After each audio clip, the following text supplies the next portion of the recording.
Hello, everyone, and welcome to another Howler for an hour. We're back into doing these. They've been building up over time. I got like 12 to do.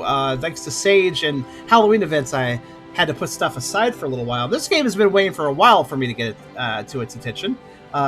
This is Isle of Swaps. The creator of this, who happens to be a furry, and this game is very furry too. I played an early version of their game because I've been in contact with them for a while, which is why I have gotten the review key. They're a nice guy. And they were originally making a kind of Pokemon-like deck builder here, card deck builder trading card game, where you walked around, you battled people. It was kind of more open. That game was what I originally played in its demo, but he retooled the game since then. This is now a roguelike, apparently. And I will go ahead and express right out the gate that I think it's pretty good from the looks of it, from what people have been talking about. I do miss that old formula, though. The roguelike decision, I discussed it with him. He made the decision because he knew that would be more marketable, something that would probably do better for sales. And he does want to revisit that original demo concept, but I think it was a case of need to make sure that this makes a bit of money because otherwise can't support future projects. I kind of get it. But let's see what we got here. The roguelike genre, though, the thing about joining into it, yeah, it's popular. A lot of people like it, but also it's extremely competitive. There's tons of games in it. So what makes Isle of Swaps worth played as far as like deck builder roguelikes go? Let's find out together. I'm not exactly one for deck builder roguelikes, but I support this dev. I like what they're doing. Let's see what we've got here. Of course, before we begin, if you like the video, do think about giving it a like. If you haven't subscribed yet, you can think about doing that as well. But if you really want to help out, think about coming over to Twitch. We're trying to reach partner, but need more viewers to do it. So if you want to come by, whether to lurk or to talk, think about doing so, because it does make a big difference, and we'd honestly love to have you. We also have a pretty cool Discord community if you want to check that out. I have a coffee link if you want to help directly monetize my content, and I have a merch store if you want to buy some cool stuff. Links in the description. Check them out if you feel like it. DJ says, I have this game, it's so much fun. Yes, I noticed a lot of people were having fun with this. Now, I will admit, right off the bat, I do want to explain, though, I'm not really one for a lot of roguelikes, and I'm not really one for a lot of deck builders. I'm certainly not one for a lot of roguelike deck builders. That being said, furry game made by furry dev, furry characters. This is good. So let's see what we got here, and realize I may be a little more critical because it's not exactly my genre, but I still wanted to obviously put this video out there because sometimes I make a video on things that I may not be in the genre for because I realize other people might, and I'm making a video not just for myself but for everyone. So yeah, let's learn the basics of critter challenges and battles. Hey, yeah, glad to see you finally got some critter cards. Let me teach you the basics how to play. That gecko has huge eyes. All right, let's do it. Basically, take on a challenge, which is a deck of cards full of battles and shops with a boss at the end. Along the way, you'll customize the strength of your battle deck for critter skill and sticker cards. If you manage to beat the boss at the end of the challenge, you move on to a tougher challenge. If you can claim victory in the 3 challenges, you'll be challenge winner. Oh, I guess I should explain, too. The original demo of this was more freeform and exploring and battling people at your leisure. It made me think of the Pokemon train card game for Game Boy Color. It kind of made me think of that, which, by the way, we really need a game like that again. Like the original Pokemon TCG for Game Boy Color. We need a game where you just have a world to explore and you battle people and get new card packs. I want that. So let's see here. Begin a trial challenge. I'll show you 3 cards. You choose one of them. Progress. Okay. Alright, let's see. Okay, so Wild Battle, gain a critter and skill card when you win. Okay, Wild Battle. They're all Wild Battles. Now, I will say, the creature designs... Obviously, these cards are very Pokemon-inspired, as you may notice. Hangolin is a creature. Or critter. What are they called? A critter? Just... I forget what the endgame name... Critter cards. They're just called critters, I guess. We got Meowscles and Reset. Okay. Sloth. And we got Zappin. Okay, we got a good boy. This artwork is quite good. It's clearly done by multiple artists, too. We got a good boy, I think, here. We'll take Zappin, I suppose. Or is this fighting Zappin? I guess fighting Zappin. Let's see. Well, so we have a few stats at the bottom. Let me go over that. 4 lives, 3 coins, battle deck. That's apparently a button. Fair enough.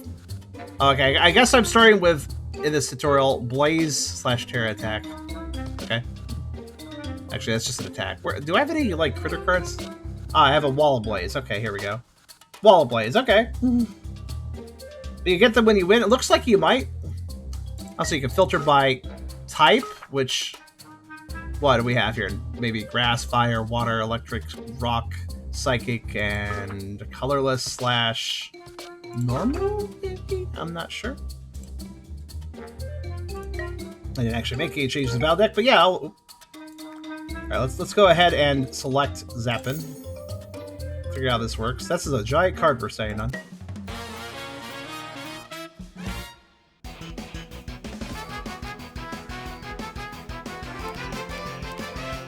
By the way, I haven't actually heard the music to this. There's a bit of music in the original demo, but not much. Okay, that's very much a Pokemon battle theme. Let's see. Okay, what energy of this type's primary of the user's primary type? Well, obviously, energy is good. What does energy do in this game, though? Let's see.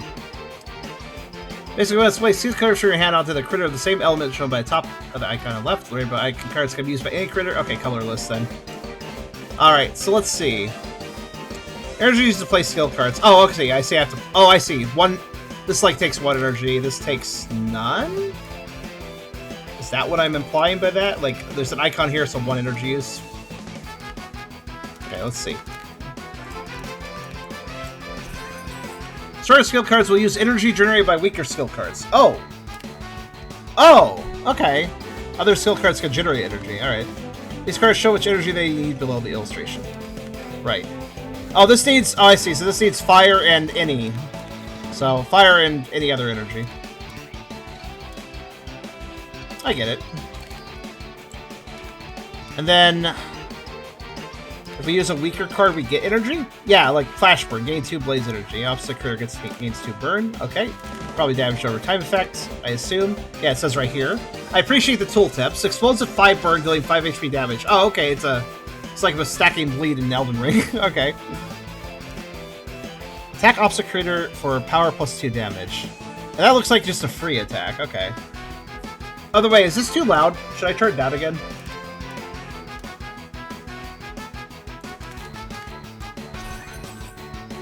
Critters have power, which is added to the skill card's damage when they attack. Okay, 6 plus 12. I see. It loses power. Okay. The defense reduces damage taken as skill cards when they do a status effect. Alright.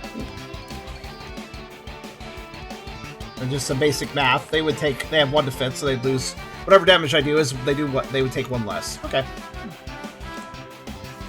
Satisfied you? Okay, good. Let's see then. Oh, can I still go? I figured using that 1 card counted as my turn, but alright.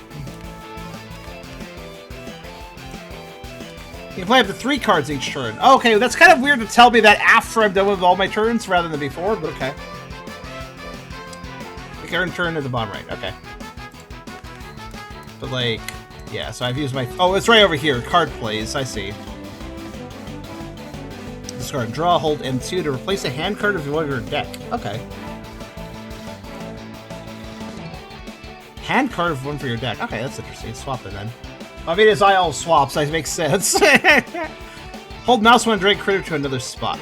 They can also move them around between the 3 spots. Okay. Ow. They have quite a bit of health. Also, well, this isn't too much like Pokemon because we have 34 HP and this guy has 27. Like, okay, if this was true Pokemon, they'd all be rounded to like 10 digits. So how much energy do I have right now? Shock. Lose 1 HP per 2 shock when using a skill card, then reduces by half. Okay. I'm gonna lose 1 HP. Let's see what they're gonna do. This is true. Stun.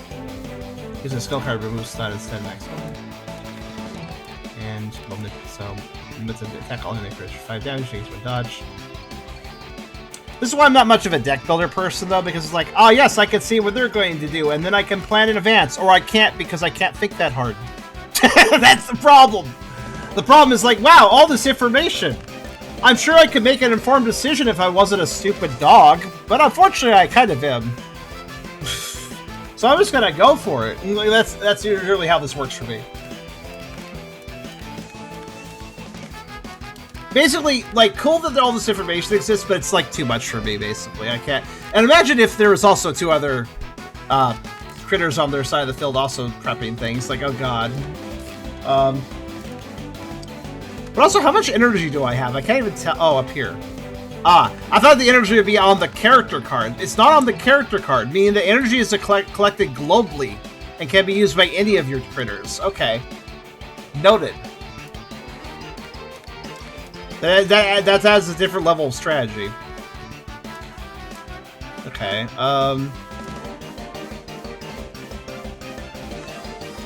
Oh wait, they're gonna explode if I do this. Let's make them explode. Explode. And then we'll do this. There we go. I can do a little strategy, I just can't do full strategy. A good example, Zap and signature skill momentum have been added to your binder. Yay! Wait, like, this is just a tutorial. Does that still count? Because I do want the good boy. Here's the thing. You want a good comparison? The way I play deck builder games and how much information I can process some, I can make some plays, I can do some strategy. But a good example is chess. Let's go to chess for a second. You guys know those people who can plan like 10 moves in advance in chess? Like, okay, if they do this, I'm going to do this. But if they do this and then that, I'll do this. I can do that 2 moves ahead, roughly speaking. But after 2 moves ahead of that, I can't do it anymore. That's too much. I cannot think. I can think a certain number of avenues ahead, and then I just hard stop, and I can't do it past that point. So, like, yeah. This is why I'm not good at chess and why I tend to lose chess. Because anybody who can just think ahead a little bit more than me can generally outplay me.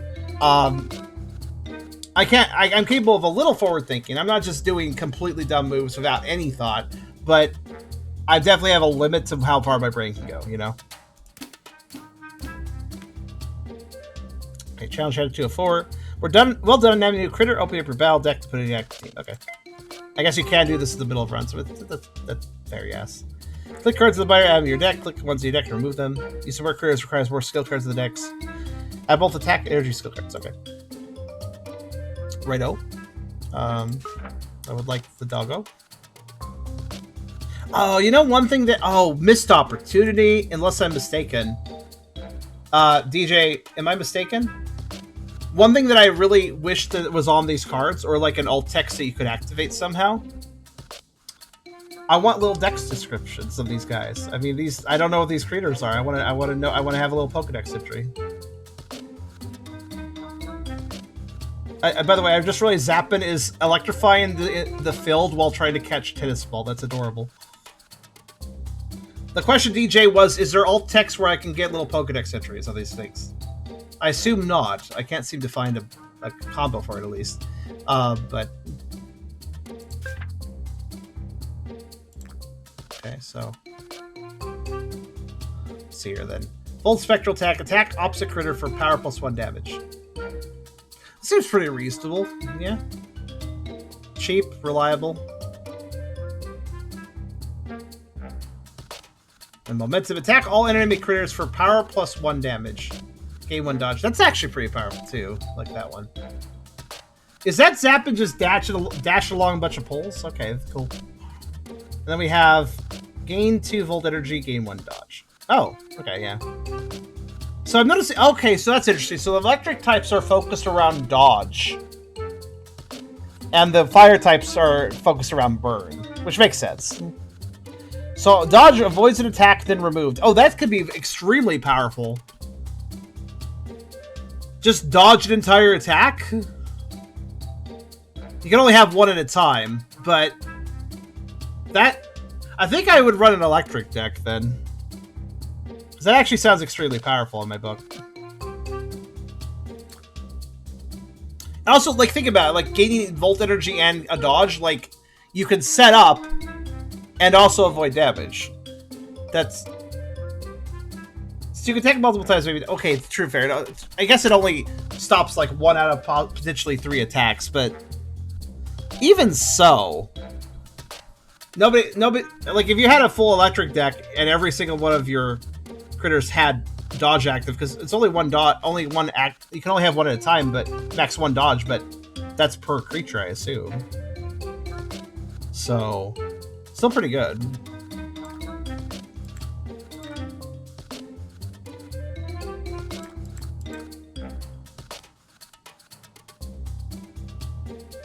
Actually, hold on. I'm gonna equal this out a bit. Oh, out of cards. That will do.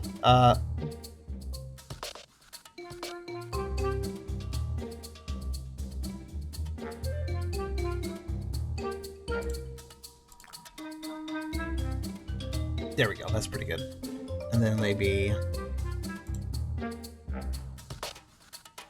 Nah, I'll just do that, yeah.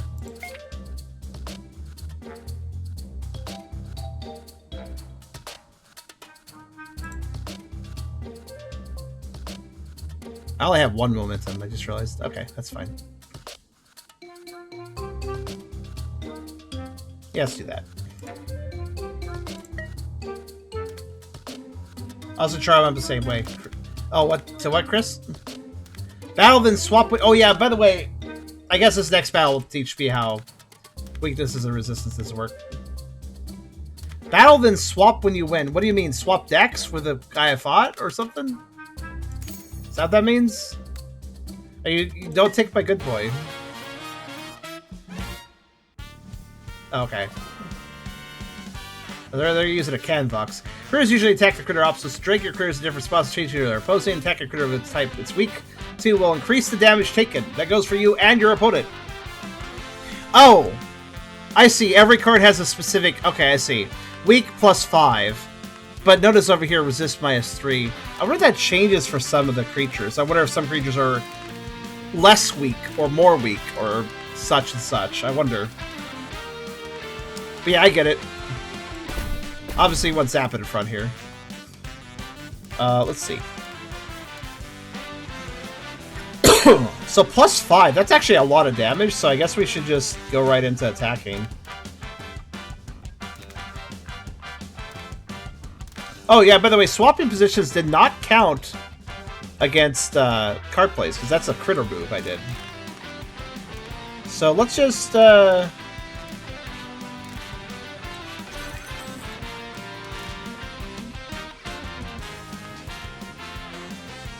I thought that would do more damage. Alright, whatever.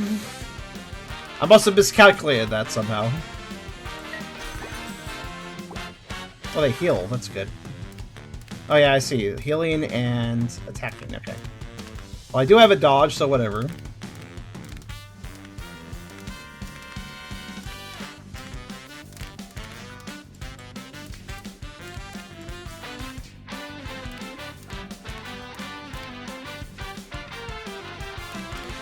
Can I do this? Oh, I can. Okay. Oh, that also does attack. Okay, I was wondering... So I guess, yeah, if they're in the rear, they can still do things. Including damage and effects. Or at least effects, yeah.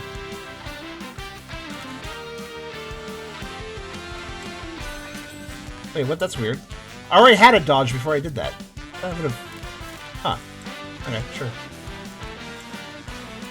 Thought that would have been gone after that attack, but apparently not. Oh, every 3 turns gain 1 dodge. That's why I got an immediate dodge back. I didn't even notice that. Okay, Zappin is a pretty good cornerstone for the idea I had.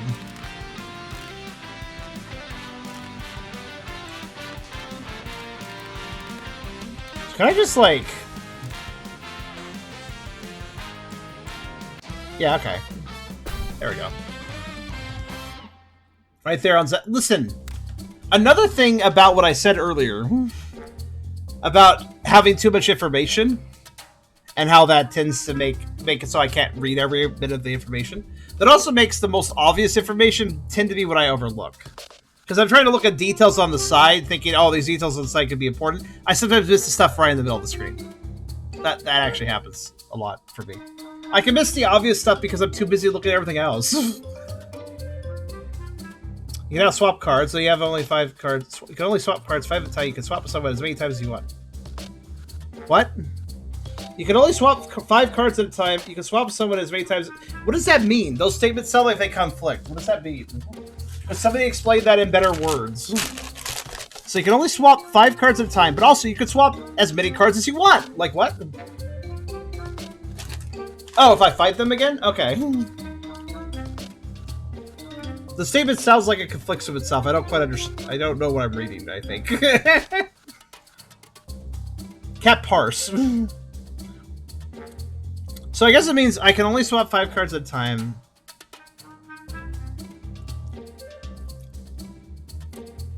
If I refight them. No, this is a roguelike that goes forward, though. I don't know if you can refight them like that. You can't just dump your entire binder into one swap.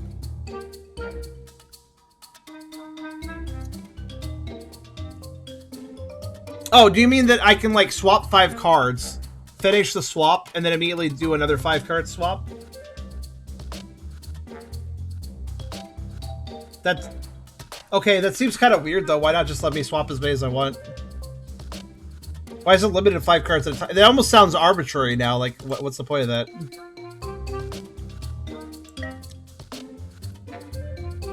Yeah, I do not know why they... Okay, well, that's fine, I guess. It's kind of confused. Also, I want electric types. Deck fitting and roguelikes are ROP. But that doesn't deck fit. That swaps a card for a card. What is? How is that deck fitting? That's literally just deck equalization. Swap 5 cards for 1 good card. Oh, it's a value system. Now it makes a little more sense. They didn't say that in the tutorial. I see it here, though. Yeah. So if I were able to swap as many cards as I want, I could beat the swap value of pretty much anything without... And thus I could fit out the deck. I see your point. Okay. Yeah, if I could just select as many cards as I want, not only would I be able to afford literally any of their cards, but also I could thin out the deck, which I guess, yeah, that is powerful in roguelikes, I suppose. I want bird. Well, actually, what else is there? Quick shock. Shock. Lose 1 HP for 2 shock when you use a skill card that reduces them half. Oh, so that immediately just makes them gain that. Okay. It's not much HP, but it's still annoying, I suppose. I'm less interested in shock than I am dodge. Every turn, opposite spot inflicts 3 shock. Okay, that's... I assume whatever spot is, like the front spot on my side, the opposite spot of that would be their front side on their side. Okay, that's not too bad, because that's like constant damage then. Let's say swap the spot, of course. Gain 1 status immunity. Prevent a negative status effect then removed. Oh, okay, that's awesome. So, Kinniku can negate status effects, and Good Puppo, I forgot the name of, can negate damage by dodging. Alright. Also, every turn? That's pretty good. Give me that. I guess I'll... I don't know if I really care about shock. Okay, shock spot's good, actually, but I don't care about quick shock. Well, it does give volt energy, though. There might be plays... Actually, no, I should grab that, because there's situations where gaining volt energy and adding a dodge would just be a waste, so I may as well do shock in those situations. So I guess I want all 3 of these. Okay, let's see what else we got. Prickle Urge. Prickle Urge? You ever just get the urge to prickle? Like, what? Prickle Urge, alright. Spectral Energy, ah. Opposite spot gains 1 random debuff. Okay, stackable. Alright. Then we got some colorless here. Dumbbell. Sticker 1 SP. What does that mean? What does that mean? Every 3 turns, your creator gains 1 power for 3 turns.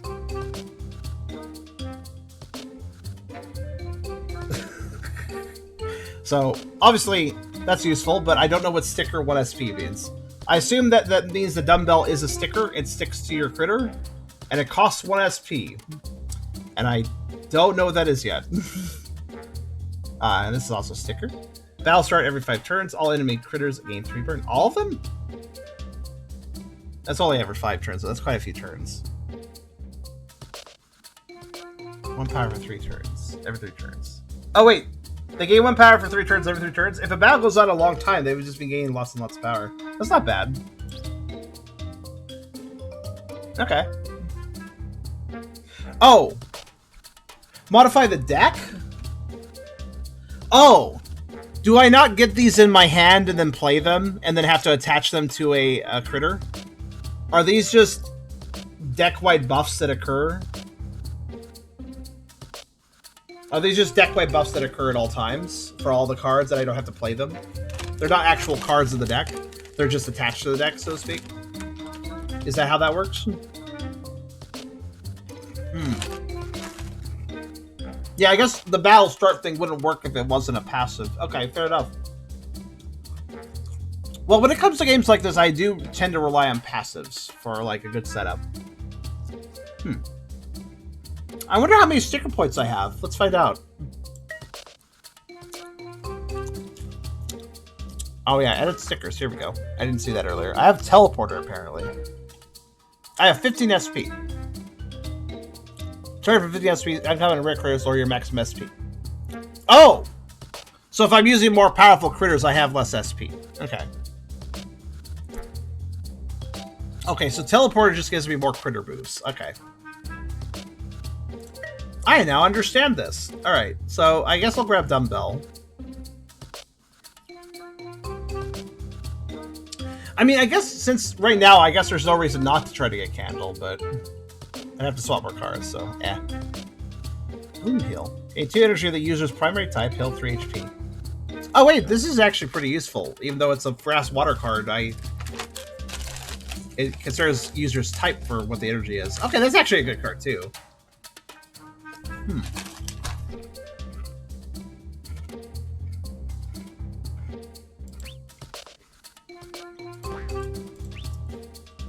I'd like a heal card.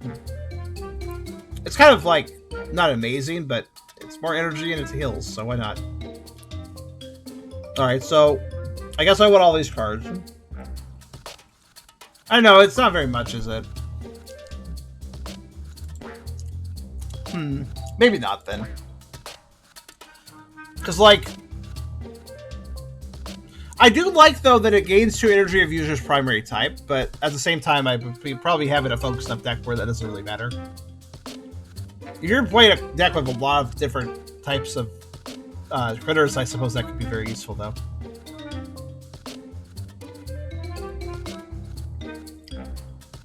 Well, I just want to see. These are the cards I want. We'll try these out.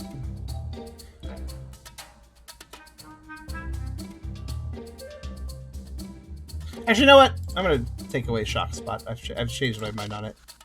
It only does 1 HP damage. Like, it would do constant 1 HP damage every time they attack, pretty much, but, like, 1 HP damage.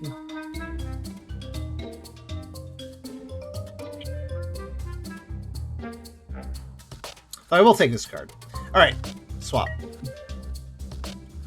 Make it the swap value equal or more than theirs. Okay.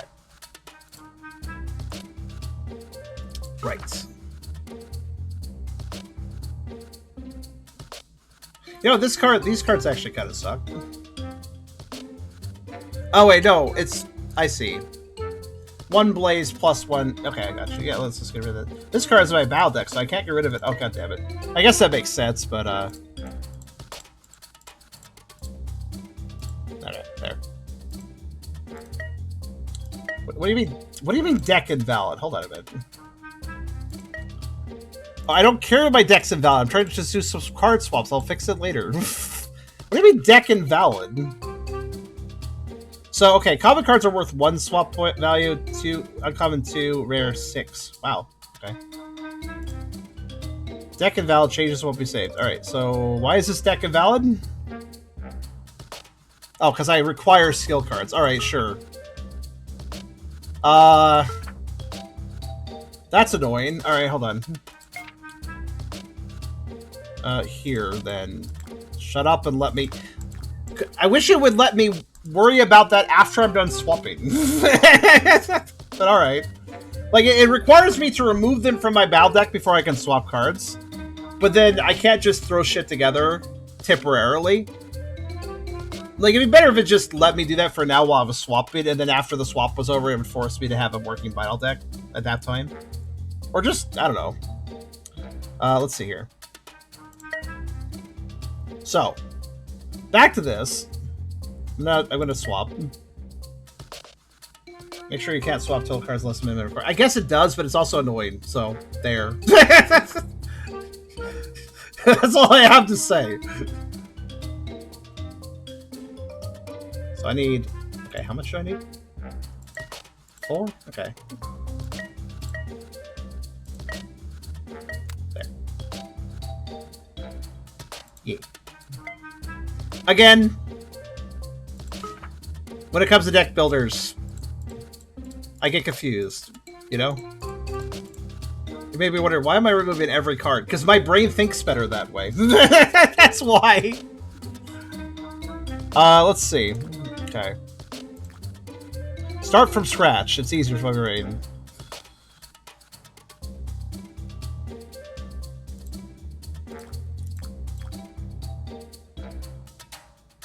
Yeah, you guys were just like, oh, well, I know why this acts this way. It's like, yeah, that's because you guys play deck builders. I wouldn't just inherently know that.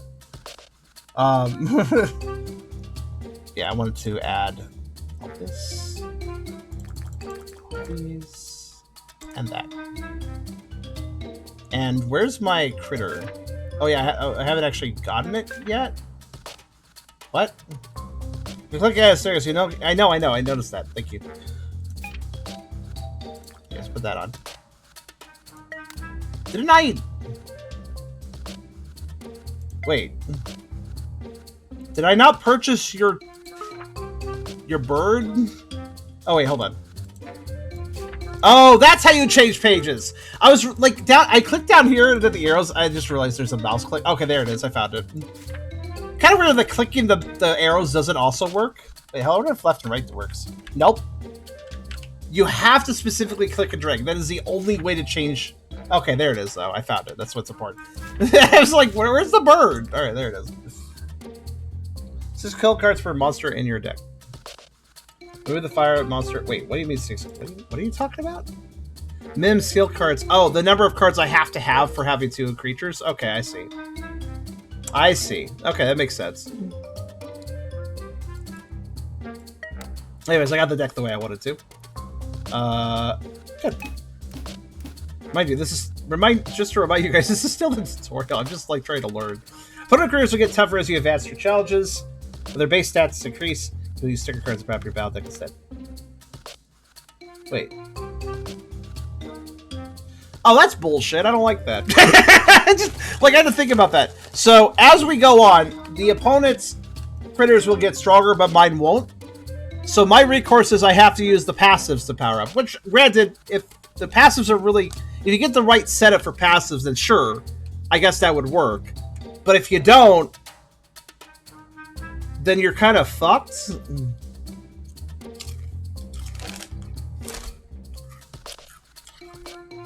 By the way, this is actually why I don't like some roguelikes. Some roguelikes really just feel like I'm playing them like this. Like, okay. Like, I might have a good run here, or I might not get anything useful, and then I'll be really underpowered. Depends on how much to increase. I imagine it's a subtle but constant slide. We'll see. Buy a mystery pack. Okay. Again, though, if there's a good deal of useful passives, then I guess that's fine, but I don't like that flow. I personally would...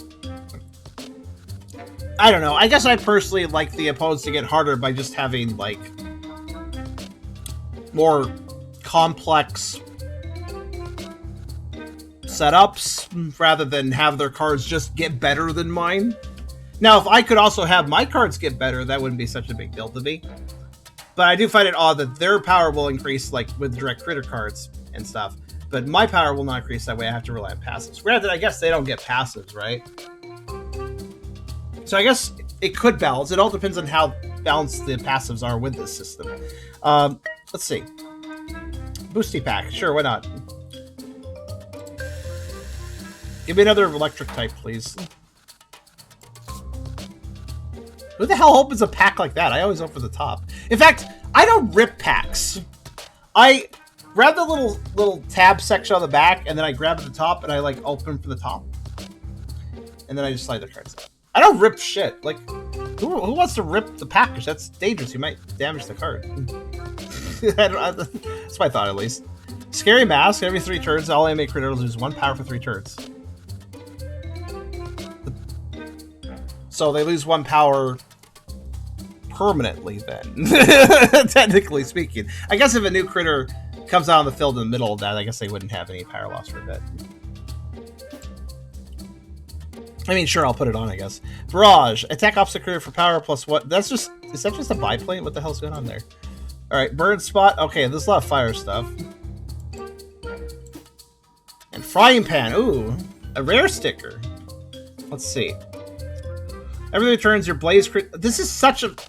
God damn it, this entire pack was about Blaze Creatures. Oh, well, whatever. That does seem useful. I mean, I have no idea what 1 critical does at this moment, but sure. Oh, okay, that won't tell me either. Alright. Okay, let's go to the battle deck. Maybe I can learn there. Let's see what it does. Where is it? Oh. Wet dog. Hi there, Essler. Ba and Meh. Okay, that was an interesting combination. Wait, I have cards I didn't know I had. Alright, cool. Oh, what's this? The new button? But yeah, I guess I'll put it on.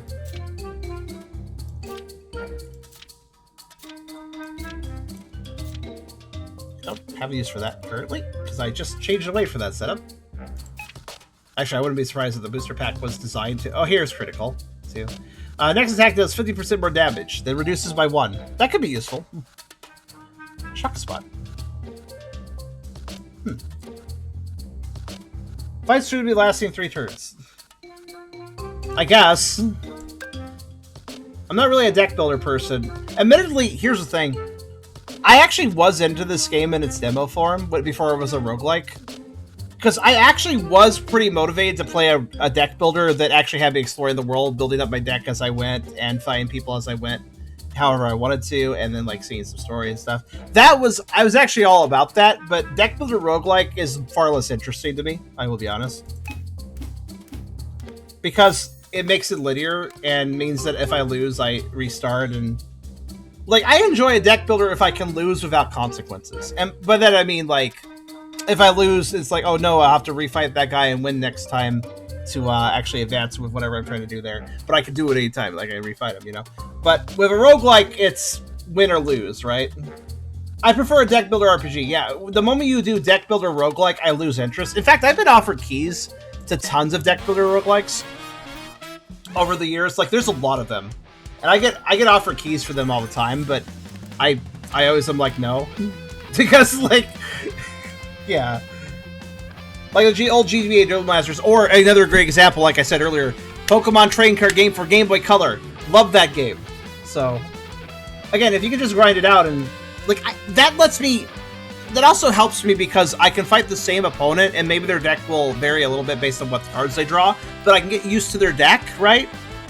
I can get used to it, so if I'm having trouble defeating them, I can get used to their deck, I can learn their strategies over time, because that's how I do work. The problem I have with roguelikes, not just deck builders in general, but roguelikes in general, is that roguelikes usually throw you a randomized situation, expect you to handle it on the fly, and if you don't get to try again from what you've learned. You do get general knowledge, mind you, but you don't get to retry that specific situation. You will then get another randomized situation, and on you go. I like games that don't randomize as much, because I can plug away the challenge and get familiar with what's going on, and if I'm having trouble with it, I can take another shot at it later. Another good example, of course, is a classic RPG.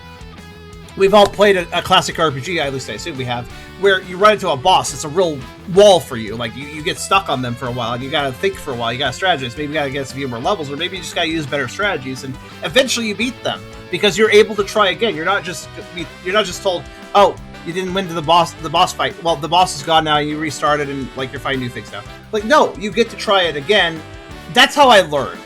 I learn best in games when I'm able to try the same thing again, and try to work better at, you know what I mean, right? The repetition of trying again and, okay, I didn't win this time, maybe I'll try this now. that works for me. But roguelikes don't really give me that opportunity, typically, so I don't like roguelikes as much. I like roguelikes because for deck builders, says Essler, because they force you to try different strategies. That in itself is okay, but when you combine it with what I just said, the trouble is I can't strategize. If I'm constantly being thrown new things without any ability to retry something that I may have messed up on, then I can't learn to strategize, because repetition is part of the thing I need to strategize, right? So, and I'm not saying repetition in how I'm playing, but repetition on the same challenge. I can pursue that challenge and figure it out through multiple attempts of losing, perhaps. Figure it out, and then I learn some strategies from that. Yeah, so basically I struggle to strategize in roguelikes, especially deck builder roguelikes. Let's see. If you got in a hand of cards you can't use, you just want to replace one, hold M2 on one to discard and draw. Get rid of one hand card for a new one. So it's just, you swap cards, basically. And I can do that up to 2 times for free, I guess. Well, you assume I won't force the same strategy in every roguelike.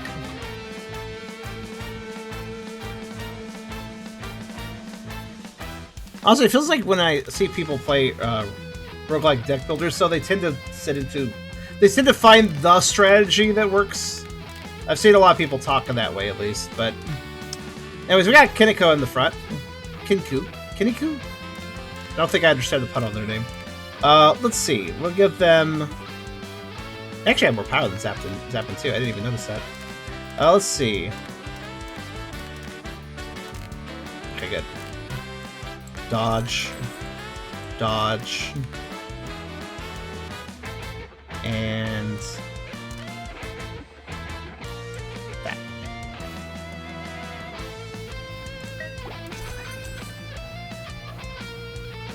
I'm soaked now. When attacked, all allies take damage equal to soak stacks that is removed. Okay. That's nice.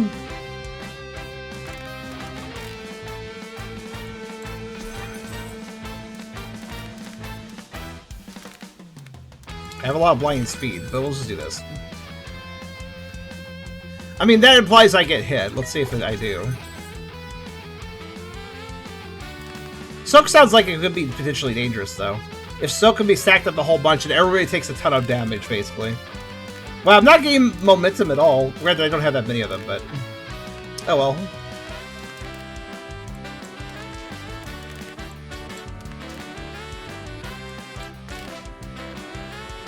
I like how Kiniko is just covered in like, symbols now. Alright, so, Student, let's see here. They're doing Foresight. Okay, that's just a Pokemon move. If really negative status effect, they remove stat max 1, that's for their... okay, they can remove status effects. That's cool. Your character's gain 1 status immunity, your character's gain 1 dodge. You already have a status immunity. Oh, every 3 turns, though. I guess they really don't want to get status effects. Gotcha. They also have dodge. Well, once they use it, at least. Noted. Okay, well, if they're going to dodge the first move, then they're also going to roll the dice, gain 2 spectral damage and a random buff. Okay. Attack offset career for 6 damage. Alright. I can say I also have that. Makes sense. We'll do... I guess we'll just bait out the dodge, and then we will use momentum. There we go. Oh, they're weak to this too. I guess because they're a bird. Alright, cool. That works out. Honestly, though, it's not like I'm saying the game's hard. I'm not at all saying that. What just happened? What did you do? Oh, you swapped slots. I was, like, very confused for a moment. Motivate. Lowest HP ally gains 1 random buff. Lowest HP ally gains 1 status speed. How do you build around random buffing? I feel like you just have to kind of hope in those situations. But yeah, I want to explain that I'm not saying this game is being hard or anything, like when I explain my feelings about roguelike deck builders and stuff, but it does sound like that when this game decides to get hard later on, it would be something that I would very much struggle with based on what I'm understanding. But if I get really good passives, maybe not so much. If you get a random buff, that's a buff you have. But, like, it's hard to plan around it, I suppose, is what I'm saying. Whether the opponents are getting it or I'm getting it. That's the basics. Okay. Do I keep the critters I got or in the deck or not? Or I don't know. Roguelike, so I'm not really sure what I keep. I assume I don't get to keep anything, but I don't really know. Let's see. So there's Challenge Run, Critter Championship, Chivo's Chiefest, Master Binder. Hold on a second. Progress through critter challenges to add cards for your binder to the master binder. Master critters can be used as your starter. In future challenges, a master decks complete in the critter championships. Complete any character standard challenge to edit master decks. Complete their standard challenge to edit the master decks? What? Okay, so I guess there's mastering cards, which makes it so you can reuse them. Okay. I don't know what mastering cards means exactly, but all right. Let's see here. So we have Dina. Each card you offer to swap has +1 swap value. Oh, that's useful. Probably a good start. It's a completed standard challenge to play the following mode: Nuzlocke. Nuzlocke. Start more lives. Any of your careers defeated, you lose them in a life. Win or lose. Oh, that.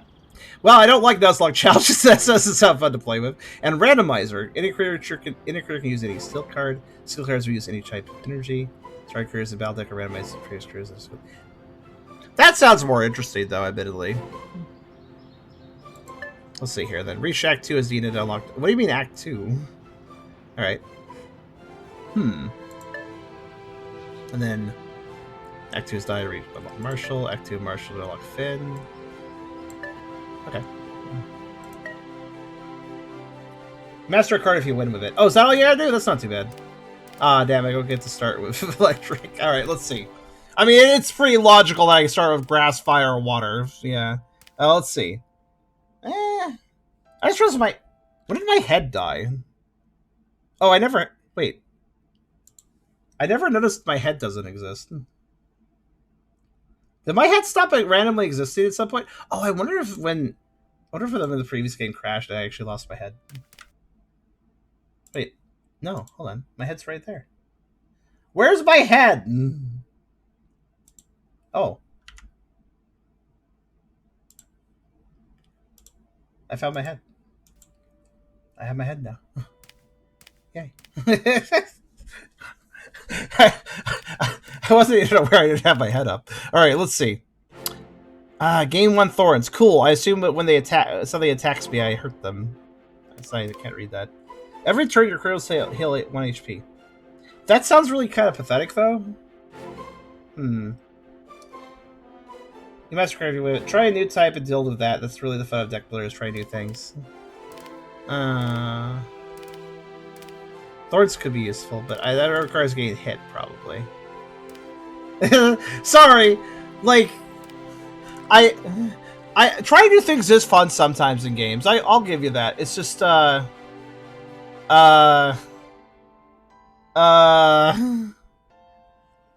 think a lot of times when I play games, I like nuzzling into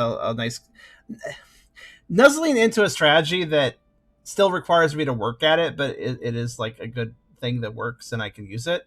Is kind of the same to me as like cuddling into a comfy pillow. It feels good to me. Being forced to constantly shake and change things up is like being kicked off a pillow. Alright, let's see here. I guess I'll pick this, yeah.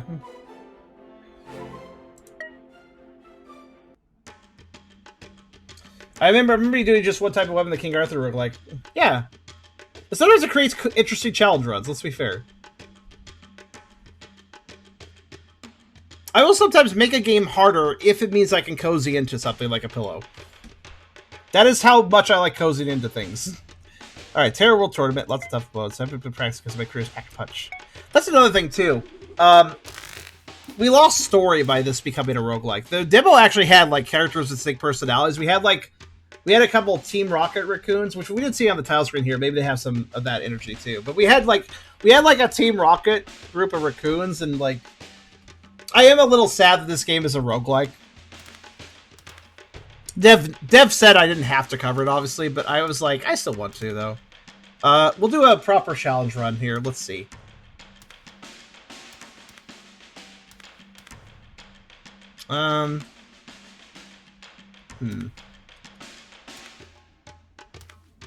I suppose...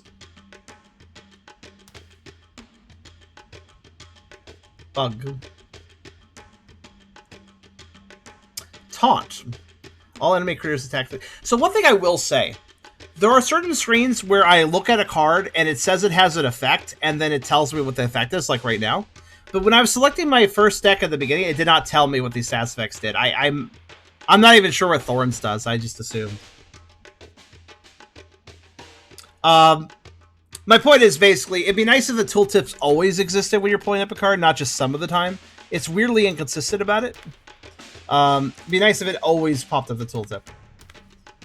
Oh, every turn heal 2 HP. That isn't bad. Wait, what do you mean every turn? Oh, I see. Chlorophyll. This is a creature. I thought it was an ability. One thing that I don't know if I'm just stupid. I guess I kind of am because, you know, critters have health bars, but I'd like more visual distinction between the Pokemon and the move cards. Like, the only real distinction is, of course, the stat values of the attack, HP, and defense. But I suppose what's bothering me about that is that's not enough for me. I don't know. I'm being picky, I realize. But, like, I feel like there should be something else differentiating them. Even if it's as simple as, oh, the card border. Like, the card borders are not being used at all here. You know, that kind of beige border. I'd love it if the beige border of the cards was a different color for, this is an energy card, this is an ability, and this is a Pokemon, you know? That'd be kind of nice. Just a real quick, like, immediate color definition, let me know which one's which. You could have gone to inspect all cards and start deck video like you did with the water and see if Thorns there. Well, yeah, I can do that right now. Let's see. Oh, but I have to select Thorns. That's the thing, though. I had to select it, though. Traditionally, card borders don't get messed with. That's true. I mean, part of this is my own... I am such a dumbass because here's the thing. Let me show you guys something stupid. If I pull up a random Pokemon card, hold on. I'm gonna show you guys an example of what I mean. Because I'm such a dumbass that this helps me a lot.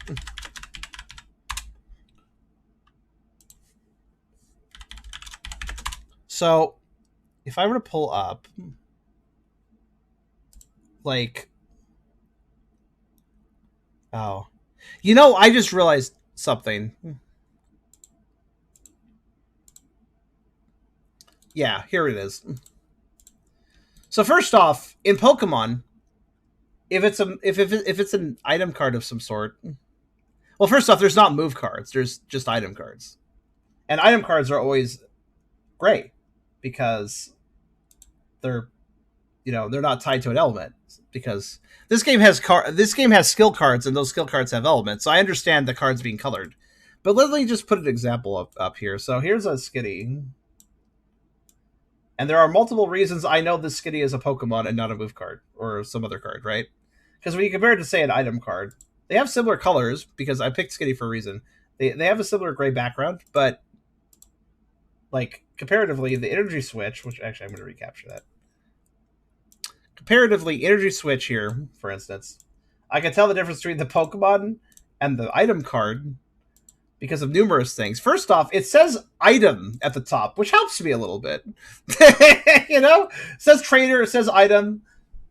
The Pokemon card has a lot more details to it that not just moves, but also like the basic, the HP, the Pokedex entry, weakness, resistances, etc. And I realize these details do exist on the card swap cards, but visually speaking, there's less differences. So I'm getting a little more mixed up here. Again, this is just me being an idiot, and I realize this, but I do like how actual Pokemon cards make it a little clearer. Like, it's more obvious. And at a glance, I need that, because there's a lot of information. Let's see. Yeah, soak isn't bad. Let's see here. So I'm gonna guess having less cards is generally better. That's the other thing that confuses the shit out of me when it comes to deck builders. A lot of people say that pruning your deck is good, and that confuses my brain, to put it very simply. Fire officer. I don't need to fire them. They haven't done anything wrong. Well, because my inherent instinct is, oh, I want to have a lot of cards, so I have a lot of options. But it is hard to draw what you want to need. Yeah, I guess so. I guess so. It's just kind of weird to me, though, because, I don't know, man.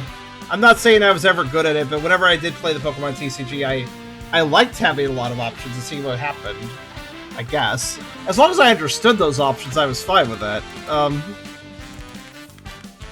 But yeah, pruning decks, right? Less is more in card games. But like,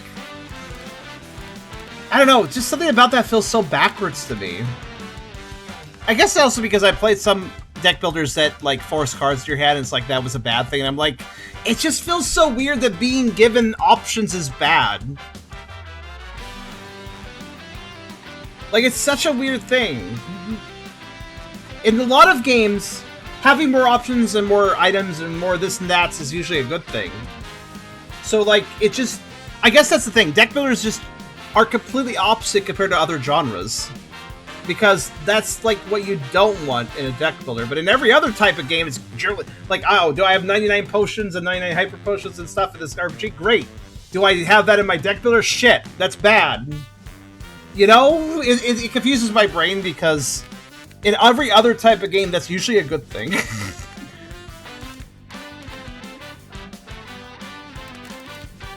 Draw strength is more option, less cards makes draw strength better. I guess.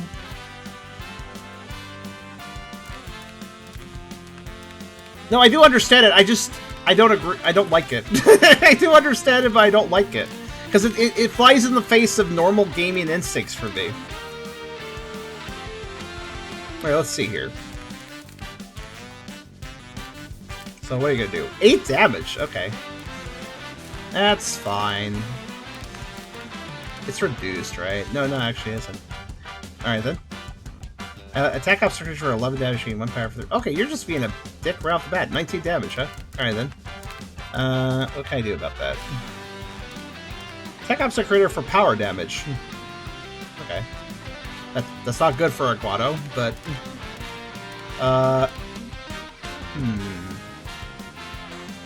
Obstacle creature gains defense soak. Why does it say defense soak? Oh, I see, because it affects their defense.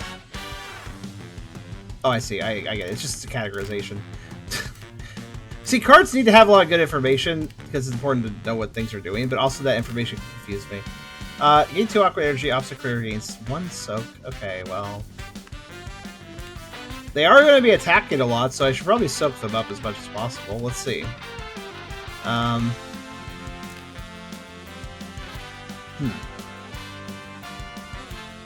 some of my games are limited in cards in every deck, of course, strategizing inconsistency. See, if we're looking outside of roguelikes, I agree with all of what you're saying. If we're talking a deck builder roguelike, I don't feel like there's any consistency I can have with the experience at that point. Everything you're saying makes complete sense if I'm not playing a randomized roguelike. But if I'm playing a randomized deck builder roguelike, it kind of falls apart for me. Now, what do I want to do here?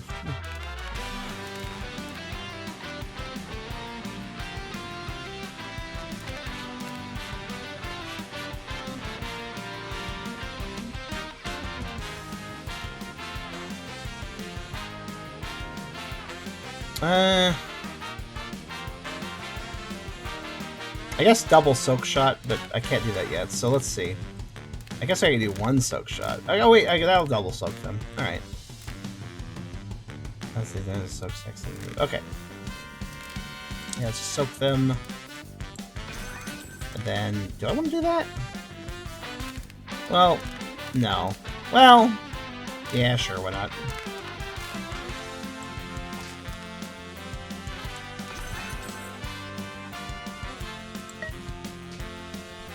Owie.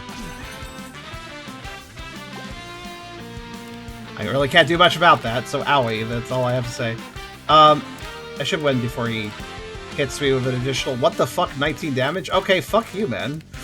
Alright, it's fine.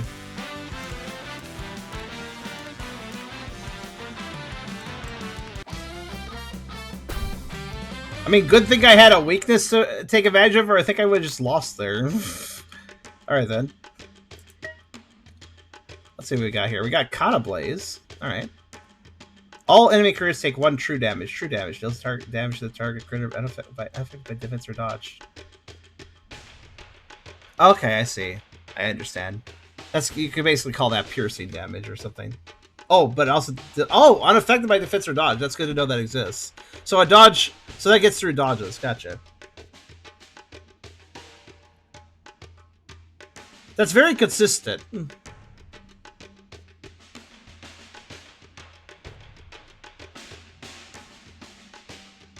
Wait a minute, does that mean status effect damage normally doesn't go through dodge? Huh. I thought it did it by default. Oh, here we go. Thorns. Attack of this creature inflicts damage to the attacker, then reduces by half. Wait. That's a weird way of wording that. Attacking this creature inflicts damage to the attacker, then reduces by half. What do you mean, then reduce? Oh, the number of thorn stacks reduces by half. Sorry, I was very confused by that nomenclature. I immediately read that as attack of this critter inflicts half that damage to the attacker, is how I read that originally. Here's the other problem, deck builders. I read things wrong all the time. My brain is on a different, like, wavelength to how some people write things. And I literally just do not process things the same way as other people, so deck builders can confuse me. I'm sure some people who have played board games with me know what I mean. This happens with board games, too. I read a description that makes sense to everyone else, but to me, I'm just like, what? Let's see here. Drown. Oh, that's not very good. I mean, that sounds very rough. All right, let's see. Power plus 5 damage to soak, otherwise power plus 2. Okay, yeah, sure. Perk up. Critters heal defense plus 4 HP. Oh, that's interesting. What is my HP? What is the defense value of my critter here? 1. Okay, so 5. Not too bad. If they have a negative status effect, otherwise just defense. Oh, I see. Well, there seems to be a lot of fucky status effects in this game, so most likely. Let's see. Dual slap. Alright. Gloom. Huh. Attacking all enemy critters seems useful, but I don't know how many critters we'll see. I guess later in the game we'll probably see it fulfilled all the time. All enemy critters gain 2 shock.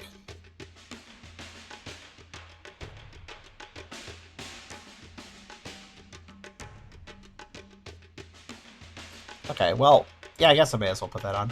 Kind of weird to mix that with a water deck, but sure, why not? Just saying I can't. Kind of Blaze is weak to water by health. See, I didn't even see that. I looked at everything else about the card, but I didn't read the weakness because I had reached my quota for information gained for that moment. So I just didn't see the weakness. Yeah, that weak. Okay, so it is true that weaknesses can vary between the different critters. Okay, like the amount of weakness. That is very much weakness. Yes, that is a lot of weakness. Swap bonus. Swap value of your sticker cards plus 1. What? Oh, right, the bonus. Right. I forgot about that. That's a special ability of the character. All right, let's see. Also, the fact that you have a swap bonus of plus 1 is very cheesable. Yeah, I was going to say. You can buy a lot of cards and trade off for more value. Wait, what? Yeah, I guess you're right. That would work.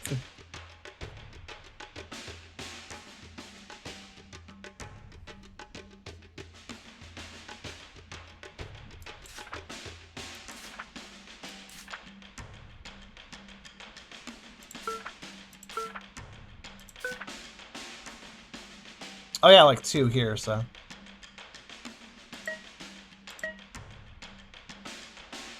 Okay, well. The problem is I have a swap value of 6 here, but whatever.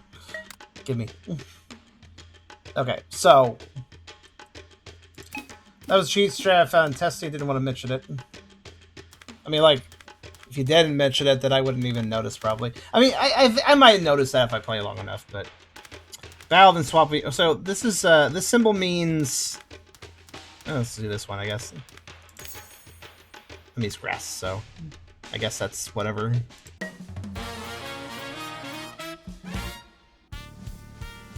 We should play where you get all your rivers cards. But see, here's the thing. I guess the truth of the matter is, seeing you guys talk about deck builders makes it very clear you're very passionate about this, about these things you're talking about.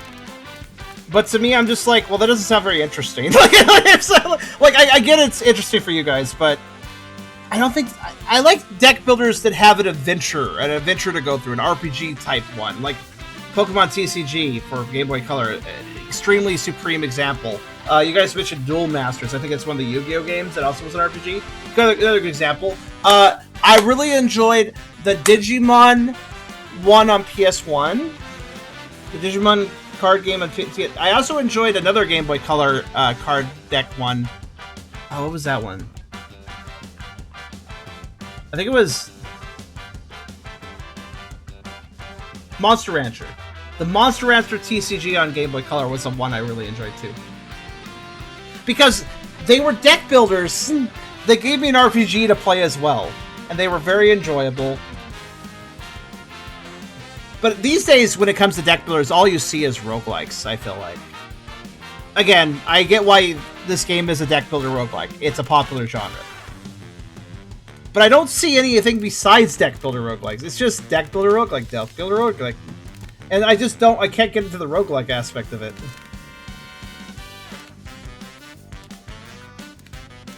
Because like I said, the way I enjoy a deck builder requires some amount of coziness. Roguelikes push me off that pillow. So that means I struggle to enjoy deck builder roguelikes. I think I also learn deck builders better when I know that nothing's pushing me forward. So like, you know, I can keep repeating that opponent until I win, or I can go off and do something else. I'm not stuck on a linear roguelike path. I'm also not stressing over the, oh, if I lose this battle, I go back to the start. Which also, another reason I don't like roguelikes in general, I don't like that hanging over my head in a lot of them. I don't like the idea that if I run out of HP, if I lose this life, if I fail this battle, then back to start. Like, I get that that's the kind of the point of roguelikes, but again, this is something I have to encounter whether I like it or not because of the simple popularity of the roguelike genre. It comes up sometimes. I never played the Yu-Gi-Oh games you guys were mentioning, but yeah. But I guess the sad thing is, Car, this was going to be a deck builder RPG originally, but it got changed to roguelike. So that does make me sad. I do think that the developer still wants to make a deck builder RPG, but they kind of wanted to put this out first to hopefully make money. It sounds like the game's doing well, so hopefully that is happening. Maybe he'll make the RPG after a little while. So looking forward to that if he does. If he does make the deck builder RPG, I'd be happy to play it. This exact same game with all of its same mechanics. If he took that and made a deck builder RPG with the exact same, you know, general what's going on here, I would enjoy it way more just because of the different context. Yeah. See, here's the thing. Here's the really important thing. You know how I keep saying I'm getting overwhelmed with stuff? If this wasn't a roguelike, I wouldn't. Roguelikes have a force forward momentum. I can't take my time. I mean, obviously, I could sit here for 3 hours on one screen if I want to and just... You know, I'm not rushed to play the cards or anything, but... The forward momentum of a roguelike does make it so I struggle to learn them. Let's see. We got a 3 and 8 and 2. Okay, sure. I should beat you before you beat me. Ow. Oh yeah, I'm weak to... Alright, I'm weak to grass. I forgot about that. I think another thing that's throwing me off is that this game is extremely close to Pokemon, but it's not Pokemon. So I'm getting tricked up by a few things. For instance, this is a very simple thing. The water typing is a raindrop. That is just like in the Pokemon TCG. However, the grass typing in the Pokemon TCG is a leaf. Here it's a flower. What does that mean? I randomly disconnected and forgot that I was weak to this. because I didn't see a leaf. Because I didn't. If I had seen a leaf, I would have realized that. Now, granted, I couldn't do much about that. I only really have this water deck right now. I have no choice but to do this fight. But you know, let's see.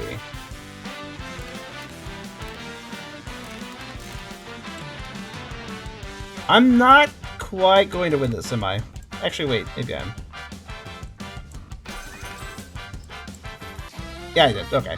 I was gonna say, like, I think it adds up to exactly what I need. Yes, it did. I had a little trouble with that math, but yeah, it worked out. Good vibes. Those are good to have. Removes a debuff, gain 2 Aquator. Yeah, so that could be useful. And we also... What the hell is this? Charge pup. Okay, then. Hello there, Lantern. Battle start every 5 turns. I'll be a crazy. 1 power for 3 turns. So we have a dual type critter card. This is a new experience. Hi there, Soul. Dungeon Drafters I have, but the tower is so tough I never made today. And tactical RPG rather than adventure RPG. Biggest role for any deck builds the cards. There are mechanics, etc. Yeah. Honestly, I do think that there's a legitimate point to be made that this is extremely Pokemon-like, but it's a little different from Pokemon. That throws me off. Have you guys ever, like... I'm not trying to be mean saying this, but have you guys ever looked at a bootleg product and you're like, oh, that's right, wait a minute, and then you're like, have to give it a second look, and you're like, wait, no, it's not quite right, and it like kind of breaks your brain a little bit. That's what this game is doing to me, I just realized, because it's close enough to Pokemon, but different enough to Pokemon that I'm like mixing some stuff up on my brain because of my Pokemon card knowledge. So like, oh yeah, I know what that does. Wait, no, that's Pokemon that does that. Like, oh no. Double weaknesses and resistances. Yeah, it looks like it. Let's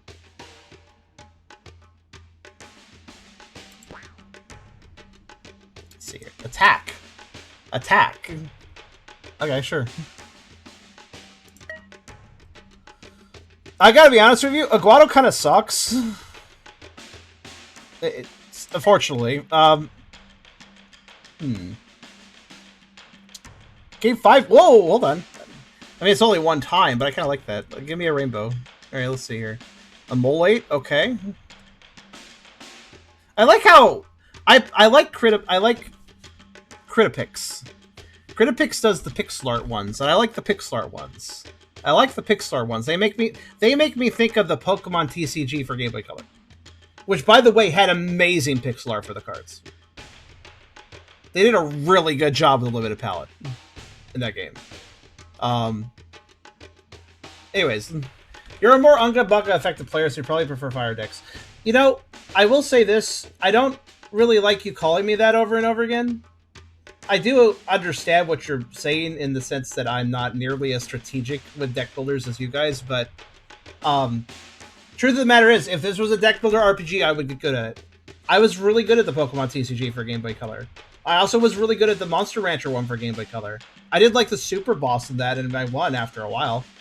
I know I don't learn quickly, but I can, if I'm allowed to nuzzle into an experience and repeat an encounter and stuff, and fight the same deck over and over again until I understand it, then I actually can be quite good at a TCG game. Unfortunately, roguelikes just don't give me that option. I'm not saying that you won't fight the same deck again in a roguelike, but by the time I fight it the same deck again in a roguelike, I will have forgotten whatever strategies I had for it. I basically will only ever be able to come up with strategies on the fly in a deck builder roguelike. But in a deck builder RPG, there's enough consistency where I can learn. I guess it's like... Let me put it this way. Imagine being taught something. Like, imagine going to school and being taught a particular subject, but you only get taught it for 5 minutes, and then suddenly it gets swapped over to a different subject. Like, you go from science for 5 minutes and then math to 5 minutes, and you're forced to spend 5 minutes like learning a formula. But like, no, you have 5 minutes up. Now we're going to talk about history for 5 minutes, and then we're going to go to language. Imagine doing that, swapping back and forth, and then eventually you will get back to the math equation, but you've just gone through a bunch of other subjects too. So now you're back on the math equation, but you're like, Where was I on that math equation? Because I was like, we swapped from that for a little bit, so now I'm like have to like remember where I was at for that. That is how it feels to play a roguelike for me. A lot of times, especially deck builders, it feels like being taught little lessons, but not being given enough time to actually learn them before I'm shuffled off to another lesson. And so another lessons stick basically because I'm not given enough time with them. And if I was given more time with them, like they would stick. But ideally, the amount of time should be controllable by me, the one learning the lesson. Unfortunately, that's not the case in roguelikes. And mind you, I'm not trying to be unfair here. I'm just explaining how my brain works. Because this is why these sort of games are a struggle for me. If you guys... A better term for it is you have low adaptability. Adaptivity. Yeah. Yeah. I mean, unless I train into it, Car. Because, like, once I get used to a mechanical system, then I can adapt to things that... Like, once I learn a system really well, then I can be adaptive with it, right? Once I learn the system, then it can throw me in the deep end with, like, a battle involving that system, and I can be like, oh, I've, like, spent enough time with the system to know what my options are. Now I can adapt to the situation. Yeah. Roguelikes good ones anyway reinforce what you learn over time. You struggle, you fail, but you learn. That does work for me on the games. So roguelikes that are action roguelikes, that can work. Because my muscle memory, my reflexes, my reactions, my reaction time, my reaction speed and such, that stuff is stuff that I adapt better with, right? So if it's an action roguelike, I do tend to carry the skill from run to run, and I get those muscle memories adapted. Unfortunately, any roguelike that involves mental acuity, strategy, strategization, oh, that's a real struggle. Yeah. A deck builder that there's no real reflexes that can be used here. It's all mental acuity and, very importantly, mental learning at the speed the game lets me learn, which is not the speed at which I learn. Typically, at least. I don't think I played a strategic roguelike that I felt comfortable in. Like, I'm not holding this against card of swaps or aisle swaps. I don't think I've played any strategic roguelike that uses the brain, more strategy brain. I don't think I played a single strategic roguelike that I could really get the hang of. That I could really feel like, oh yeah, I understand what I'm doing. I don't think that... I think that's just... I can play strategic games, but I have to have the time to learn them that a roguelike doesn't really do. I mean, a roguelike does teach you over time, but I don't learn the lessons right if it's broken up like the roguelike genre does. Unfortunately, those lessons don't stick. Yeah. Slay the Spire was a really... So I got offered a key to that. People wanted me to play that, and I was just like, I know that's popular, but like, no, that's not... I'm not going to do well on that one. That's not going to be something I'm going to play. I could have been wrong. Maybe that was something I could have played. I don't like to risk it a lot of times. I risked it here because, well, I mean, I'm not losing these fights. I'd like to note I am saying a lot of words, but I just feel like I'm going to inevitably lose pretty soon, which I guess happens in roguelikes. So it's not like even a crazy statement, but like, also I guess I'll go ahead and grab Charge Pop, I suppose. Most ally heals, defense plus 6 HP. Oh, that costs 2 energy. I don't like that. Let's do that. Okay. I mean, I may as well do a bunch of swaps. I have the character that can do it. By the way, we're going to continue this until I end the run, whenever that is. We'll see how far I get.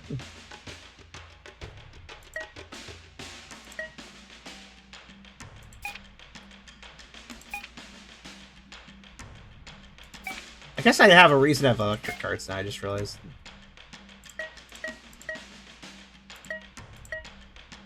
I only need one, I just realized. Oh, there we go. I can swap way more cards than I actually need to if I want to. I don't know why I would, but I can. I just be really generous and give them a million cards. What does that say? Okay, the flag was kind of... Okay, this flag's placement is not very good, right? Just point out the green flag here. Shop, stock up Bowser's. I mean, I know what this does, but like... Yeah. Oh, okay, so I can fight Leafy Boys. Or I can stock up in cards. Well, I have enough coins to get a pack, so let's do it. Wait, this is a shop, not a vending machine. What's this? It is Otter. I approve. Let's see. Oh, what the hell is this fella? I kind of want to click on it to look at it, but I assume that won't buy it. Okay, good. Strike Quill. I like that. I like that bird. Okay, let's see. Tremectra. What the hell are you? Why'd you break a taxi? I don't... Effluvong. Oh, okay. He's kind of... I kind of like their vibes. Smolder. All right. Let's see. We got... I want a buttery knife. Oh, we can also buy... Okay, well, we can also buy stickers here. That's important. I assume the Barrage art had... Yeah, I think that was that. I think that was what was on Barrage, yeah. Doesn't use a card play, just a free energy with no cost. That's kind of useful. But let's see here, the stickers. Battle start every terms of creators game. One dodge. That's, you know, that's good, I guess. Rock. Okay. Gain 1 tier energy. I have a rock. Alright, cool. How do I switch pages? Oh, I don't think I can here. There's clearly multiple pages, but I can't seem to turn it. So I guess this is what I got. Okay.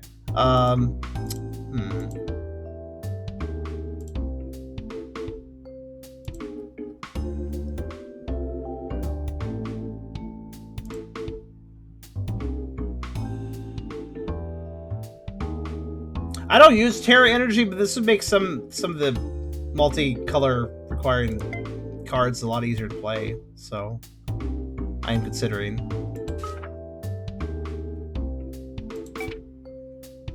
Because, like, you know, Silk Shot requires a color, you know, any color in water, so that could be useful, actually. What's the signature machine button at the bottom? Oh, yeah, I guess that's a thing that exists. Let's see. Buy a critter signature skill here. Oh, okay. So, like, okay. So I guess every Pokemon card, I guess every critter card has a associated, like, move card with them. Despite Soak Shot not showing the art of Aguado attacking, it's just some lizard. Okay, well, anyways. I would expect the signature skill to be the cards that have them on the graphic, but I guess not. If that was the case, though, that would be a nice touch.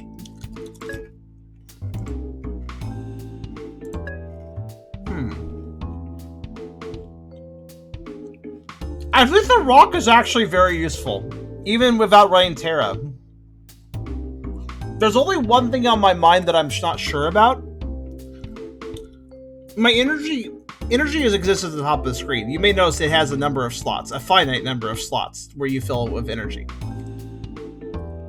So, if I fill all those slots, what happens if I try to get more energy? It's probably not going to happen, but I'm kind of curious, because I don't know. The tutorial didn't tell me. Actually, the tutorial didn't tell me a lot of things, I just realized. It was kind of a very basic tutorial. I'm gonna buy the rock anyways. I assume it goes to the Aether, but yeah, like, you lose his first slot. Okay. Because, yeah, that rock could be problematic in certain situations, but otherwise I think it's useful. I guess I'll buy this too. Actually, you know what? Yeah, I'll buy it. Yeah, sure. That nature energy is really expensive, but granted, it is a free card, so. Yeah, over the right first card does make the most sense. I agree. Let's go ahead and equip Drown.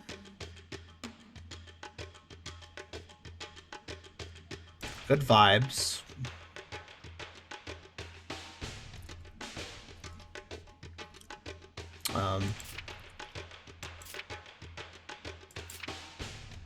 Okay, let's perk up.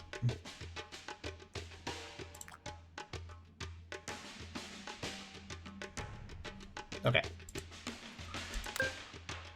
It does still break my brain, because with a lot of deck builders, I do like to have options, but you don't want options, I guess. But I think that still is good coverage. Oh yeah, the stickers, I almost forgot. Alright. Rainbow. I didn't actually equip the rainbow either, so. That's a really good sticker now I think about it, actually. Like, it's only at the start, but that's such a boost at the beginning. It means I can get to attacking right away, basically. There we go. I must say, I do not approve of how you have to drag with your mouse. It's literally the only way to, do it. You can't, like, press anything else. Which is a little weird. Well, it kind of... It's... While it's a bit scary fighting electric creatures right now, I have to go back to a shop. I don't have any money. That's probably stupid. Well, I mean, I have $2. I got 2 coins left. I'll make grass. Oh, right! I don't have dual weaknesses. Okay. So I want to go after Earth Signal. When hit, attacker gains 3 shock. I mean, okay. If the opposite creature has shock, I'll attack all enemies for power damage. Alright then. And then we have... Oh, this is actually... Well, you know... I'm going to start collecting Terra energy now. Just thinking. I'll probably do Earth Signal though, because I do have a electric water sharky thing. So yeah. Because I get these cards at the end, right? I guess Earth Signal's an iPad kit. Look at all the electronic devices. Alright, let's see. Our radius and resistances are literally swapped. Alright, let's see here. Shock spot, that's annoying, but I can always move spots, that's whatever. Okay, and 3 shock, okay.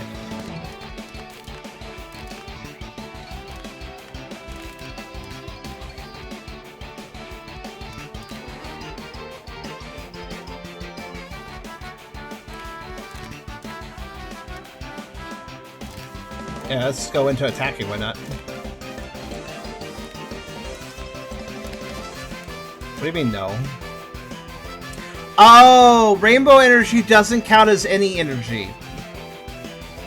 I guess. I took this to be colorless energy from Pokemon. Well, then what the fuck? Why are you giving me so much if I can't use it for things? Well, okay then. I mean, I can use it, but... Yeah, that's a little annoying. Alright, give me the Aqua Energy and I'll start Soak Shotting. What? Oh, yeah, I guess, technically. Wait!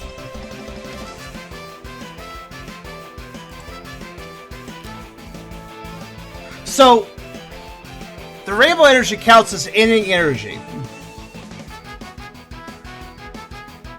But in the sense that if a card has a requirement of rainbow energy, you can place any energy there to use.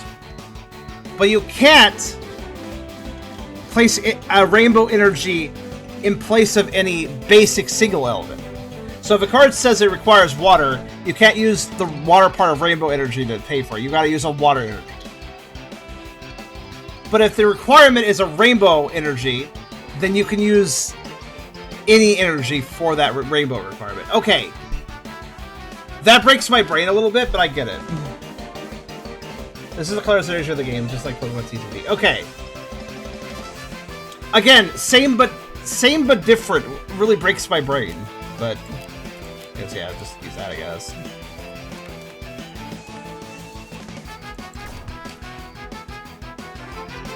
Yeah, like, I get they want to differentiate from Pokemon, but at the same time doing that could be more confusing for my brain because I'm thinking Pokemon, right? Oh yeah, by the way, I gotta, like, move slots in a minute, but that's fine. Oh wait, I just remembered something. Actually, doesn't matter right now. Enter.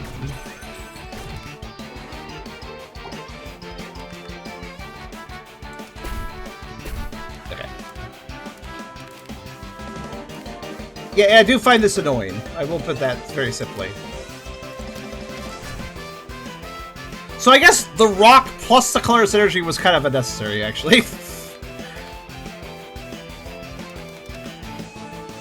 Rainbow has no color because obviously that's what a rainbow is. If a rainbow is supposed to represent any color, it should represent black. Because isn't that what you get when you mix all the colors of a rainbow together? Like if you were to mix them together like on paint?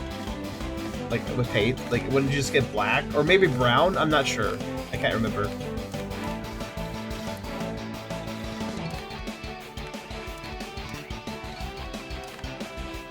Oh, I can cure debuff, actually. That. Then just like fucking drown them, I guess. There we go, cool.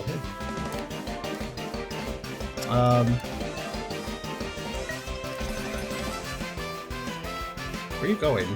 Okay, you're just trying to apply shock. You know, actually, if I have a negative status effect kill, otherwise, yeah, that's good. I don't think I need that, but why not? That. Lack of the absence color, my bad. Then what do you get when you mix every rainbow color together? Is that just brown? But technically this isn't a rainbow, it also has brown. I'm pretty sure rainbows don't have brown.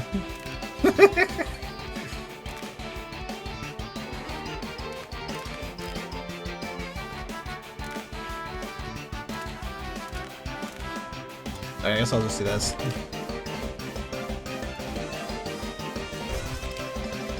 I did take a bunch of damage doing that, but it's fine. Ah, damn. Take a bunch here, but it's fine.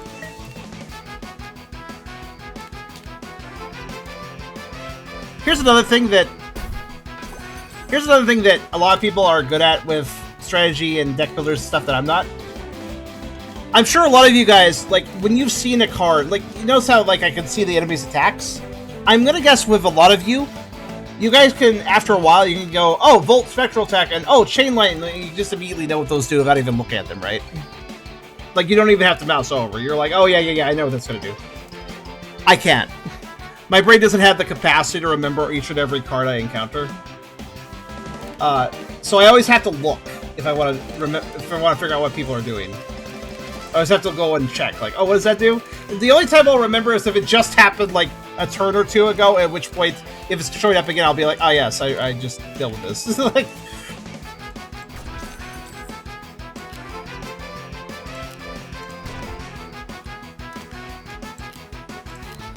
well, got plenty of energy if I just have trouble getting them. Man, I need the version of rock that is water, and then I'm basically perfect at that point.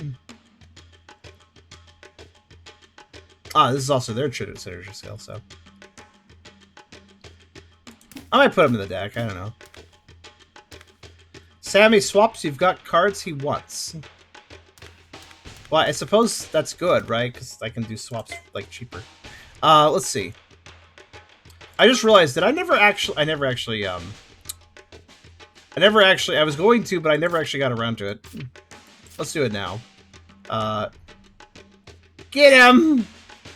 That's not what I want, but get him! Alright, let's see here. Huh.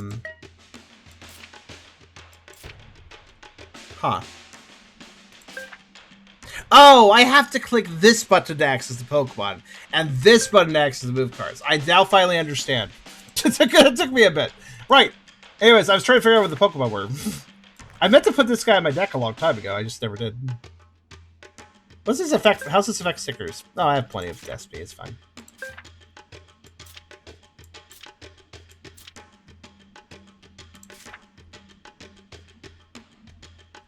Mission and careers are in the left section. Yeah. Listen, modern UI design is use a picture over words that explain something, and I admit I never like modern UI design. Using symbols requires me to then parse the symbols. This is an interesting mix. Let's go ahead and put on some extra cards here. So we got... So... Okay.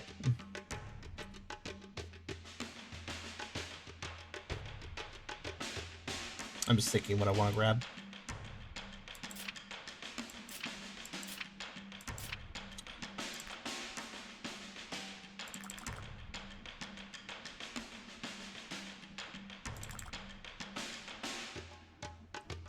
I see. I do require more cards, so I gotta consider.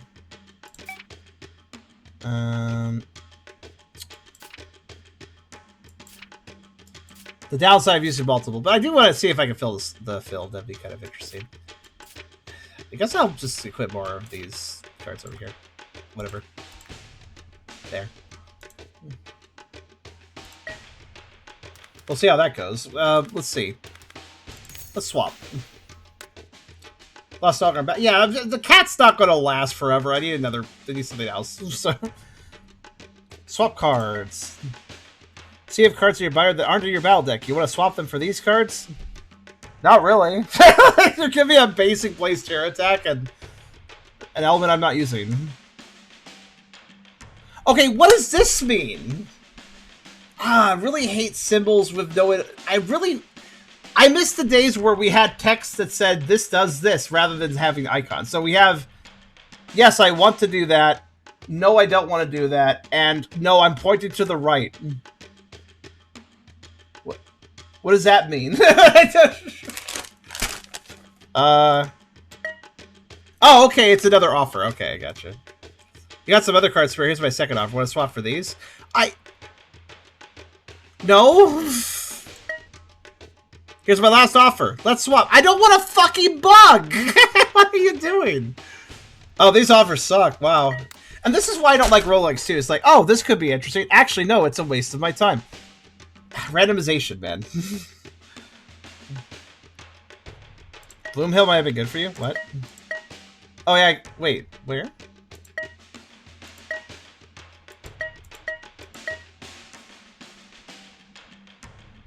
Oh, you know what? Actually, yeah, I should put that on. I forgot I had that. Thanks for noticing that.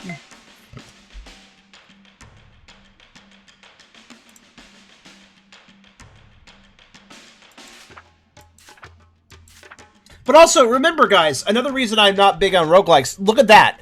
There were 3 swaps offered. I am interested in anything electric or water. All those 3 swaps had nothing to do with electric or water. This is my RNG in games. You have to remember, I either have crazy good RNG with like stuff that you wouldn't expect I would have good RNG with, or I just never get anything I want. And that last part is really annoying when you mix that with roguelikes, which tend to randomize what you get and then hope, and then it's like, well, I hope you got what you wanted. It's like, nah, I didn't. Like, I did, nope. Alright, let's put on a bunch of Bloomhills. Yeah, that's actually really useful. 3 HP heal is not amazing, but it's not bad also. And 3 gain 2 energy of the user's primary type is also interesting. So what does that mean for a charged pup? Is the primary type the electric because it's in the upper left? Does that mean he would get electric?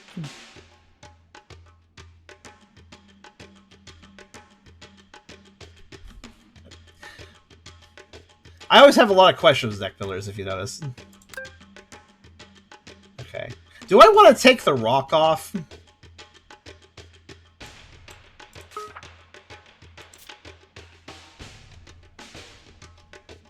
I mean, it's... If I got all 3 guys of the... Well, yeah. I need more copies. No, I want to remove it. Okay, there we go. I feel like the rainbow energy is enough. If I didn't have the rainbow energy...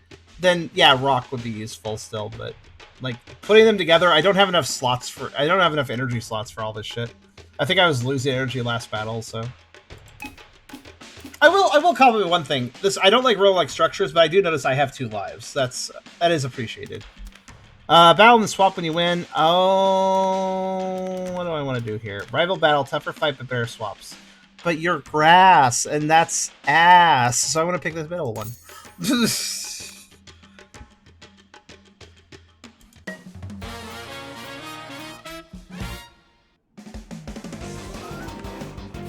I will say the music of this is quite good. What do we got here?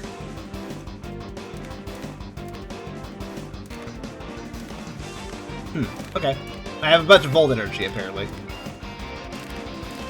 So I'm not using Soak Shot. Well, granted, I can swap cards out, so...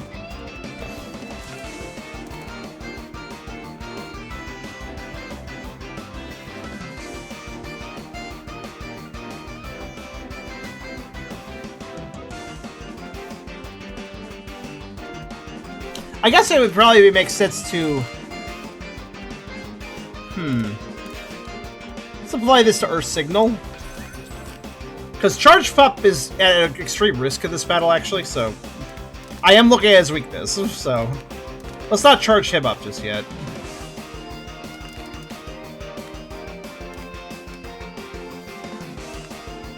Granted, he does have a dodge right now, which is good. So, my deck just gets shuffled and I go back through it, right? So I may as well use the Bloom Hill to get some energy as well.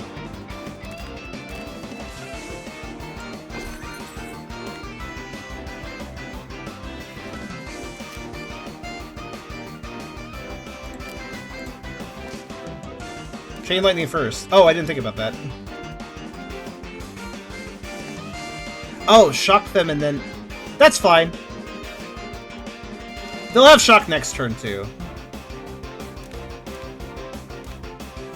I forgot Chain Lightning only requires 1 energy. But granted, I had enough regardless. Oh, did they heal? Oh, they have a rare Cory Dusty. Your cures cure 1 debuffs. Oh, I see. Well, they didn't cure the tweaks, so that's fine. Let's see. So, like, I'll just, like, swap this, I guess. Let's see. Okay, I got shock again. I can apply that again. Let's also...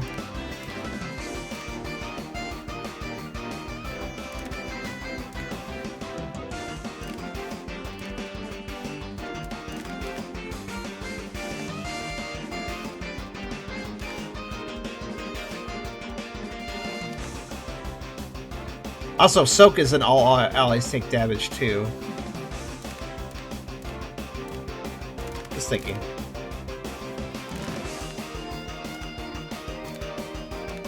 Let's swap Bloom Hill. I don't need it this turn. Okay, I got Drown. Okay. They do have Soak, so I can mess them up a bit. Power down. Lowers the crew's power for 3 turns. Cool. Was that because of saying I did, or because of saying he did? He's going to do a bunch of attacks. Probably hitting Charge Pup for a ridiculous amount of damage. Let's see.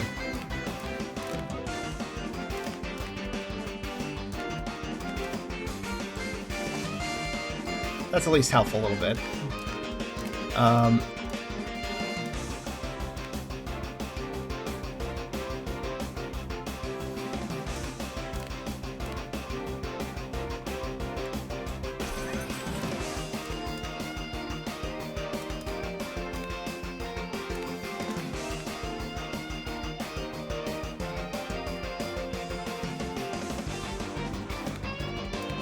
Do I want to restock Shock? Probably.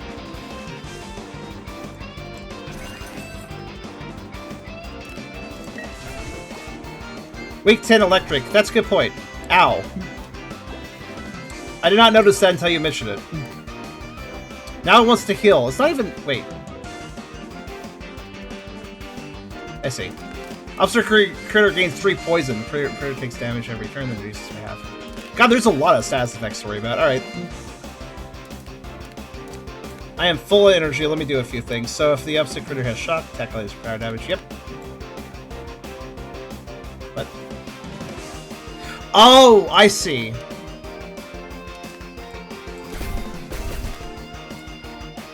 Opposite means across the way from. Okay. There we go.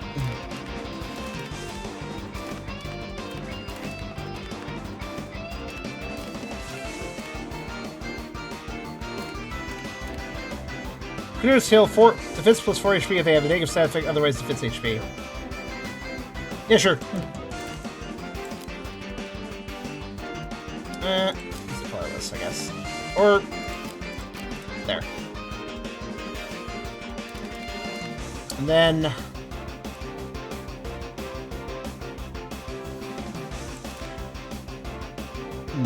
Yeah.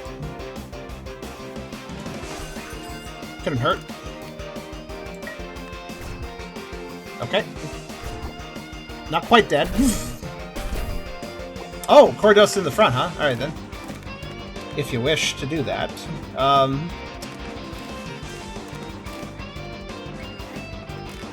Actually, the one advantage of Charge Pump is that attack stat is very good.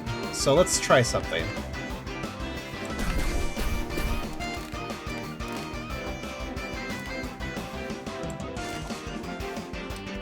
Let's see. I feel like what would probably be best here is...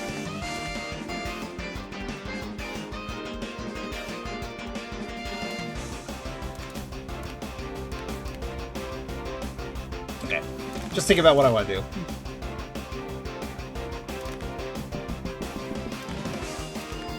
Not what I wanted. Well... Nope. I was hoping for a more electric damage, but alright.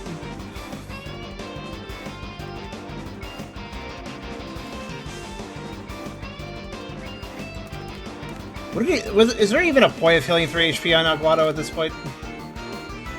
Attack up screw for 13 damage to the user above 50 HP, otherwise 9 damage. Oh... Well, you could survive that if I did that. Oh yeah, actually that makes sense then. Okay, let's do that.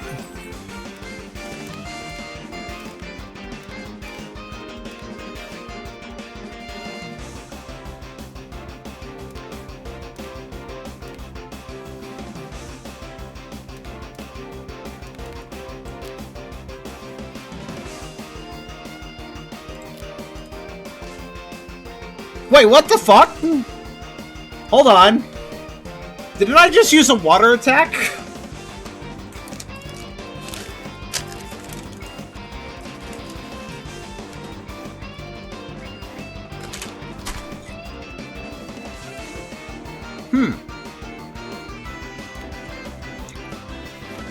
Weakness counted. Okay, good to know. So basically, Gory Dusty can be weak to water attacks if it's coming from Charge Pump. Okay, I see the advantage of this. Yeah, I figured that would happen. That's fine.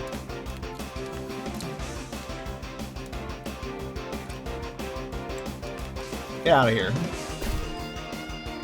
Now.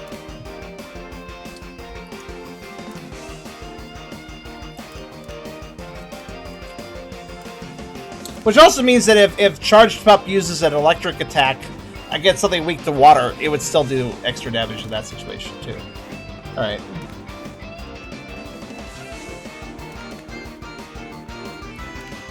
Let's see.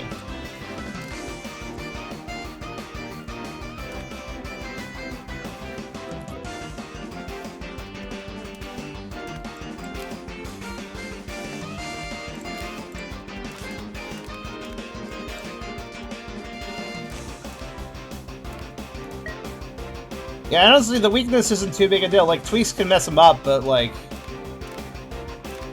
I think I do think the weakness is fair. Like, it's... Oh, here we go. That's 5 damage. See, I'm not going to track in all the different buffs and debuffs, too. I can't go like, oh, yes, I'm going to do this much damage to this attack, and then they're going to have this debuff, and their moves are going to cause them to take this damage. It's like... So here's the thing. They're going to lose 1 HP with their 2 attacks they're doing. If I had Shock, they'd lose an additional 1 HP. I don't know if that really matters, but in a situation where things are clutch, maybe it would. They're also going to be doing a total of 20 damage to Charge Pup. So, okay. The important thing is that that's not a kill, so I don't really care.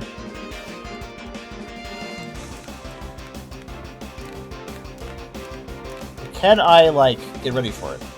Well, I can get rid of Soak. I want to.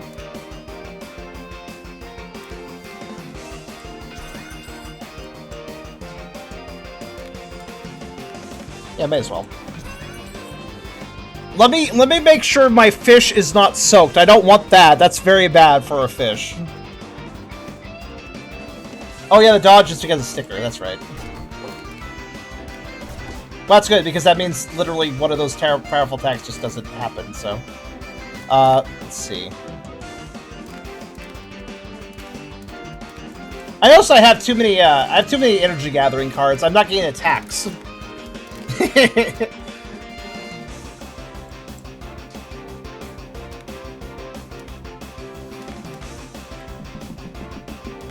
So, I replaced the blue pill, and I got a blue pill. Yay! What are you using? Vital power. Ooh, that's interesting. 12 damage. Oh, that's just a kill, isn't it? Alright then. I mean, if above 50... I am barely above 50%, aren't I? Yeah. God damn it. If only I could hurt myself right now. Like, actually, it wouldn't matter. It'd still be too much damage. Alright then, knowing that that thing's gonna die, let's just get a signal... Let's get air signal ready to finish this off.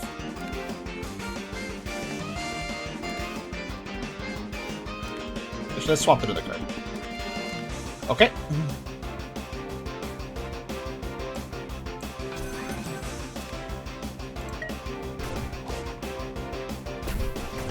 You should have air signal in front of its tank you want to being hit. Is that how that works? I'm confused by that. The game never explained that. Is the front card the one taking all the attacks?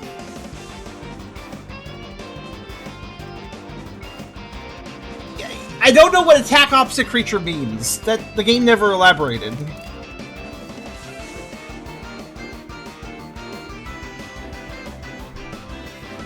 Oh! I want to tell everybody that the tutorial of this game sucks. Yeah. Opposite spots, yeah, but opposite spots, if there isn't an opposite enemy, I guess it defaults to whatever's in front, or the other spot besides that. But here's the thing. Yeah, I would have swapped them had I known that. Too bad the tutorial doesn't bother to explain that shit. I kind of feel like the tutorial not explaining things is because, you played other deck builders before, right? Kind of attitude, feels like, you know? This is probably assumed knowledge.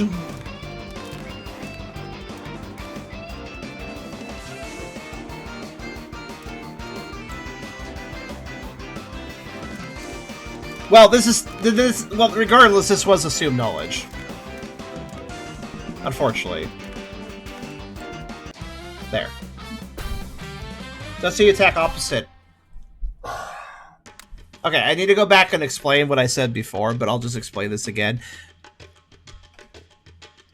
If that's a common term that people are used to in other deck builders, okay. I don't immediately understand that. Right? Opposite. Yes, I was reading the cards that say opposite. I didn't understand what that meant. Specifically, I figured opposite meant whatever the mirrored slot is on the other side is the slot it attacks.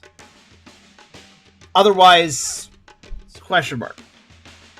You thought opposite equals enemy. Yes. Well, obviously it does, because it's an attack card. You can't attack your own party.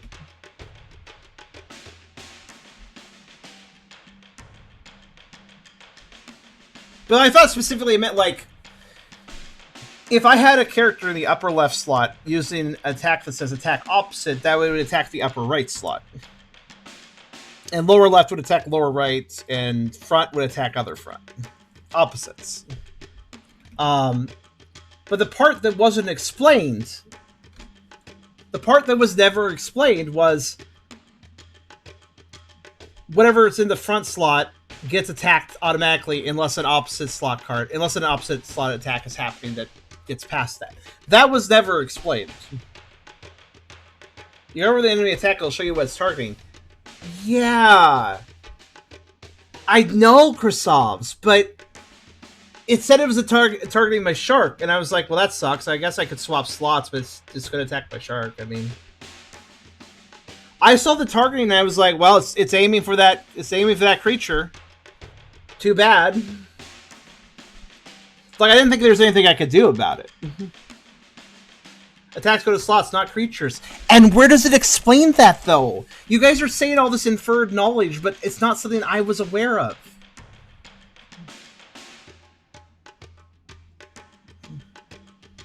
Like, that's the thing I'm trying to point out.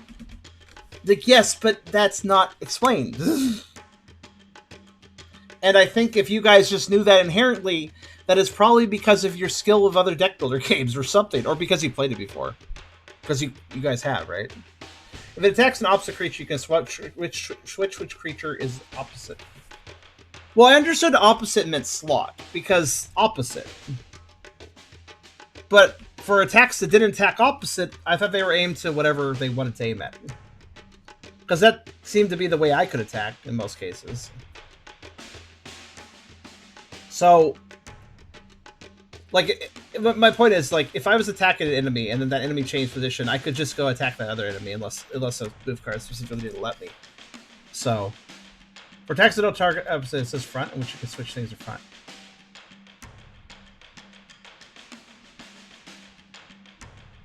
But that's not how I attack. Why is the enemy limited to attacking the front when I'm not? I can... Or am I just using a ton of opposite attacks that I don't even notice that I can't? Normally I can attack past the front with most of my attacks. So I thought the enemy could too. If the enemy is like limited or something, then I didn't know that. Oh, look, a Shab Poise. Huh. Oh, that seems kind of useful. Take that. Stun? What's stun? There's so many status effects. I don't know what stun is, or how to make it. Yeah, lightning every...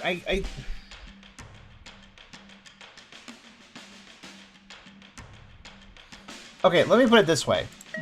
A lot of the opponents we're using... Let me just pull up.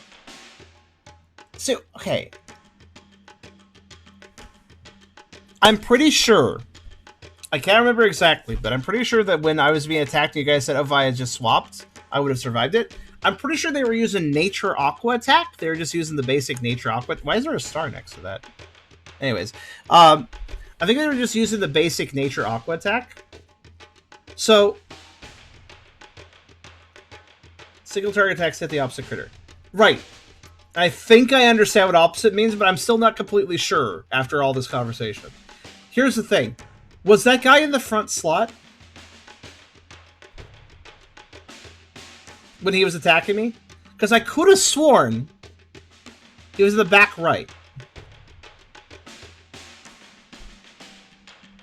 Maybe he was in the top right. He was in top right. Since there was no monster in the top left, it went for the middle instead. There! We've hit the connecting point. Where am I supposed to know that?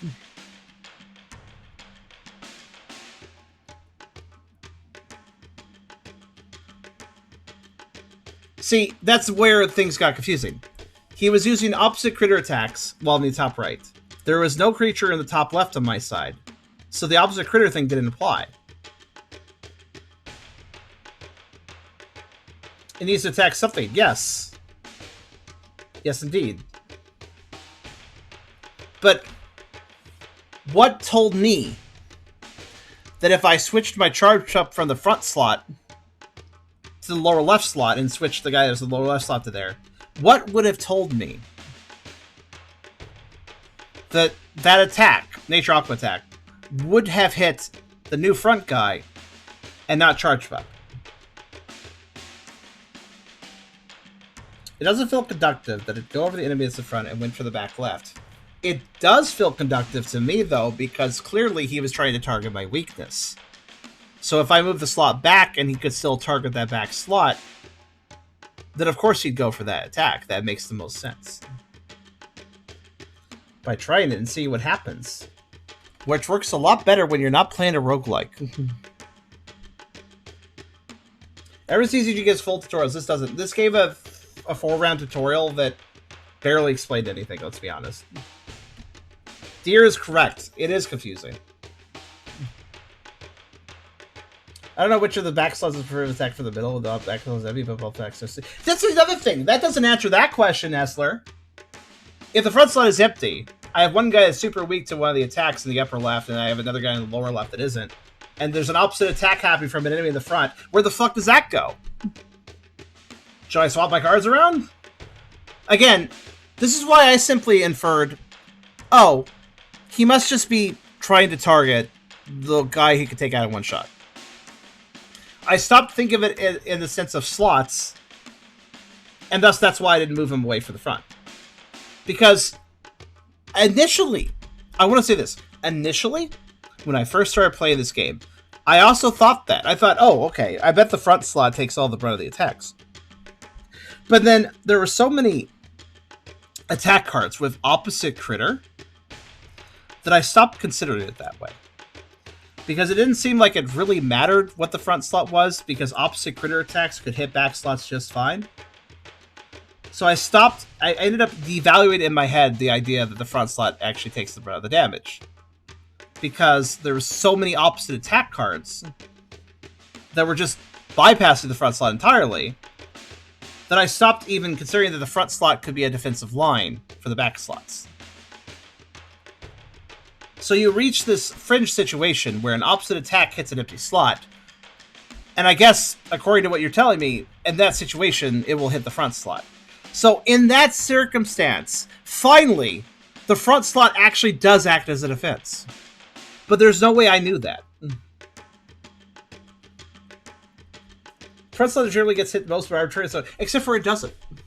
I was having a lot of battles here where the front slot wasn't getting hit that much. In fact, I was only putting my guys in front because I was worried that there'd be some debuff for damage if I did it or something. Otherwise, I would have just been putting them in the back for the most part. But yeah, I saw the enemy hitting around my front line so much that I stopped valuing the front line. And it sounds like it's very situational that the front line actually blocks attacks, which I think might be a bad thing. Why even have a front line if it's so situational where it gets used? I kind of would prefer if I just had 3 card slots in a vertical line from each other and everybody just had equal dibs. I guess I'm also thinking about this in Pokemon logic, because in the Pokemon TCG, the front line actually did block most everything, unless an attack specifically got around it. In Pokemon TCG, the front slot really matters a lot more. So initially, I thought the front slot mattered a lot here, and then when it didn't, I kind of lost faith in it, and then I stopped really realizing that it actually had a purpose still.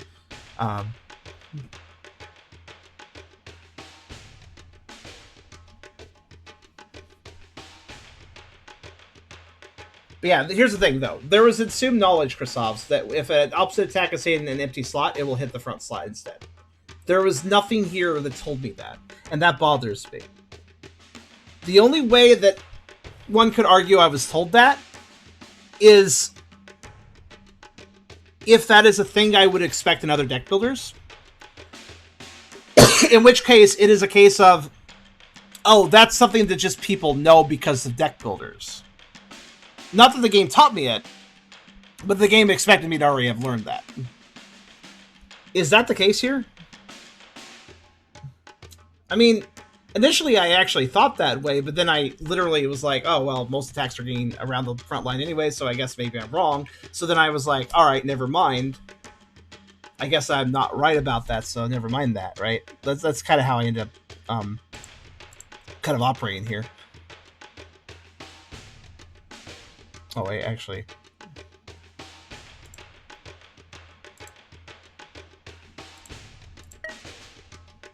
Let's see, I want Thunderstorm. I want as many attack cards as actually I do want as many attack cards as possible. Even though Escape is more useful than having too many energy cards, so I'll grab that. Nature Energy. Oh!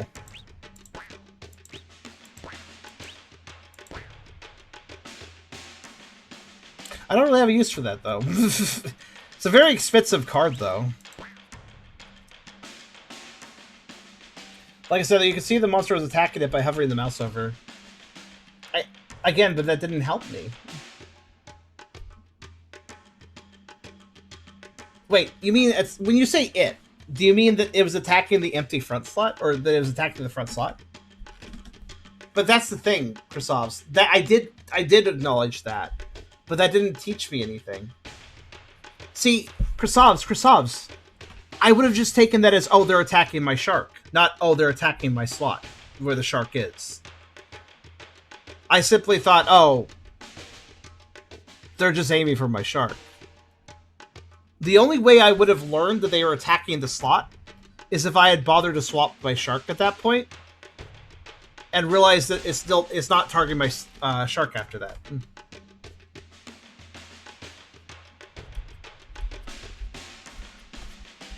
My point is, though, Chris, my point is that information did not tell me that, like, you're like, hey, Charm, if you had just moused over the attack to see where the attack was going, you would have completely understood everything. And the thing is, Chris, I wouldn't have, because I would have still misassumed they were aiming for my shark.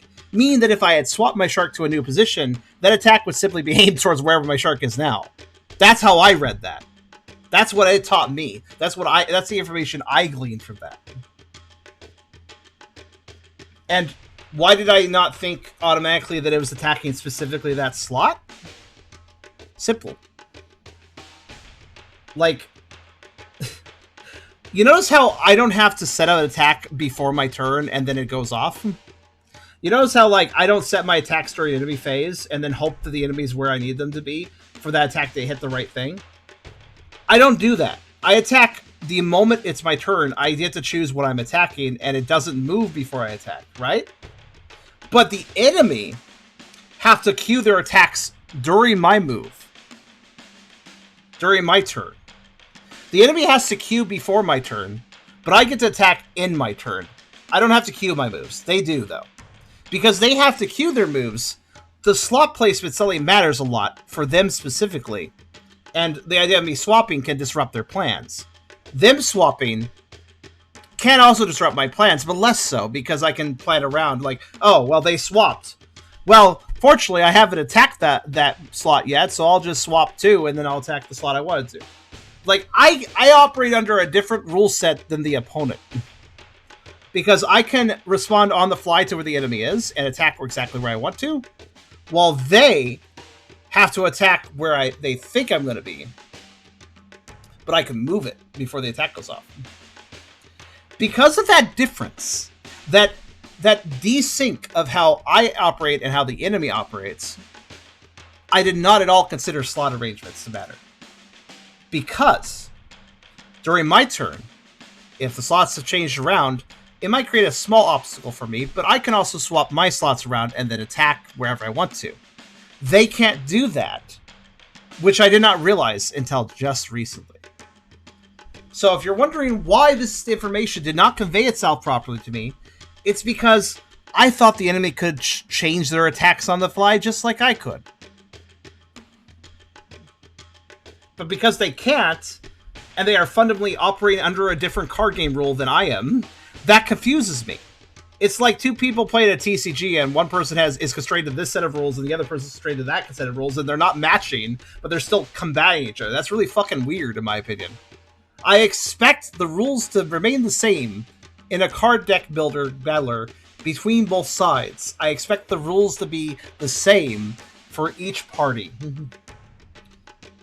Given that it wasn't, yeah, there's no way I could have learned that, because that confuses me. It's like they're playing one game and I'm playing a different one. So, again, it's like two different rule sets that we're playing under at the same time.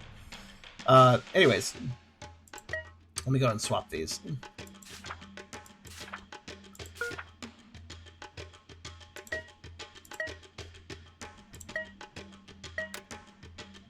I hope this makes a little more sense. I'm explaining how my brain works, and I simply saw the information at hand, and I was like, well, we must operate under the same rule set. We are playing a card game against each other, so ergo, it doesn't matter if I move the shark. Because if they moved their shark in this situation, I would simply move as well and attack it still. So they will be doing that too. That's what I would do in this situation. That's what they would do in this situation, but that's not true. That's the unfortunate thing.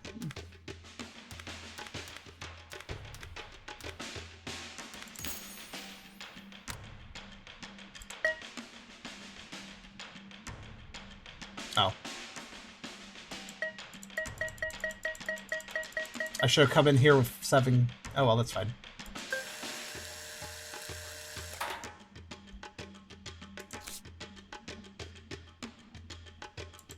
I got a... what is up with the star? What does that mean? Did I master this card? How did I do that? Using it enough for something?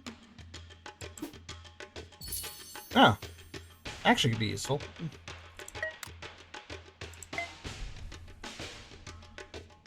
Alright, let's see here. To a quick slot shock. Let's move.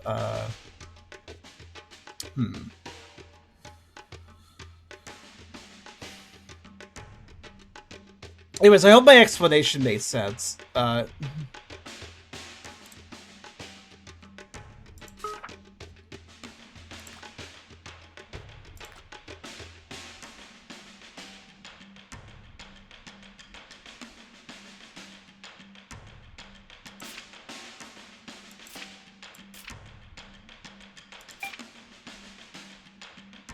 Oh, is it just...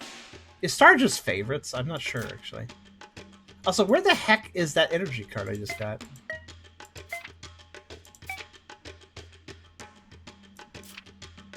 Huh. I'm aware. I'm trying to find the last card. Where is it? Is it here? Oh, there it is. It's under... I guess that counts as... I guess that particular symbol means energy. Okay, gotcha.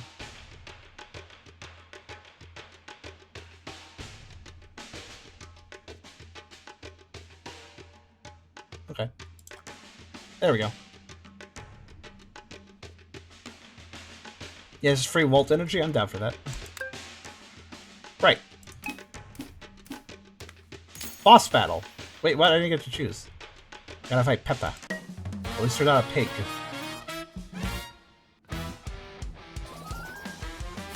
Okay. Okay, Lapis gets to be defeated first. What? This is the fish in a desert? Okay. Oh, and Kinlecker. Yeah, let's start with. Oh wait, Kinlecker has like no defense, literally, right now. So, right, what are they using? Thick skin, raises defense 3 turns. Okay. But yeah, there's like too much. Like right now, there's immediately too much information. Like, okay, they're gonna raise somebody's defense. Whose defense? Their own. Okay. This is gonna do 1 defense lost every 3 turns here. This is gonna attack Charge Pup. Okay, that makes sense, I guess. I mean, I'm not weak to that at least, but and you're doing nothing because you're stupid. All right, got it. Everybody has shock because of my starting ability thing. Something. Actually, wait, was that a sticker that did it? I don't remember. Anyways, let's see.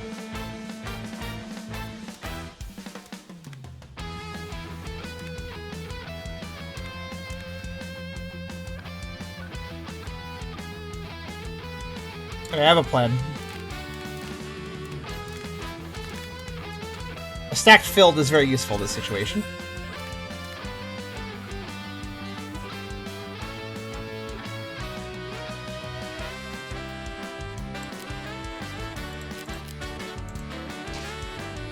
Good. Very good start. Let's see. Then I should be able to... Yep. So in this case, I cannot... Like, if I use this on Iguano, I have to attack Market. So if I wanted to attack Lapis, though... Here's the thing. This is the exact situation. I want to attack Lapis. Oh, but it's over there. I can't. I can't do it. But... Wish I had Soak. I can get that next turn. But I can just go like, yeah, whatever. And then now I can. Just like that. But see, the opponent can't do that. And that really throws me off, that they can't do that.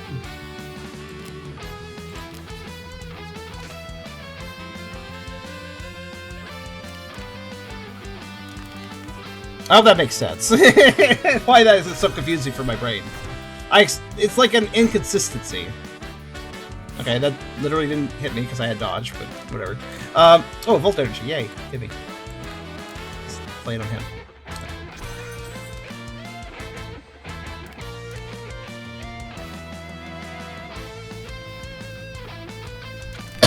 Oh, perfect. We'll just use Chain Lightning here.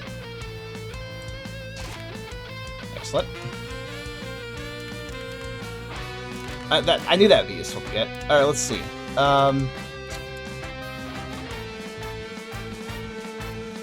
Does anybody have stun? I actually don't know. Let's see. Doesn't look like it.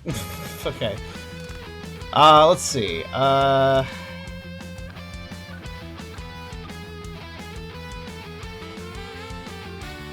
going to be 9 plus 5. That's pretty good. What do you mean? Oh, not a... Oh, right. Fuck. I mean... That's fine.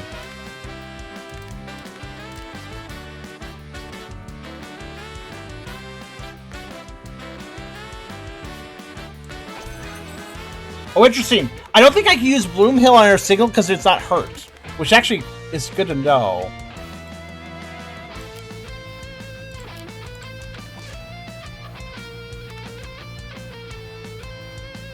Oh, right! I almost forgot.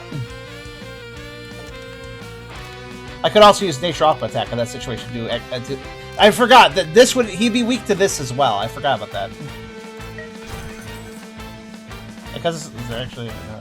okay. They have barely been able to do anything to me, and that's kind of funny. Let's see.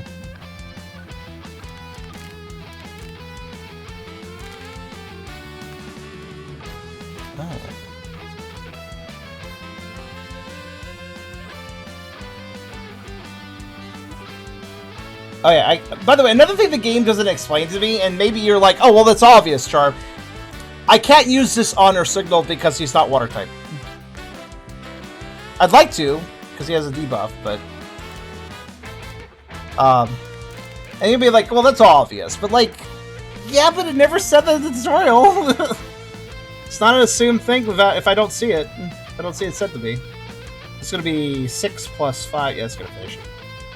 Get rid of it. Okay, so.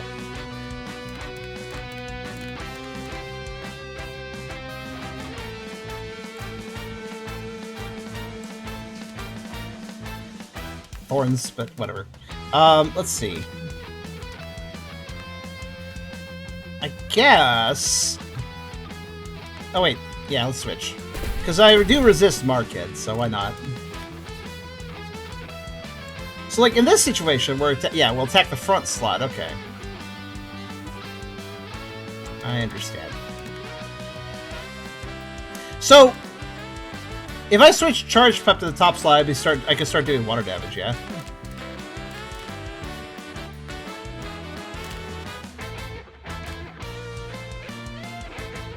Okay, I'll do that next turn.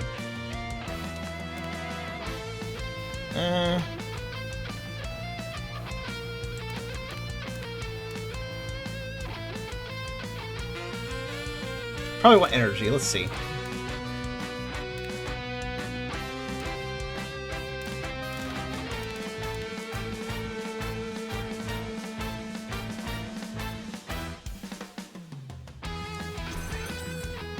They have a lot of buffs. I may as well soak them a little bit, I guess.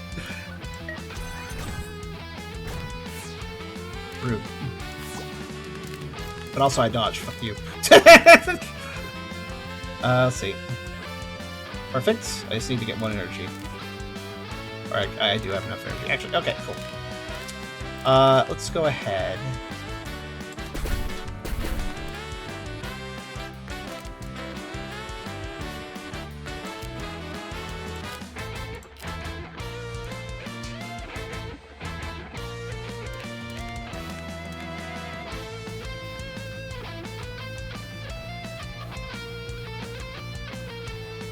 That should finish them. Or not? Did I do the math wrong on that one? I guess I did. Well, whatever. It's fine.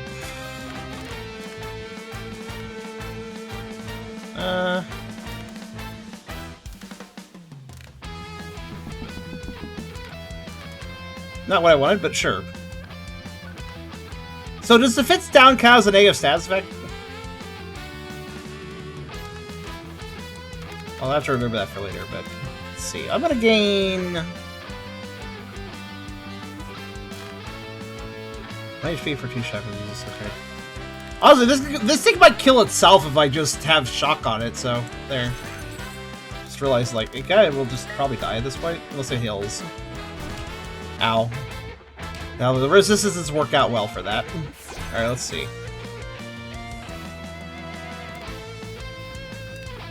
They do have a lot of defense. Oh, that's right, I forgot to factor defense. There's so much to deck builders. Defense, weakness, buffs, debuffs, skill usage, personal powers, blah blah blah blah. I always miss something. I always miss something when I play these games. It's fine. We'll get rid of it. Hold on. So that's gonna be 6 plus. All right, that's gonna be 6. Weak plus 5. So it reduces. Yeah, that's perfect. 4 damage. Get out of here. Oh, 5! I see. I can't math. I thought it was gonna be 4 damage, but I mean 5 is fine too. But I can't math it, man. I can't quite do it. All right, let's see. Yeah, I guess the most important detail here is opposite critter hits front if not opposite, which I just wish that was said somewhere. Anyways, you have stun? No, you don't. You have a lot of broken stats, though. Have this. I guess. At this point, I'm just punching this thing, I guess. Let's clear the debuff, so you can't hurt me as bad.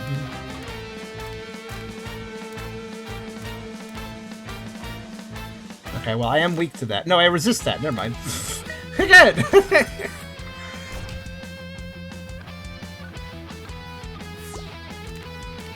That is the opposite of being weak to it, in fact.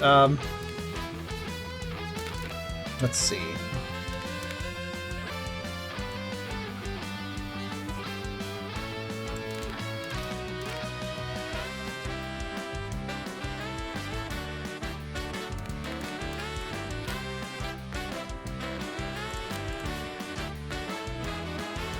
I mean, shrug, I'll just hit this guy a lot, I guess. Wait, do you not have soak? Why not? I thought I just soaked him. Huh. Where did the soak go? Oh, well, whatever. Maybe there's a debuff hill or something that happened? I don't know.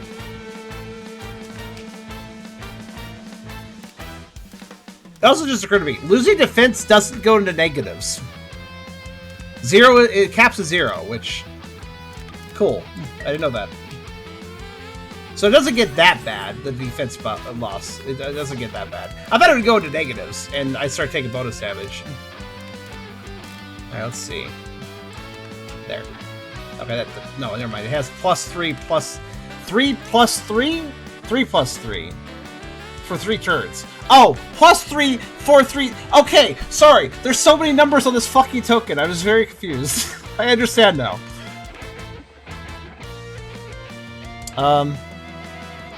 So how much does that is 6 then? Meaning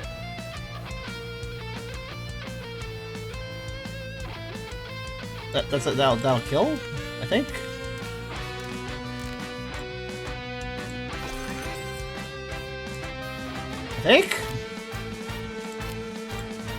Yeah, okay.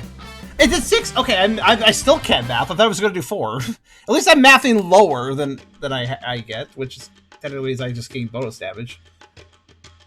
But yeah, it gets like deck builders just start confusing me a lot. Swap cards, okay. Volstinger, okay, cool. Seems to be rare.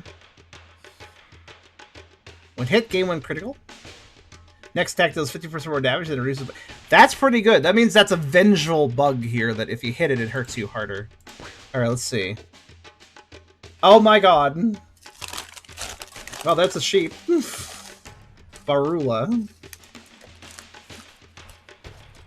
I wonder if Estler is aware of the sheep. I assume so, but I don't know for a fact.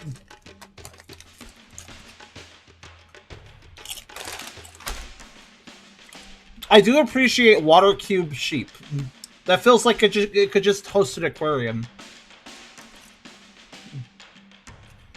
It is very cute. I do like... Oh, it's got little fin ears, too. Like it's some aquatic creature. I appreciate that. I also appreciate you can see its body, like, underneath the water. Look, that's pretty cool.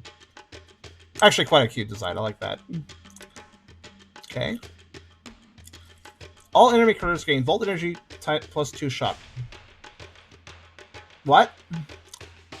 Times 2, I mean, but...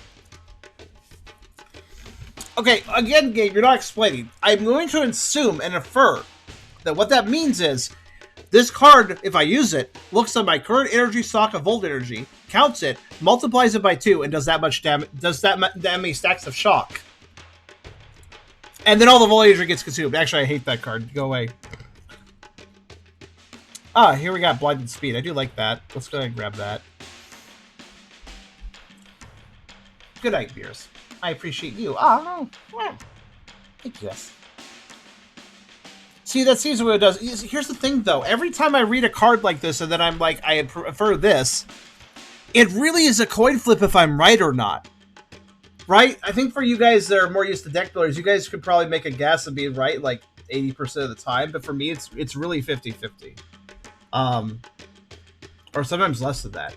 And I think it's simply because when something explains its effects, whether it's in a card or a board game or something, I just interpret it differently than most people do. Like, it's written for people to interpret X way, and most people will interpret it X way, but I'm over here being like, oh, why? Why way? Like, I don't know, I just interpret things differently than most people sometimes. Something could make sense to an entire board game group I'm playing with, but then to me, it's like, wait, what does that mean? Like, I don't know. Something about my brain, man. Oh, hey, look, stun. I have a card that synergizes with that. Using a skill card removes 1 stun. Oh, it just, like, removes a move, basically. Causes a move to cancel that.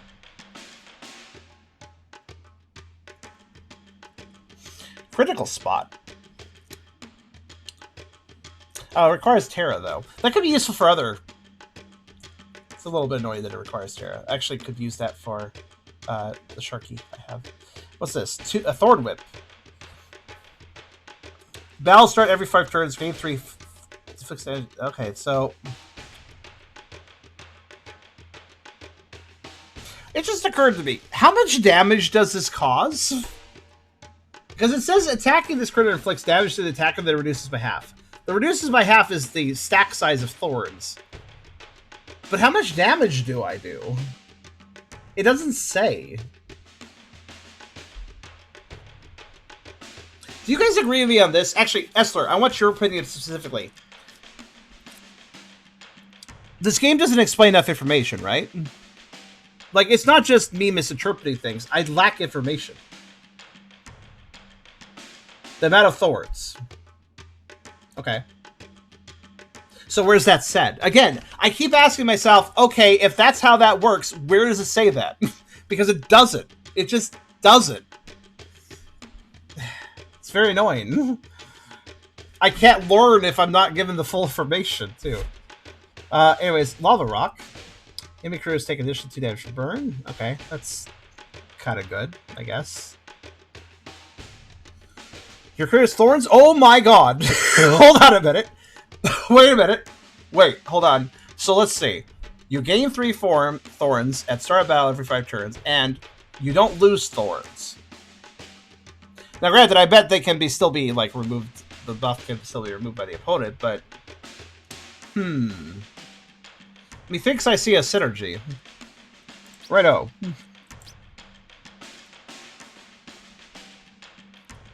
Yeah, I kind of want those.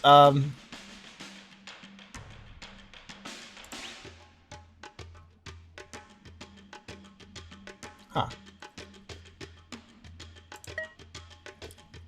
Alright, what cards do I not care about that I have? Let's see. Yeah, that'll do.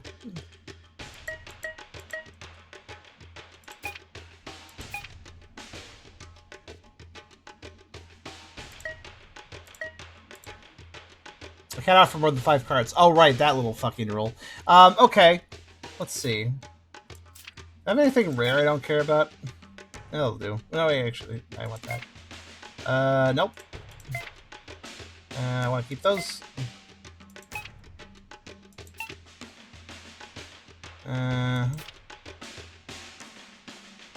Well, I don't have a use for the rock, I suppose. So let me just get rid of... Wait, how much are these cards worth? Oh, goddammit, they don't list their individual swap values over here. I want to remove one that's... I guess most of them are worth 2, actually, so it should be fine. There, okay. It is a little annoying that it doesn't list them over here, so I can be like, I'm gonna pick this one. Yeah, I don't need this rock, actually, so... Yep. Thank you.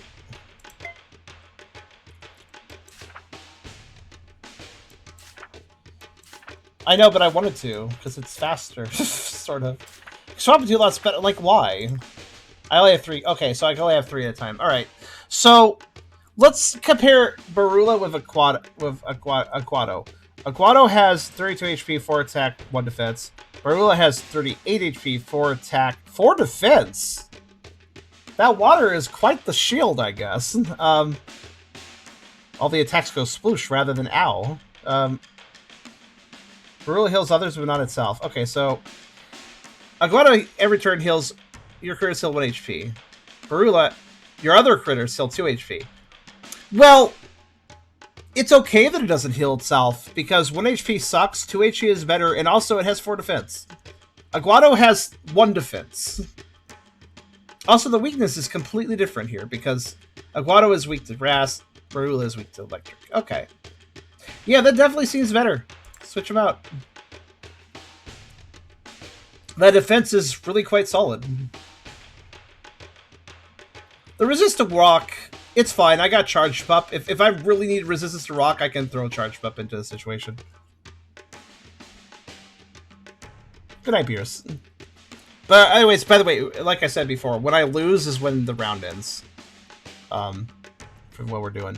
Anyways, let me go equip some random cards, I guess. What did I want to equip? I don't remember now.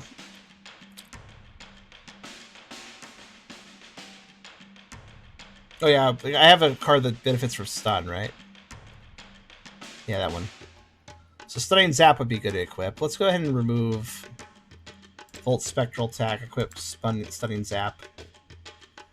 Okay.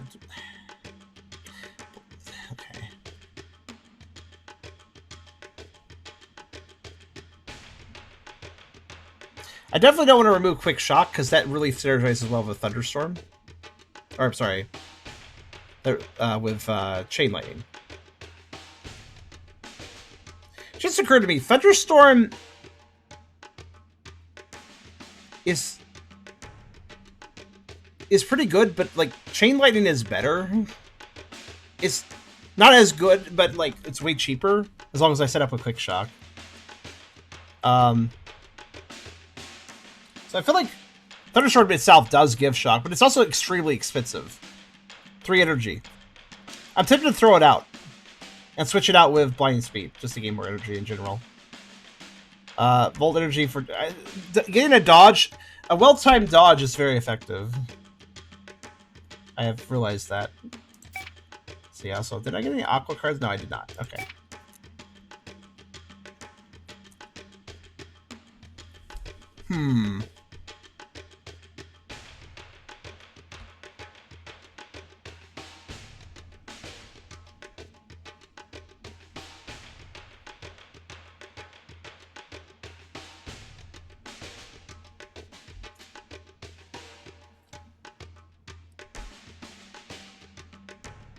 I just realized Barula can actually heal quite a bit with Perk Up.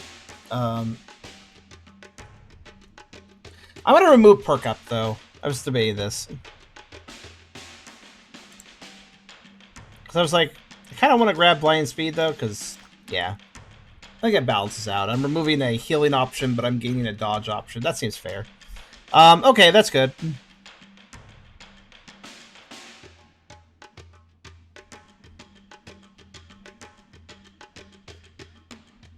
And of course, can't forget the stickers. So, Thorn Whip. This is also a very good... Not only is the Thorn Whip and the little cactus a really good combination, but with Barula as high defense, it's also a really good combination for them. It's like putting thorns in the water sheep and then see what happens. There we go. Anyways, leave this card. So I completed round 1, I guess. Nice. Found yourself in the Spectral Graveyard. This happens a lot. A brave mistake challenged me. That's not a good pun, especially when you just used the word graveyard a moment ago. But okay. Well, I have 8 coins. Okay, Slinglin, huh? He's kind of cool. And Fat of Scales. Fancy. Then we got the Lapid Fish, which... Honestly, I love this card because it's just like... Oh god, I'm a fish and I'm in the middle of the desert. Fuck my life. That's kind of the vibe I get from it. That's the vibe I get from that card.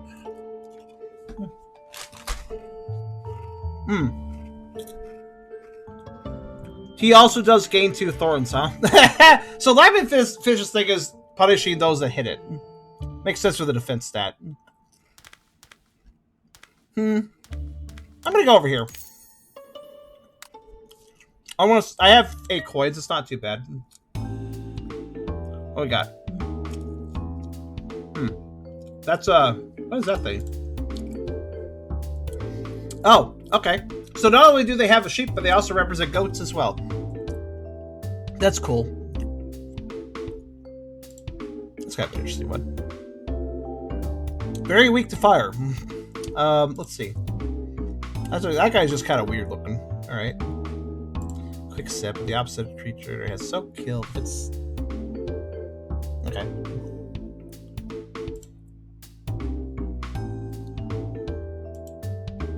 Wait, which one? The goat?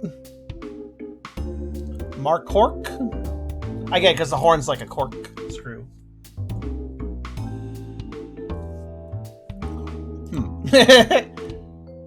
Battle start every 5 turns or creators gain 1 critical. That seems pretty good. Why is that so cheap? That's just 50% more damage on attacks every now and then. I don't see what the...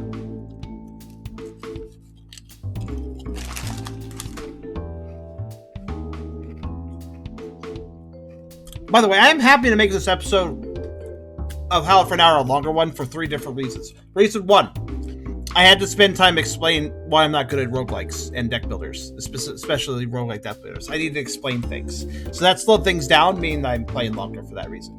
Reason number 2. I like the dev. I may not be the biggest fan of this genre, but dev's a pretty cool guy. Furry. I want to support him.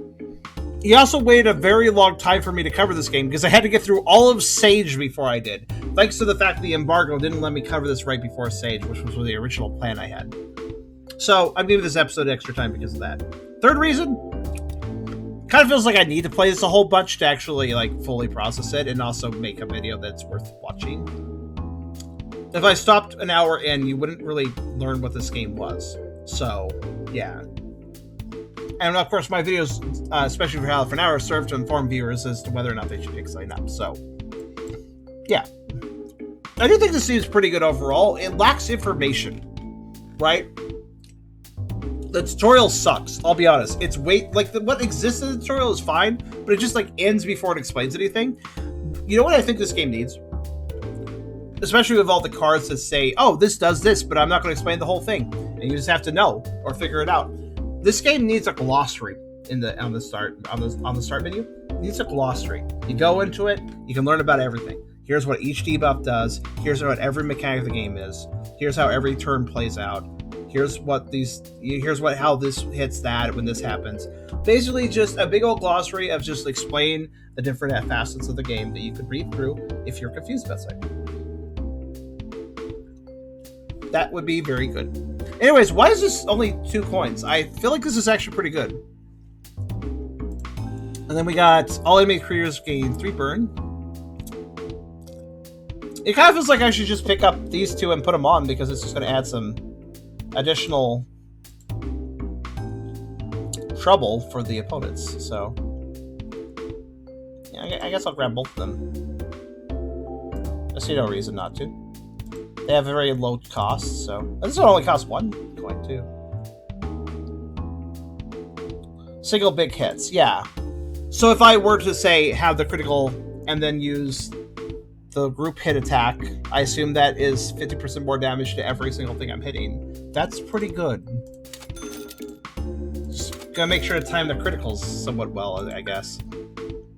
I got the signature machine. What is... okay, so what was... So Barula's signature card actually does have Barula on it. I appreciate that. Oh no. The poor thing. It learned how to moat. It learned how to make a moat, but it had to sacrifice its ears in the process. Poor thing. I have a moat, but at what cost?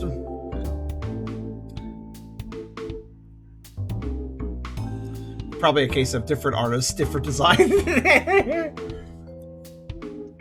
Definitely like the left card more for its design. That is a very good design. The fin ears is just that extra little touch that puts it beyond just, this is a sheep with water around it. It is that extra little touch it needs. But having no ears at all looks very strange on a sheep thing. In fact, if you looked at this thing on the right, you would be forgiven for not even thinking it was a sheep, but like some weird bug that had water around it. That's what it looks like to me now.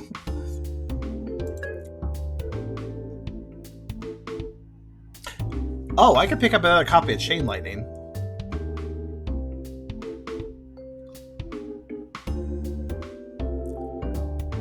That could be useful. Apply shock to opponent, Chain Lightning, Chain Lightning. Double Chain Lightning. That could work. I just realized Silk Shot has Barula in it too. It did not occur to me until just now, but that's also Barula. I didn't even realize this was a sheep until I got its actual card. You would not be forgiven. Aw.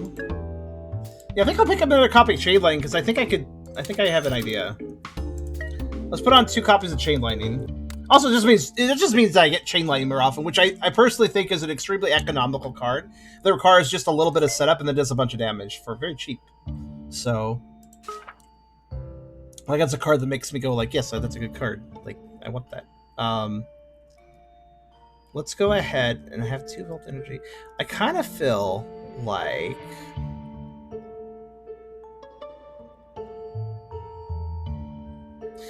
Let's remove a Nature Aqua attack, and then I'll put on...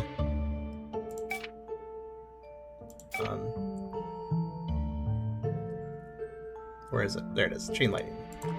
Because I have a lot of ways to add shock to creatures. I can do it through Quick Shock. I can do it through...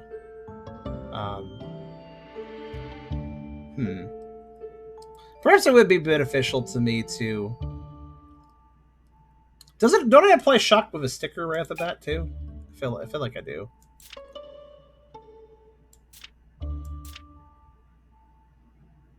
Speaking of which, equip. I honestly can't remember now. Thought I did, but maybe I don't. Oh yeah, right here.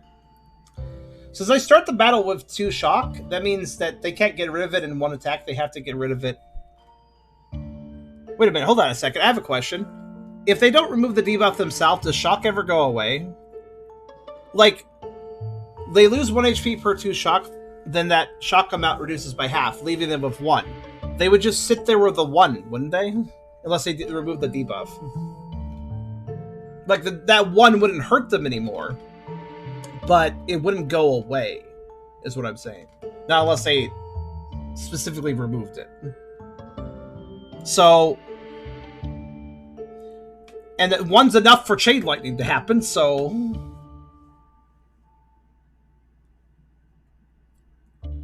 Also, I hate saying this, but these pizzicato strings in this song are kind of sus. If you get my reference. Sorry, it makes me think. It just makes me think of that game. Sorry, it's a little similar. Now, I have a really important question. Since my strategy is built around Chain Lightning now, more than ever, should I... Well, I'll go back to skills. Should I currently have shock applied to all enemies at the start of game, And then I have Quick Shock, which can apply shock. And then I also have when hit by Earth Signal, when Earth Signal gets hit, which by the way, I guess Earth Signal should probably be in the front slot, I just realized. Wait, hold on. Who gets in the front slot by default? Is it... Oops, I didn't mean to remove him. I was trying to be like... Is it ordered from top to bottom? Middle? So right now, Earth Signal will be in the front. And the sticker does apply it every 5 turns too. But I'm just trying to think of all the ways I can apply shock. So I want to Earth Signal in the front so that shock gets applied more often that way too. Okay, so that's once again, the game fails to explain like my place. Like I didn't even consider my Pokemon card order, but that actually matters. Now, notice that these cards are in a line, in a straight vertical line. That is not how the field is. The field is two back that are vertical from each other, and then one in the front. So, I had no idea that this would line up like this. Like, you know, because like, remember the part where you guys said that I should actually pay attention and notice that the front row is a front row? It's separate. It's in front of the other two. Well, it's kind of a shame that these cards here are just in a line, right? It doesn't really communicate at all that Earth Signal's in the front row now. Like, that does not communicate to me that he's in the front row. But I guess he is by default now. Also, it's kind of awkward. You can't, like, swap them around. Clicking them just makes them go back to your folder. So, kind of awkward, but alright. Anyways. So, a circle will cause shock. I'll have shock at the beginning of battle every 5 turns. I can apply more shock with Quick Shock if I ever need to. I think that's enough to benefit from Chain Lightning. Right? Because I want to kind of focus Chain Lightning. I think that's enough shocking. I think that's enough shocking to pull it off, so... okay. I was thinking about, like, maybe I should remove a card and equip another Quick Shock, but... Now, there is one benefit to that, admittedly. Chain Lightning still requires an electric energy, so... Maybe having a second Quick Shock isn't a bad idea, just to gather up that, you know... just to gather up the volt energy.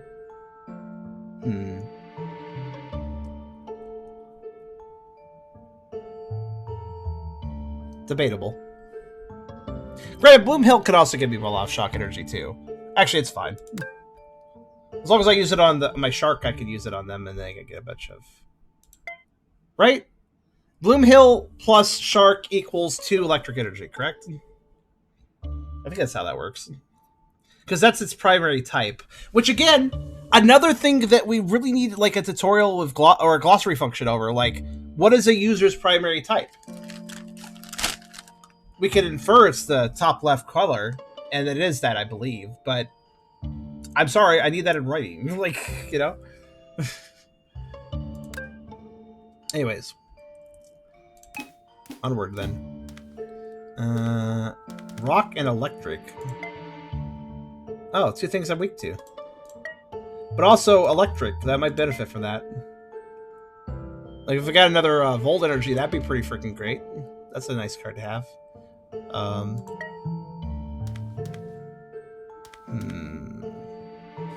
Fight the deck I'm weak to, or fight a deck I'm not weak to? I'm gonna fight a deck I'm not weak to. Yeah, why not? Or not as weak to, I guess. I think I'm a little weak to that. Oh wait, no, I'm not weak to that at all. Okay, cool. Professor! But I will say this. As a roguelike seems fine. Oh no, I don't know if I like that. Okay, as a roguelike this seems fine, but I will comment. The demo of this, where you actually explore a little world area, even in the basic demo, it had a lot more charm, I feel.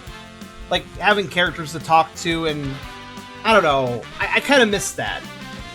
I think roguelikes struggle with story, character development, stuff like that. Roguelikes struggle with that. Not saying they don't have it. Some roguelikes can do it. But I feel like you can tell a story a lot better when it's not a game where you're constantly restarting.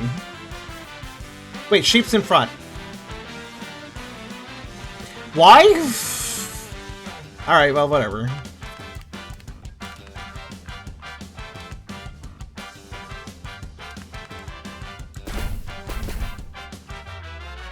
So, if I recall, the card order in the folder was Baruja, Ursignal, Sharpup. So, I guess the top card in that set was the front card, and then the second card was the upper left, and then the fast card was the lower left. Again, though, like, that's not intuitive. You know what would have solved this? If in the folder view, when you selected your 3 Pokemon, if they were just in an arrow shape, if they were in a 2 vertical and then 1 in front of that, and 1 to the right of that, if they just filled the side of the screen in that shape, like here, then I would understand immediately what was going on. But they're in a line, which doesn't explain anything. So yeah, that's a failure in my opinion. They should have made it a little arrow shape, much like how we have an arrow shape here. Intuitive, that would have been intuitive. Also, oh yeah, this is gonna be good. So. Alright, I need to get some energy first. Let's do this then.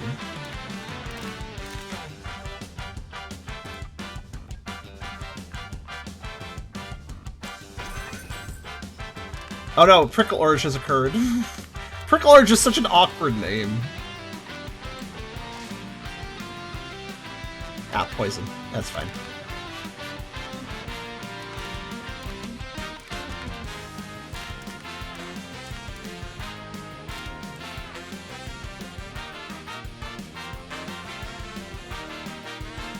Oh, the damage number does update. Okay, I'm glad to see that. Wait, does that calculate everything?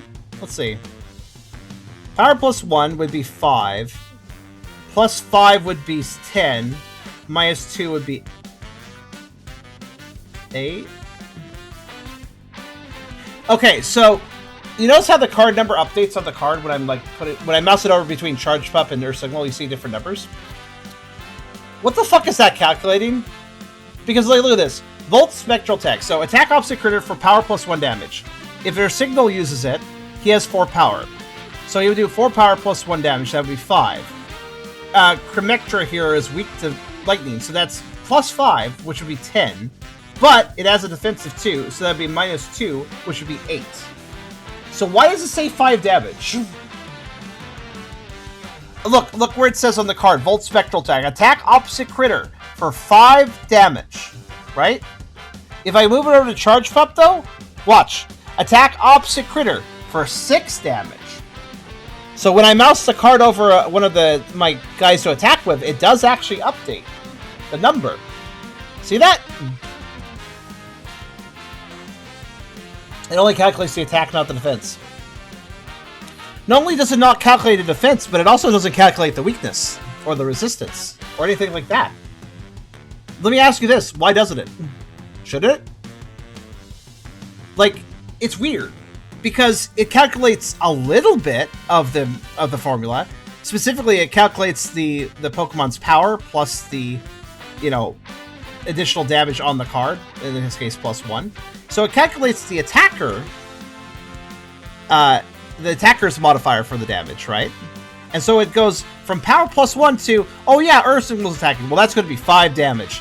But do you see why that's confusing? It's like it finished the equation for me, and I can go, oh, 5 damage then. But that's not it. It finished the equation. One of 2 of them. Actually, one of 3 in this case. Possibly one of 4 if there was buffs and debuffs involved. So, why is it calculating part of the equation, but not the actual equation? It's not, and don't give me the, well, it doesn't know what you're actually attacking. It can't calculate. No, it does. Look, it's targeting that. It knows exactly what's being attacked. So why is it not factoring in weakness and defense? That's very misleading for me. Because at first I was like really happy. I was like, oh, it calculates the damage for me. And then I was like, wait, no, it doesn't. It only half calculates it. What the hell? What? Half calculating it is more confusing than not calculating it.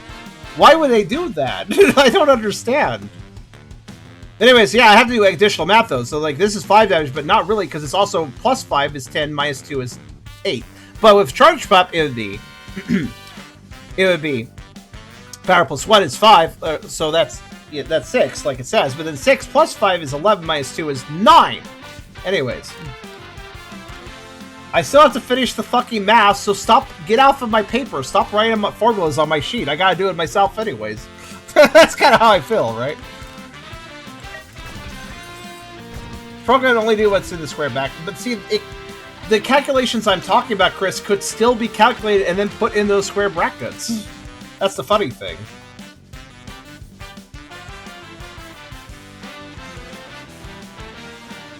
Thunderstorm. Oh, see, this is even more wrong. Hold on a second. Oh, I see, this is... Oh, now I understand why the damage formula only calculates my attack stat. How the hell would it calculate this if it was calculating the defenses and the weaknesses and such? Because it's hitting multiple creatures, so obviously it's not going to hit 7 damage to every creature. But that being said, this is probably why it shouldn't calculate at all. Or, here's an idea. How about this, right? Let's use Thunderstorm as an example. If I mouse Thunderstorm over Charge Pup, it says it updates the numbers to count Charge Pup's attack stat, right? Okay, cool. That's fine. Right on the left side of the field here, what we have is fine. But do me this. On the right side of the field, please pop up a damage number over each enemy to show me what they're taking. There. Just add that little element in too, and we're good. Yeah, the fact I gotta do it myself makes it hard for me, because, yeah. Anyways. This is probably a good move, I think. I don't see a problem here.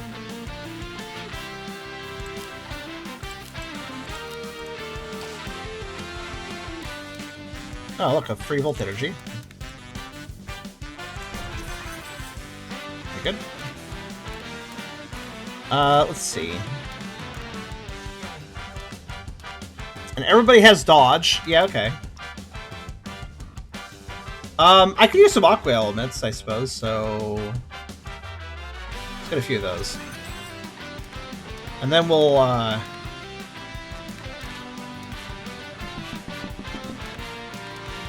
Yep, that's what I wanted.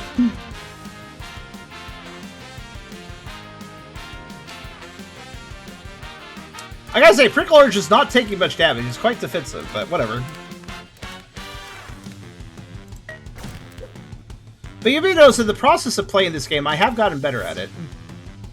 That doesn't stop me from having problems, though. It's not like, just because I've gotten more used to the game that everything's just immediately solved. That's not how that works, unfortunately. Let's see. I got the Stunning Zap. I also got No Escape. But I don't have enough energy to both. Well, actually, no, I do. Just barely. Ooh, I got an interesting problem. I was going to use Stunning Zap to stun and then use No Escape.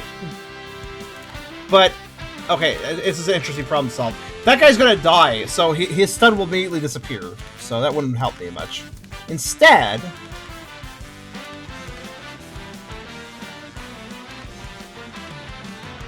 I got a better idea. Swap. Quick Shock.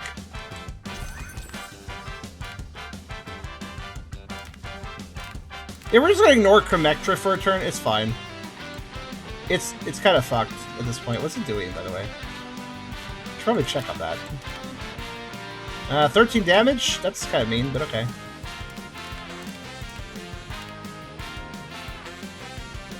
Expect off of random deal. Okay, it's fine. Whatever. Or signal can be just there taking that. I don't really care. Anyways, now I'm gonna do this. That.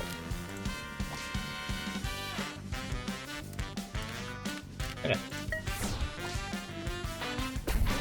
Oh right, Thorns! I forgot about that. Yeah, it's yeah. Might as well just attack Prickle Urge, considering the other guy's gonna kill himself. Alright. Forgot about that. Alright, now I'm pretty good set up. Oh, you're gonna use some Suspicious Berries? You gotta stop him before he does that. That sounds dangerous. Let's see. Oh,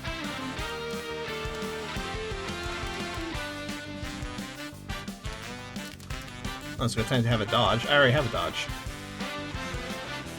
Alright, you get a dodge too, then, I guess.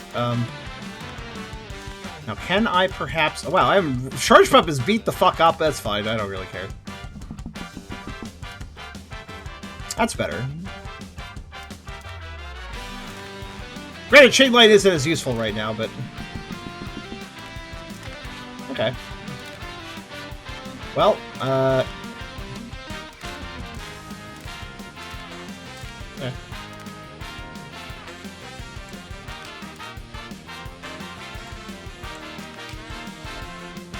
Charge prep will probably go down, but like it's fine.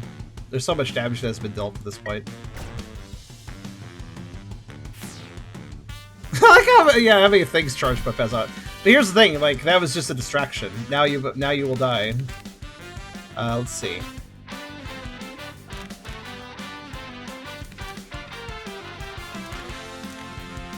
That's a lot of attacks you're trying to do. Interesting. Let's settle that down a bit. Oops, not what I want to use.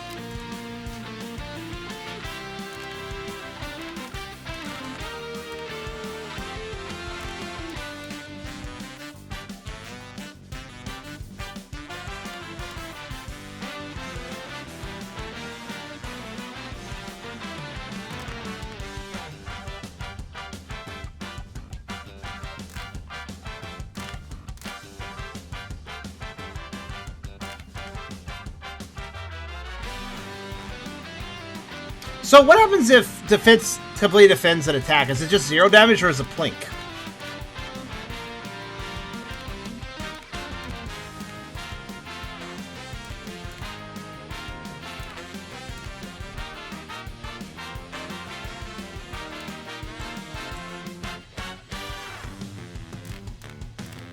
Oh, right, stun. I forgot I had that.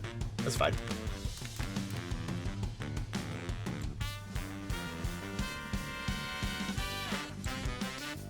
Oh, it does 5 damage, okay.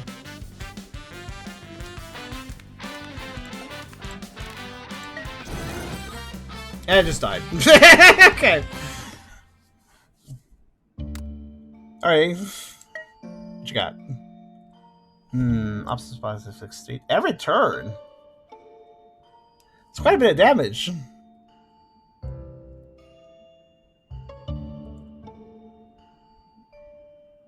It occurs to me Chainline is actually not that amazing. Perhaps I should only have 1 copy. It is quite good when there's a whole team, though. How defensive the amount of teammates. Solo. Oh, solo. It's a hyena type, isn't it? I get it. Lol. Spiky Spider's not too bad. Stackable, you say? Interesting. I'll take that.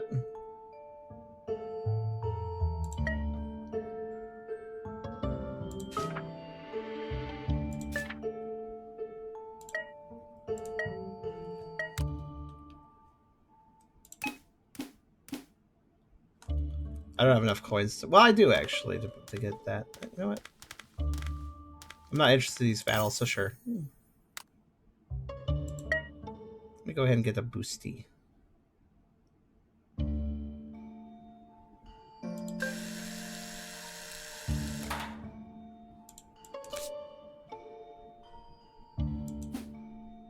Okay. I mean, yeah, sure. Why not? I'll put that on. That'll start game for taunt. Okay. Interesting. Okay. What the hell is this? Immobilizing Venom. Upset critter gains defense plus 3. Poison. Wait. Wait. Whose defense does that calculate, though? Mine or theirs? Because that's kind of weird.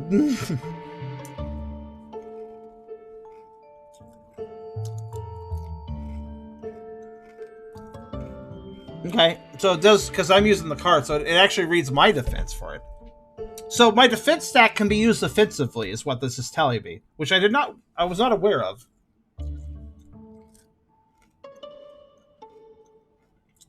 However, this requires, well, I do start with a rainbow energy. I could make use of this. Is this good? It's rare. I don't know if it's good. I can't really tell.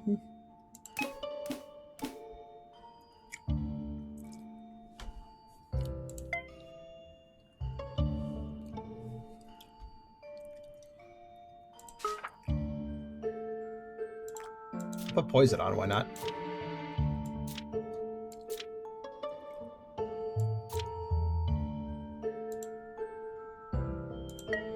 Can you actually use a rainbow? That's a good question, actually. I just kind of thought maybe I can, but I don't think I can, actually. I would need specifically that energy. So it's almost good. Actually, there's something about it that kind of confuses me. Now that I think about it, it kind of annoys me. Where is it? There it is. So,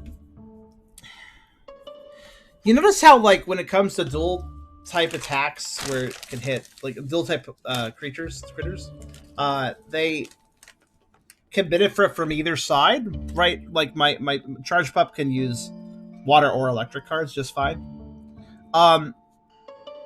Since this is the first time I've come into a dual typed move, I feel like okay, I have dual type moves, but they're all energyless. They don't cost anything. This is the first one that requires energy I've run into, and I have to say I disagree of a decision here.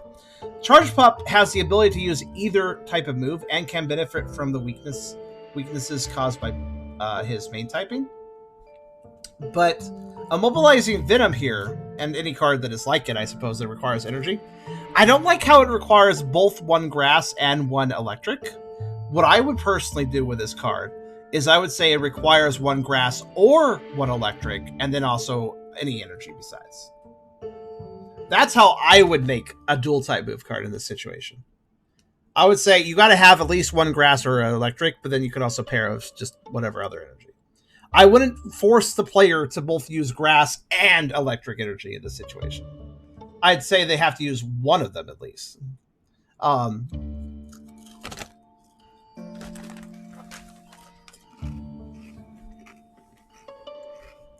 Because again, when it comes to a dual type critter, they have a lot of flexibility. So I would imagine the dual type move card should also have a lot of flexibility. But it doesn't. It's actually the opposite. It's more rigid. I can't use this card because I would require nature energy. I don't really use that, so.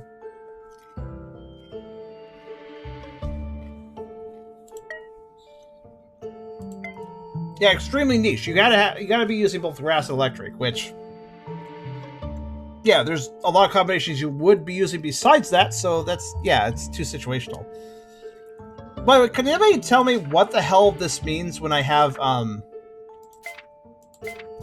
anybody tell me what the fuck there's a star here now for? I presume that means I've mastered the card. Did that play his Terror Attack too?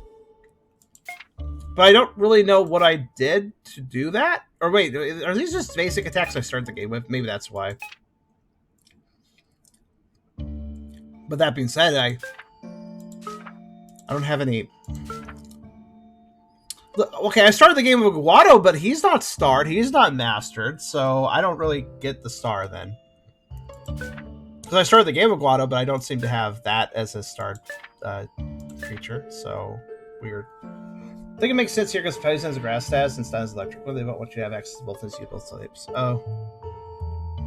Well, the card's not impressive enough to be wanting to dual type for it. In my personal opinion. It's nice, but not good enough.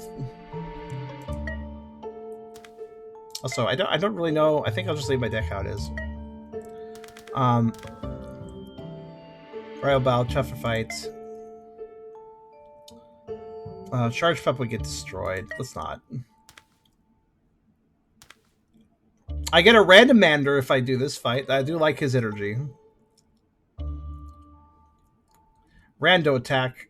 Attack opposite career 512 depth. So this is we finally read the cards that make me go, ah, yes, this could only exist as a digital card game, not a physical one. Oh, granted, I guess you could roll dice for that. Though I don't know how many people have D12s. Yeah, yes. That's the problem, though, with roguelikes. When they reward a player that is doing a certain build, but if you're not doing that certain build, get the fuck out of it. This isn't for you. You know, like, I don't like stuff like that, but whatever. Okay, I guess I'll do this fight. Almost, I guess you could roll 2d6 for that.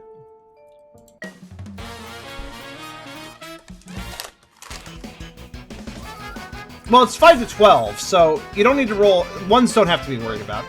By the way, there's something I noticed about this second set of fights I don't like. It's a very simple thing, and it's been in every fight we've seen so far. Have you guys noticed how this field is darker? It's like nighttime, so everything's darker. The cards are darker. It's not to the point where it's unreadable, but the visibility of the cards just went down in this particular environment. I don't really like that.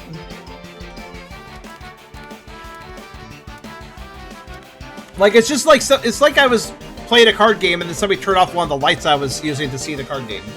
like there's still other lights, but damn it. Oh, I forgot I was going to switch Marula around. Well, whatever.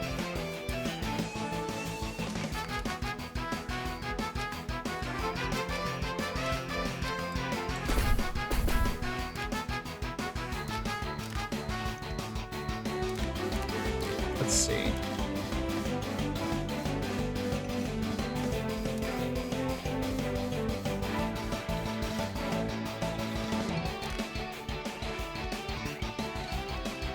Oh, I'm weak to that. I just realized. That's fine. I'll be fine. Good night to you, Parker. Or, good night to you, guys. I'm thinking.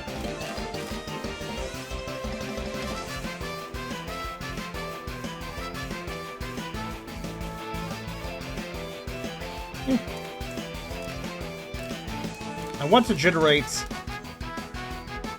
I'm also do I just want to do that? I guess I could. Alright. Ah, but I can't. But I can. That's what I meant to say.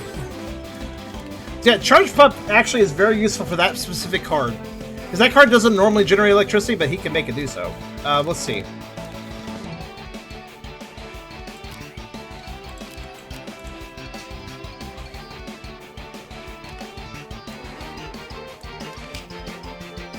Wow. Defenses. Anyways. Anyways, I'm going to switch back to...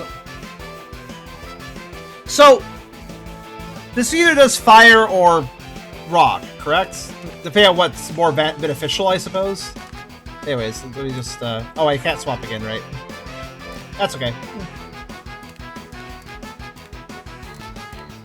Oh, you know what? I just realized I absolutely should discard and draw.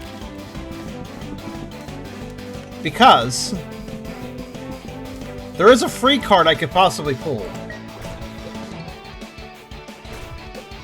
Oh, right, I had a dodge. Thank you, dodge.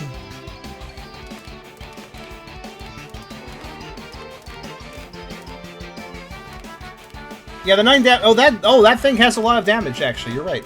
I just realized that. But you know what? That's fine. Let's just get our dodge back. And then we'll hit it with something. Let's see. Do you have a stun? Damn it. I need to get a stun and use no escape. Let's see.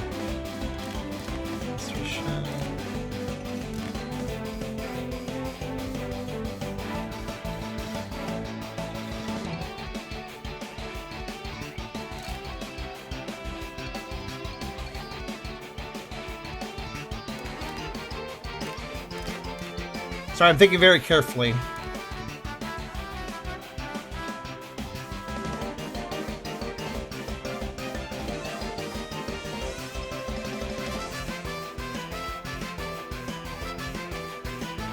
I think may as well do chain lightning. It's not gonna do a ton, but I can use it on this to do more damage, though. There we go, much better. Oh, I did break that defense buff. Good. I didn't even notice that. I'm thinking to myself that I should see if I can re-roll the cards to get the stun ability. Oh, I can only use one of these cards, though.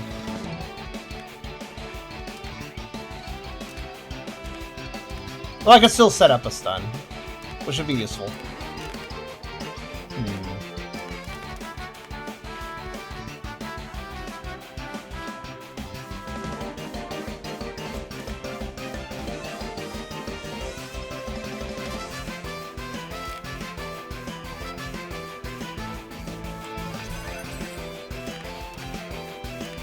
Okay. And I'm just gonna swap my cards around to see if I can get... Nope, okay. See if I can get that free energy. Ow. Stop healing so much! Wait, what? Chlorophyll's... Okay, Chlorophyll's thing is healing. That's fun. That's a lot of heals all of a sudden. Okay, let's see. Oh no. Oh wait, they have critical. Oh, they have critical.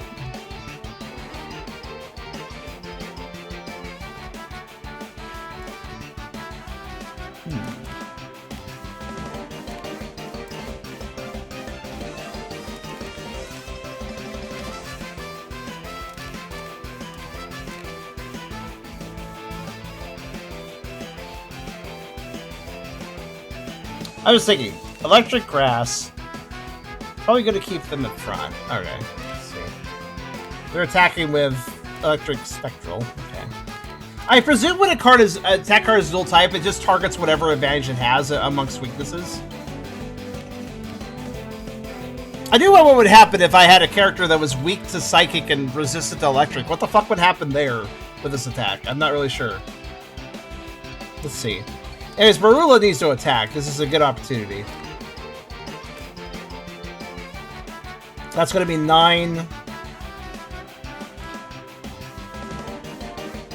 minus 3. Wait. Next attack deals 50% more damage and reduces by 1. Okay, so if critical causes attack to deal 50% more damage, I have two immediate questions. Marula would deal 9 damage by base, but that's before subtracting defense. Does defense get subtracted before the multiplier is applied, or after? Also, is it rounded up or rounded down? These are two really important questions that affect the damage I will do, and I do not know what the damage I will do will be as such. Because if Marula attacks Radamander with this attack, it's 9 damage base with attack and... Well, yeah, okay, that's not even counting the critical. I just realized as well. So it's 5 plus 4 is 9. Does the 50% get applied then? Does it round up or down? I mean, I guess in this case it would just be 18, but... Wait, no. Yeah, no, 50% more. 50% more of 9 could either be 4 or 5, depending on which way you round. Also, does that apply before or after defense? Yeah. Again, why does this game have a glossary where I can learn these things?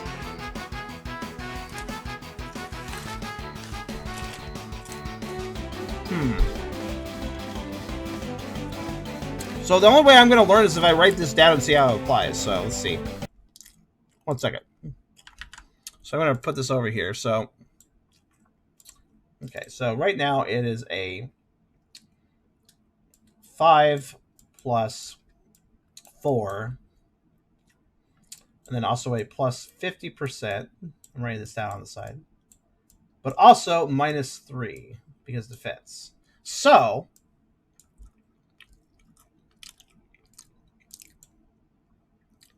Oh yeah, and I also don't know if it's rounded up or down. So, right. Let's go ahead and do it and see how much damage it does.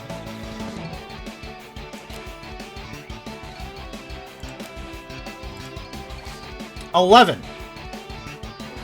So if that did 11 damage, then it's 5 plus 4 equals 9. Minus 3? Plus 50%. No, that wouldn't be it. Because 5 plus 4 equals 9. Minus 3 would be 6. 50% added to 6 would be 9. I did 11, which means 5 plus 4 equals 9. Then, before defense, we apply the 50% buff. So 9 plus 50% is either 4 or 5. If it's 4, that would be 13. If it's 5, that would be 14. Minus 3, 14 minus 3 is 11. So, it is 5 plus, it is the 5 damage on the card, plus the 4 attack power Barula. Then you apply the 50% buff after that first calculation. You round up to 4, so 5 plus 4 equals 9, plus 5, because you round up the 50% apparently, round it up. 5 plus 4 equals 9 plus 5 equals 14. And then you go over to random enters the fit stat of 3, and you subtract 3 for that, so 14 becomes 11. That is how they did the damage calculation. All right. And the exact order in which they did it. But you see, I had to write that down and stop playing for a minute to figure it out. This is how I am with deck builders. If they are not going to bother to explain themselves, I have to go, like, wait, hold on, stop playing for a bit. I gotta write this down. I literally wrote it down to figure it out, because Now imagine me having to do this for each and every single attack that happens, because things start interacting and I don't know what's going on. Like, yeah. This is the problem, you see.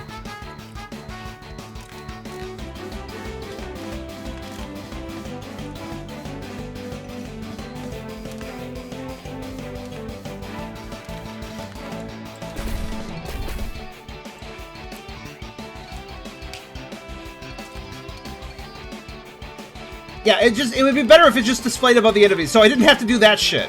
Because not everybody is a savant that can just math in their head. I'm sorry. There's a lot of fact. Also, like, I literally didn't know how to do the math. Because think of how many equations there were.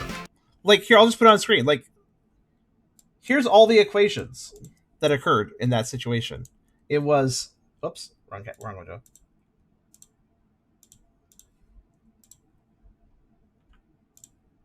Just to explain, these were all calculations that occurred. We had 5 base attack power of card, 4 attack of Barula, and then we had 50% buff to damage. Then we had -3 random matter defense. And that's a lot of information.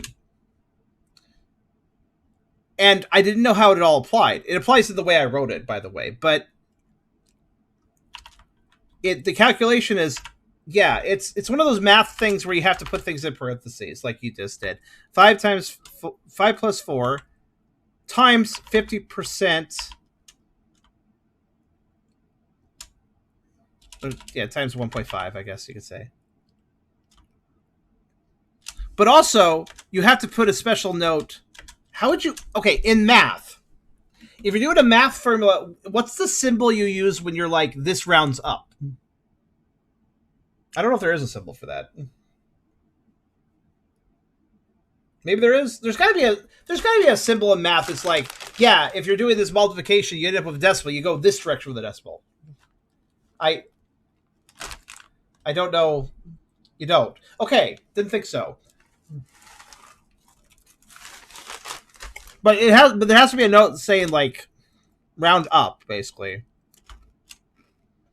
Which I can't even write in a formula.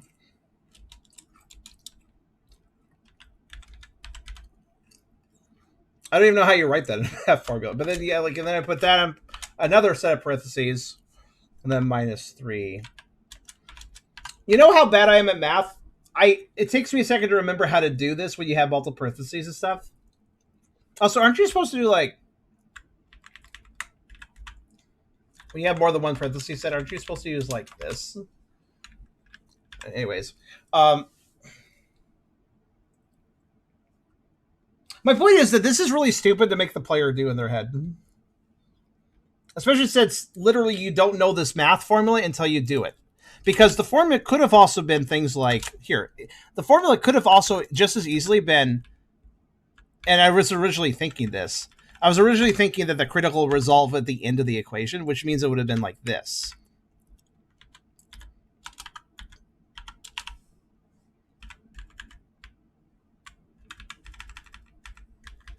So that equation could have been a possibility, right? And another possibility, this would have been a little bit of a weirder one, but it's still possible. You could have done this.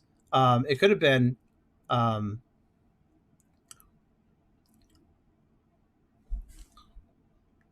since critical says it adds 50% attack power, it could have been...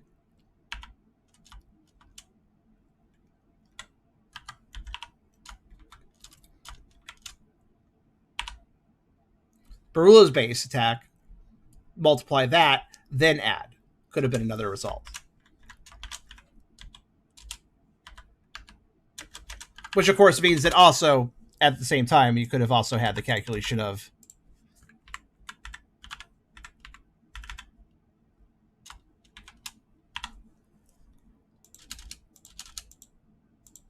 only the first one is the actual calculation, but any of these calculations could have technically happened.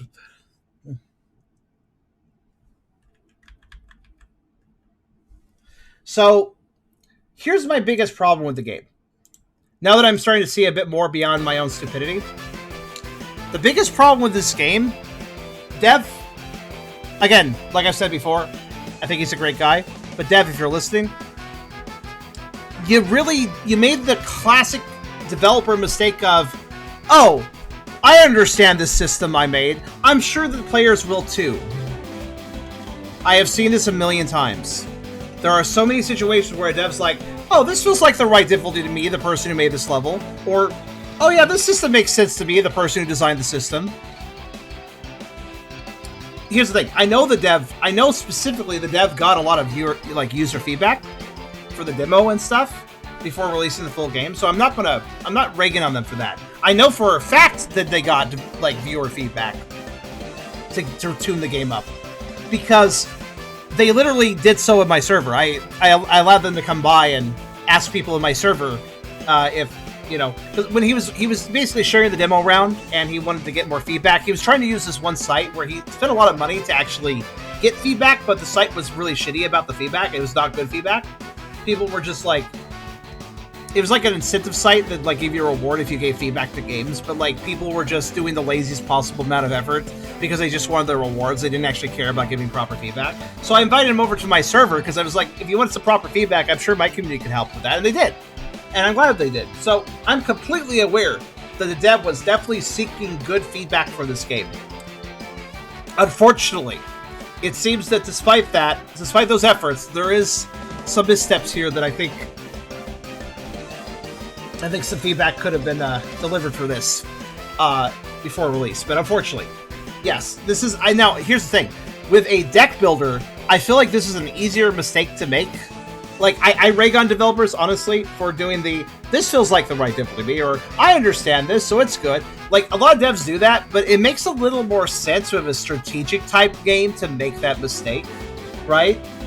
Because it's a little easier... It's a little easier to notice if you're making something too hard because you've made the level and you understand how to beat the level or whatever in an action game. But in a strategy-based game, how much you know as a dev or as a player can be easily mixed up, right? So it's an unfortunate mistake to make, but it's also one that's kind of easy to make, especially the more strategic your game is. That being said, it is a mistake that's being made here. There's a lot of stuff here where I think I'm supposed to have the developer's knowledge on this stuff, which I don't because I'm not the developer. Unfortunate. So I really think the biggest solution to this, Dev, is really get a glossary out there. Explain everything about the game. Let the player go ahead and read that. Have it category-based so it's a little easier to sort through if you want to find specific information about how damage value is calculated or how this and that works. Just have categorization. It'd be a bit dry, right, to have a glossary. It's a lot of reading, but if you want to look up a specific thing because you're like, well, I don't really know how this works, you can go to the glossary, you can look it up, maybe have some search terms. That'd be great, too. How do damage calculations work? I'm going to type the word calculation. Okay, there, it pulls up something about calculations. There. Something like that would be good. But yeah, anyways, continuing on. Let's see.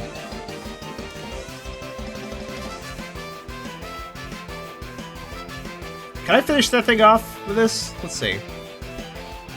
5 damage. -3. But it has... Well, it doesn't have... Okay. Oh, lowers power. Okay, well, it's not going to kill it, but... It'll hurt it.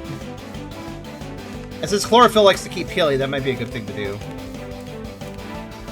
I'm going to be attacked with rocks. That's not... That's fine. Oh, it's also wanting to heal as well. Yeah, I just want to interrupt. I want to just do some damage to it then. It's going to be healing, so I need to keep it low.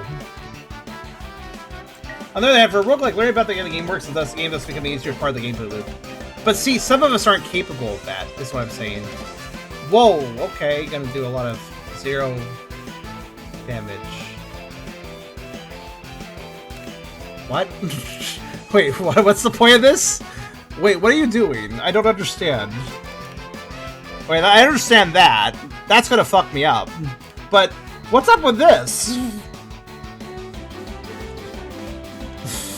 What a deal! It consumes a Terra energy and does 0 damage. What a trade. I don't understand that exactly. It's okay. It'll probably be dead before this is a problem, so... If I'm doing this right.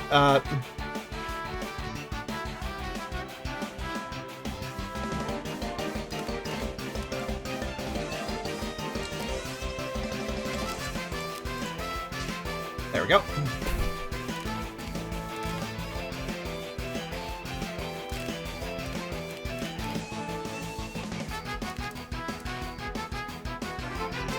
By the way, Thorns is coming in very handy, I must say.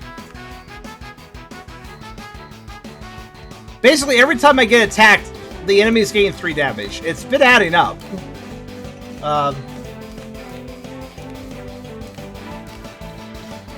Also, I'd like to note,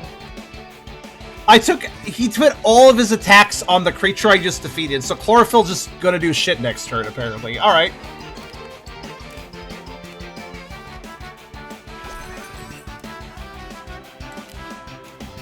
Ah. Okay. And now to see if I can just get a Volt Energy. I do not.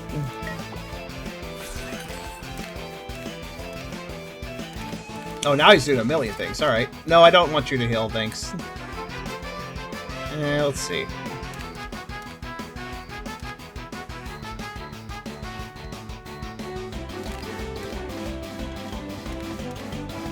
Not enough attacks here. Power +5. Oh, that's good. Let's do that. Oh, wow. It's barely alive.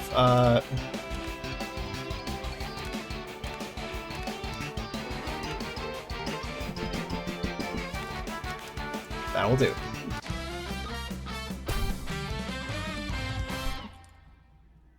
I think I'm clipping into the rock behind me. Well, I got a cute guy. To be fair, I think I had some crazy stats in that particular fight. I guess because of how it was lined up. But oh, Team Raccoon does still exist. Prepare for trouble. Return you to rubble. I'm glad that they exist for the demo, at least.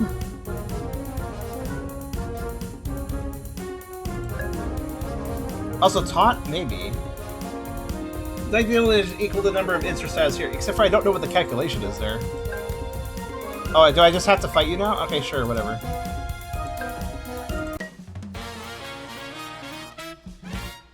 I mean, I probably would have anyways, but it was weird that it looked like I had a choice and then I didn't. Weak to electric, okay. Interesting, they're just not using the front row, okay. Well, I resist... Okay, I'm gonna put her signal in the front, but I'm also gonna keep Charge Pup where they are.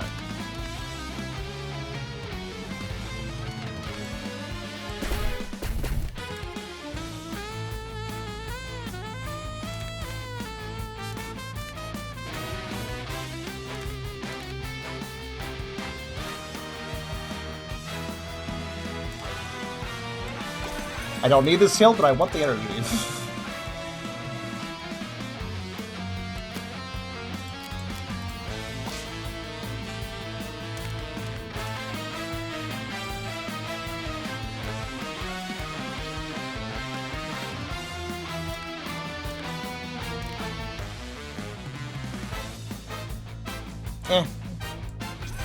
Let's get some energy, why not?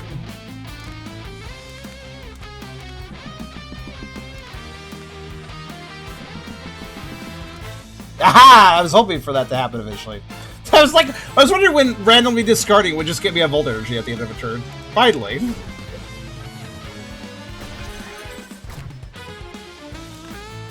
Okay. Anybody have stun? Not yet. Okay. Sometimes they stun themselves during attacks, so like, just looking out for that.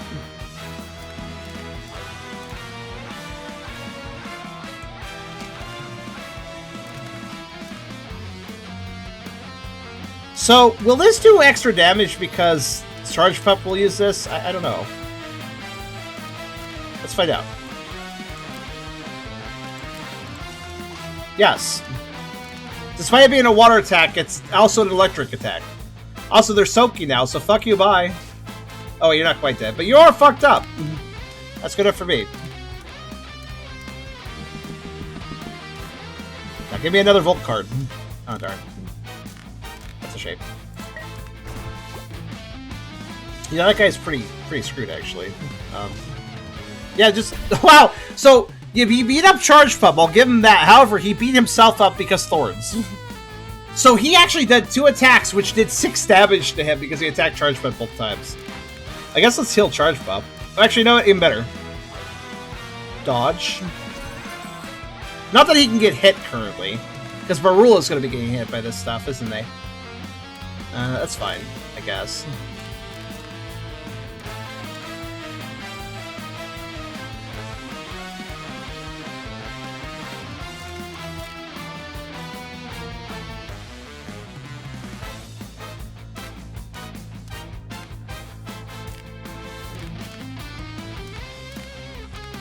Debating what to do. Let's stun them. That'll make things easier on Barula. And then we'll...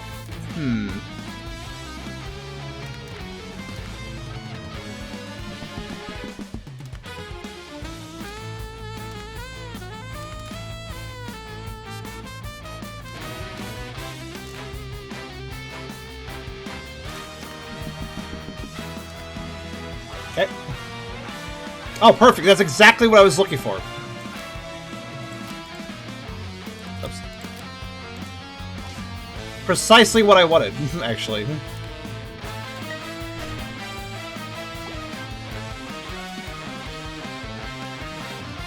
Contagion, huh? Alright, then.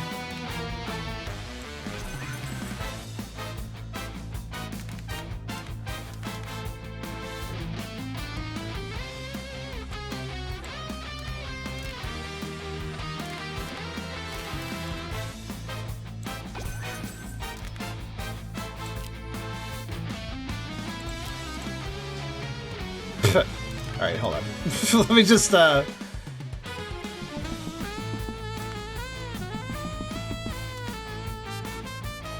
that'll do. There they go.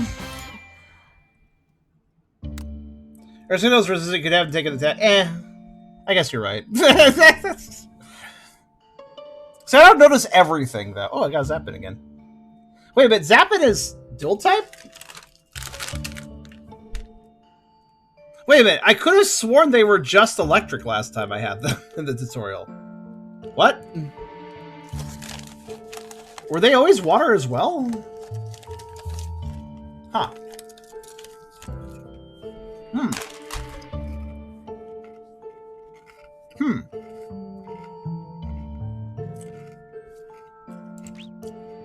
That synergizes. What is this water cat thing? Interesting. Not too bad.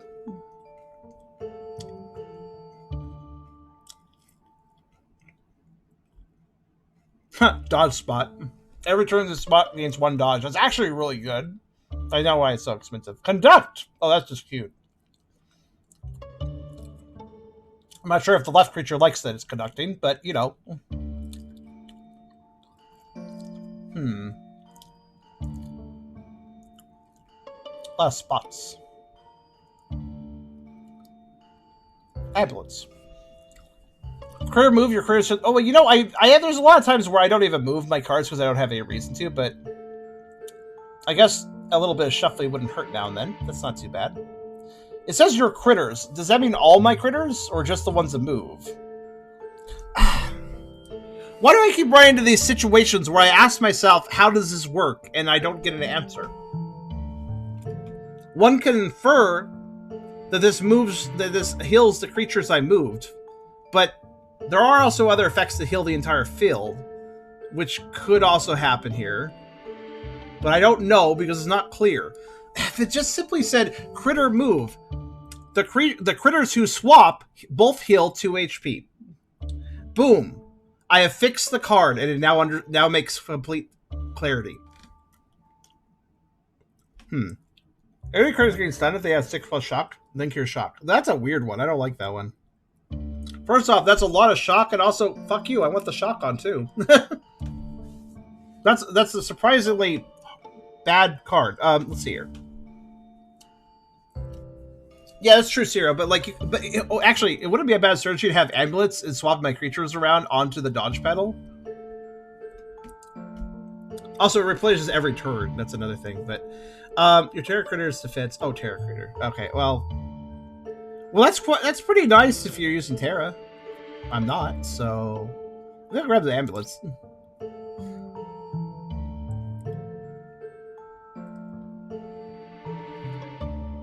That's good.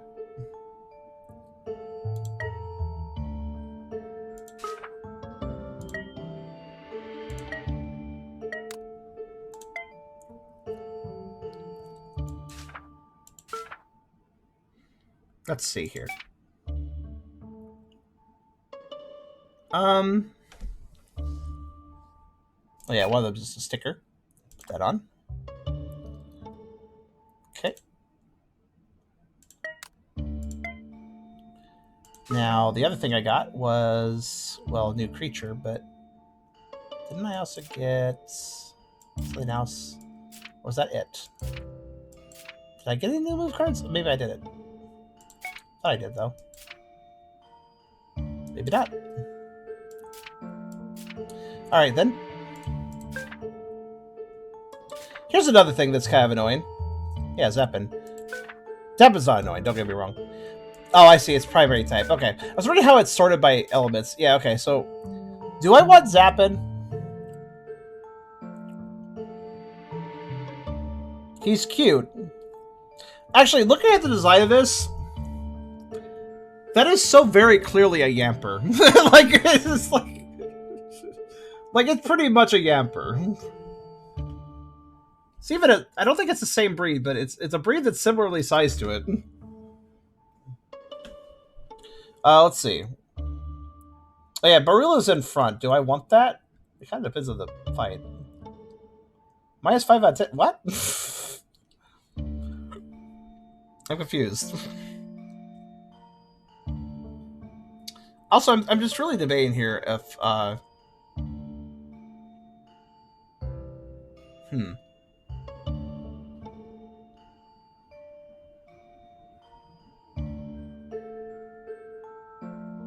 Our signal is useful for my one ability, but I wonder if having Zappa would be more useful.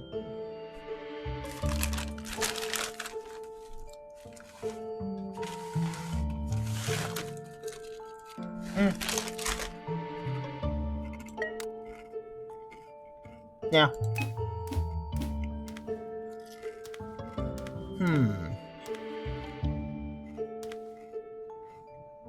Slumbill. That gives me Yoshi's story energy. Well, Yoshi's Island, actually.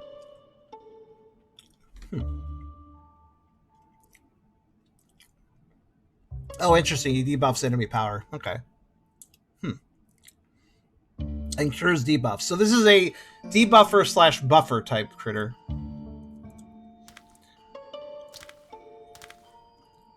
Alright, I'll bite. Let's see how horrible the swaps are.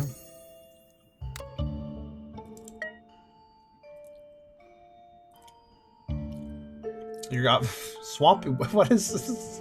Hey, look, it's a mudslide, but it's shiny. Okay, what the fuck is this shit? Sorry, I'm not really fond of these dual move cards at all. It's another. Wait, wasn't the last one I ran into also water and grass? Like requiring both water and grass energy again, and also just to top it off, also requiring a random colorless energy. God damn it! Also, I'm sorry. Please explain to me if you got a colorless energy card in Pokemon.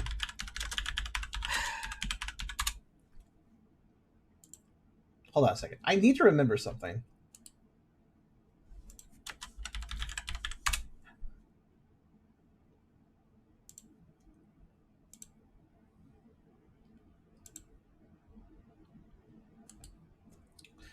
In Pokemon, if you had a colorless energy card, what could you use that on? Because I thought you could literally supplement anything into it, pretty much. Like, I have a double colorless energy card. I'm going to replace the fire type cost of this one move with this. It only works for moves that are colorless, so I definitely did not remember that. It was Swampy Wave, though. I mean, I guess, but... Okay. Cloumium? Okay. It's a lot of critters, I must say. And Poison. Okay.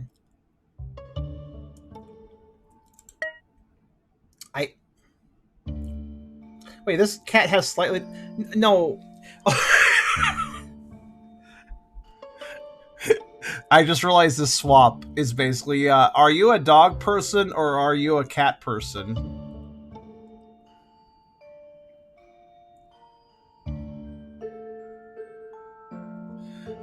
You must pick your loyalty now. God, it went by energy as of late. That's actually kind of a hard question all of a sudden. But I will say that, like, okay, between these two, I guess Iguano's sort of better. I'm not really sure, actually. But Zappa is dual type, which is cool. I just find it funny that it's like stray dog for cat. Like, okay. I'm gonna sit on I'm gonna sit on the dog for now. If a card asks for rainbow energy and colorless energy are both things. That's the concept I kept thinking of. That's why I'm so confused by this game. Because, correct me if I'm wrong, wasn't there a rainbow energy card in Pokemon? Not colorless, but a rainbow that was behaving the way I thought it was. And what I mean by that is an energy card that you could use in place of any other energy requirement. Like, you just randomly reminded me. Because I think that the rainbow energy card... Let me double check this.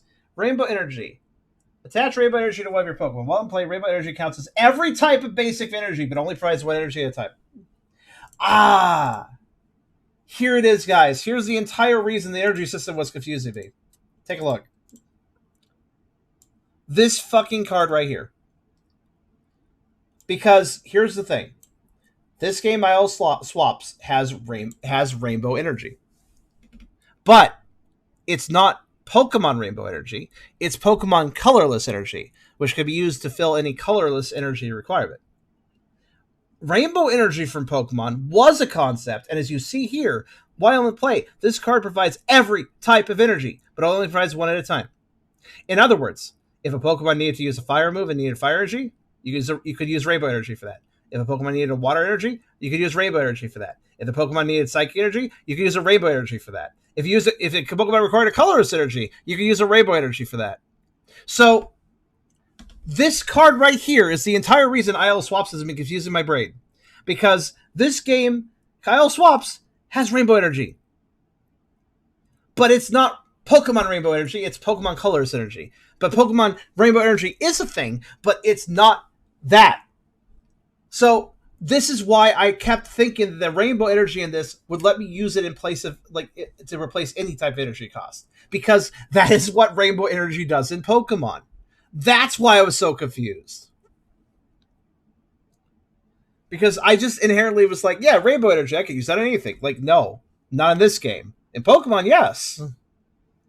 I knew that something felt off about that. Also, yeah, I see your point. These traits suck. They never offer anything I care about. Okay. Well. So that's why I was so confused, basically. Let's see. Weak to electric, rock, and plant. Okay. Let's fight that guy. We'll lead with... So this is really annoying, by the way. If I want to swap these cards, right, I gotta completely remove them and then go find them again and then place them back, which is a little bit annoying. There, that's a better setup. Charge Pump is a wonderful attacker, but I do not want them in front whenever possible. They have 0 defense. All right, let's go ahead and fight a Sailor, I guess. But yeah, Sarah, and everybody else who doesn't know about the rainbow energy for Pokemon, that's why I was getting so confused here. Because I saw rainbow and I was like, oh, rainbow, and it's not that actually. Also, that's a pretty stacked deck of things. All right, then let's see.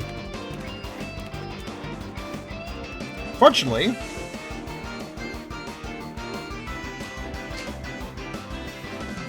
we have a weakness. Oh, Slumbill's in just the right spot for Charge Up to hit. That's good.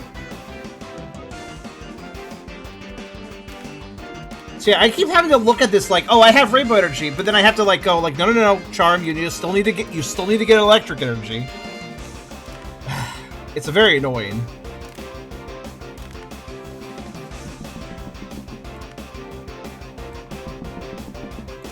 Damn it! Oh well. I was hoping for, well, getting Electric Energy, but I can't, so it's fine. Shame, in turn, I can't do my last move.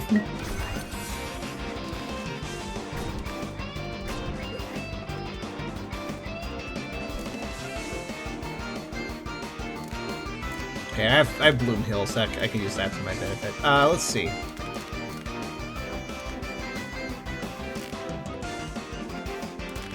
Oh, you lowered my attack? Fuck that shit.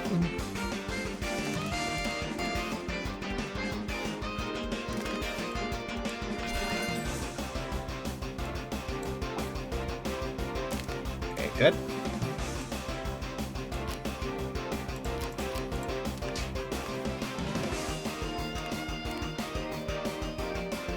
Oh, right, I have ambulance. I should move my guys around if they're hurt.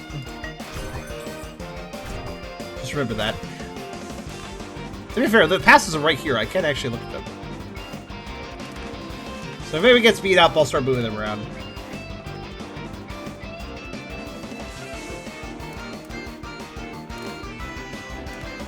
Hey there, Wolf. How you doing?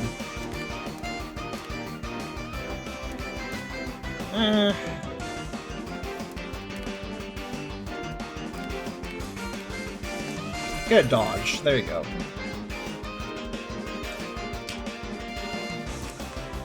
That slum build will not last long if I keep it up. Let's see.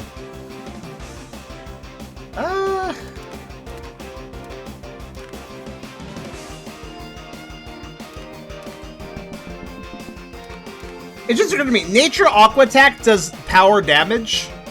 Volt Spectral Attack does power plus 1 damage. Volt Spectral Attack is just better. Like, they're basically fairly equivalent, but yeah, Volt Spectral Attack's just better. Huh.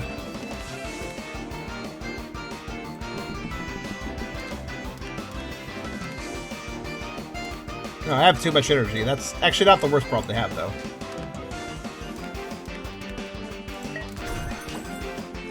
Oh, I took damage.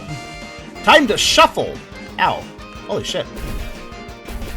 Alright, well, have fun swapping around, I guess.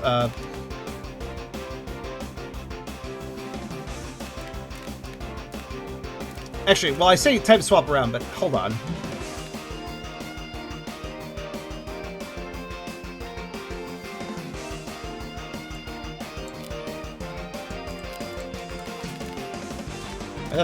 That thing is fairly screwed. I think it'll die if I... Well, it has a buff to it. It might survive this. It's worth a shot, though. Okay, let's see. I'm gonna swap these guys around. They got a little healing, I thought so. And then I'm gonna use Thunderstorm. Okay, I did kill him. Good. Alright, let's see. And then we will use...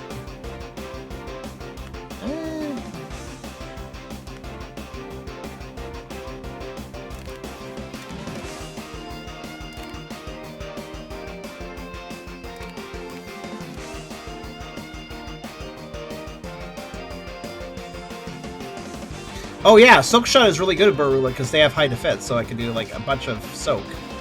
Like so. Don't worry, I used the ambulance. Oh no, my shark. I did not realize that thing was prepping so much.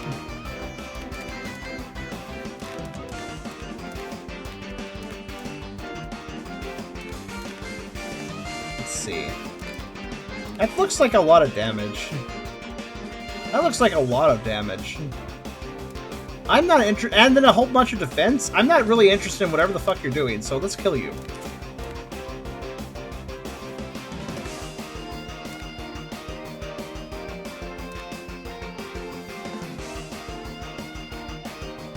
Too bad they don't have stun. Let's see. They have very low defense, though. Actually, I think I can take them out. Just lay into them. Oh, yeah, I need some energy. Ah.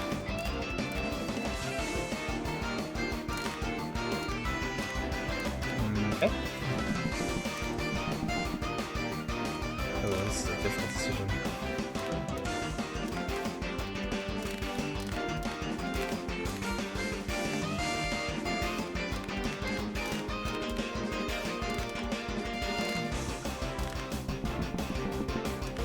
Ah, perfect. It's a freebie. Alright, let's see.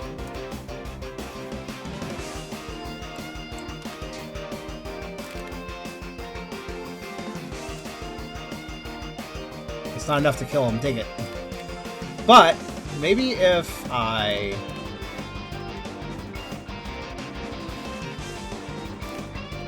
screw it. Nope, that's not gonna do it. Damn it. Oh well. Let's...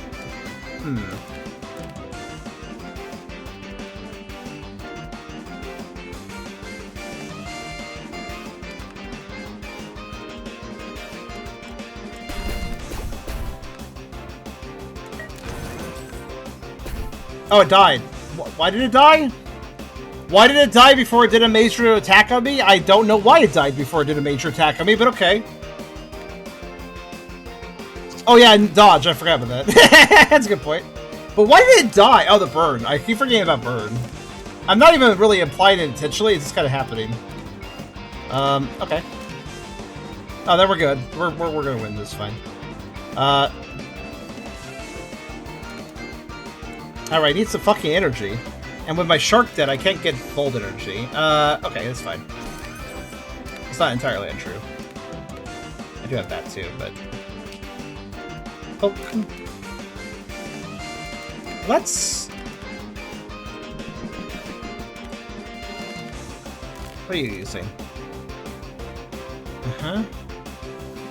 I guess I'll swap... Ooh. Hydrate.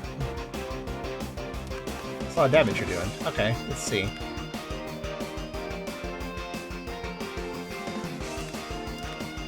Kind of want to, you know what? Frickin'. Ah, okay. You know what? Yeah, sure. It's better than nothing. I just wanted to use the crit. I had a crit going.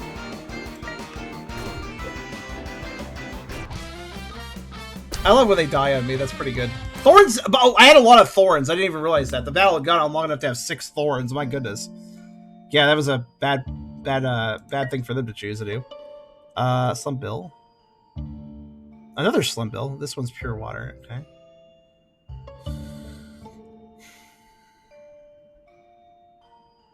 Okay. Well, I don't really need it, but let's see.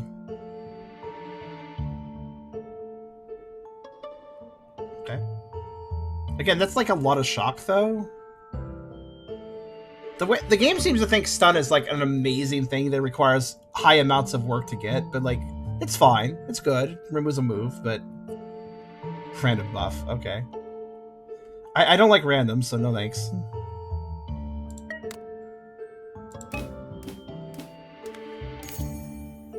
Okay, here's a boss. I guess I'm ready. Let's go. Wait, actually, I don't have to see what they have. Okay, yeah, let's just go.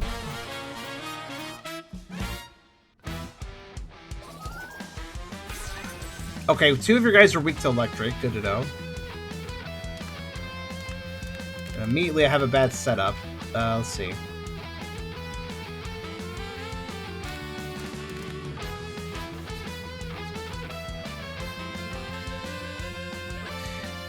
Do I swap them? Yeah, probably. Actually, wait, it doesn't really matter. Shade Lightning will be just fine here regardless. Okay. I have 2 chain lightnings. This is exactly the setup I wanted for this, actually. Okay, then. And I have a critical ready, so... I see it get some energy. It's, hopefully we can get... Yeah, we can get 2. Oh, but I can't spin both of them. Ah! Oh, but... okay, crossing my fingers I can get a bolt energy by spinning this a few times. Damn. Okay, well... worth a shot. Well, in that case, let's use... I would have liked to use Chain Lightning twice, but can't. So, I can get more energy for next turn at least. There.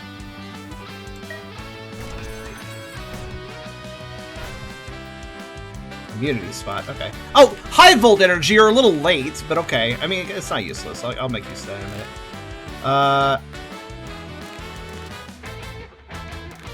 Oh wow, okay, let's see.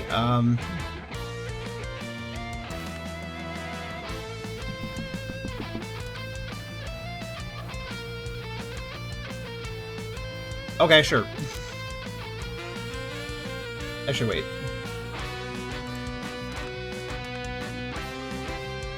Yeah, let's do that. That thing has no defense, I just realized, so this is worth my time. Okay.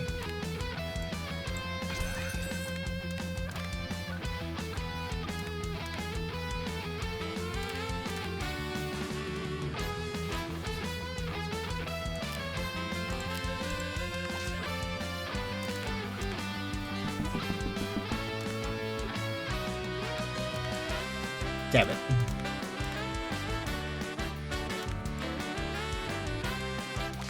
However, that thing is critically low already, so that's good.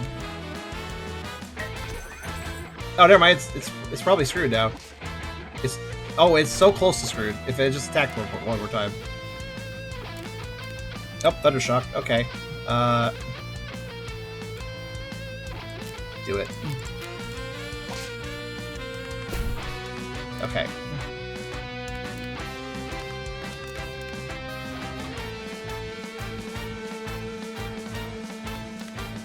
You know what? That's what a bunch of that. Thank you.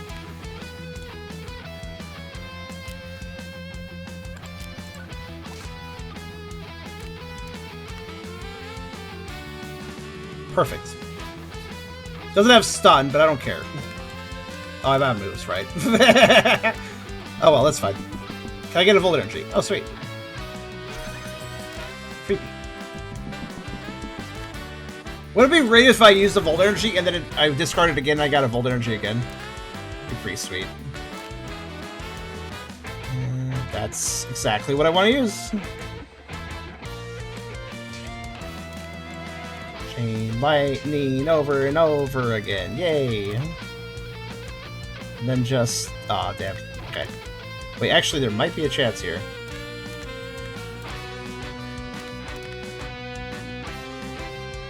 Oh, actually.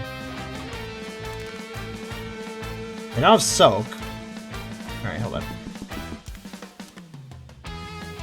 No. No, okay. Drown then, fool.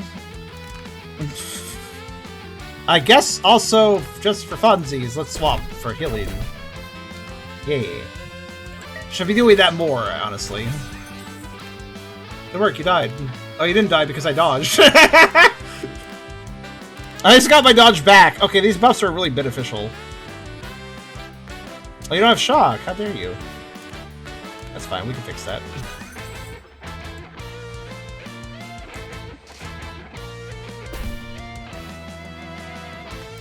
Let's see.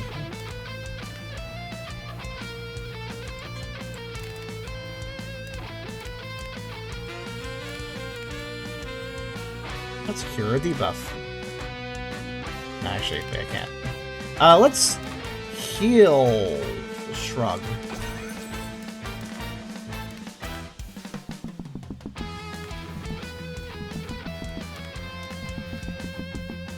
Okay. I think that thing is in trouble. Alright, let's see. I have a lot of old energy now. Okay. I don't have stun, but who cares?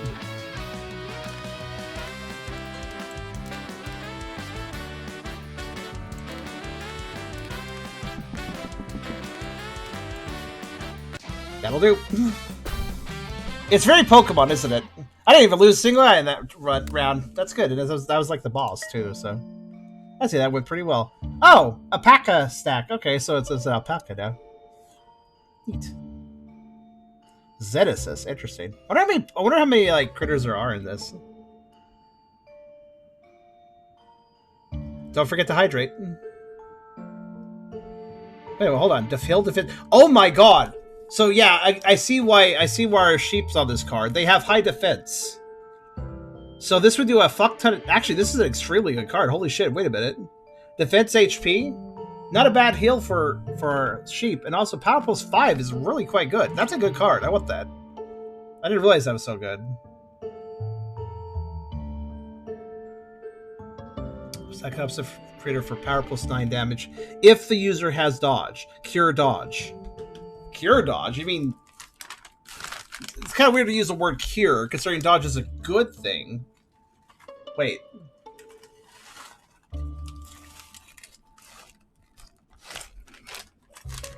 Cure status effect. Removes a debuff. Literally, that's a buff, not a debuff, but I get it. You're removing the enemy's buff, so that's a debuff to them, but like...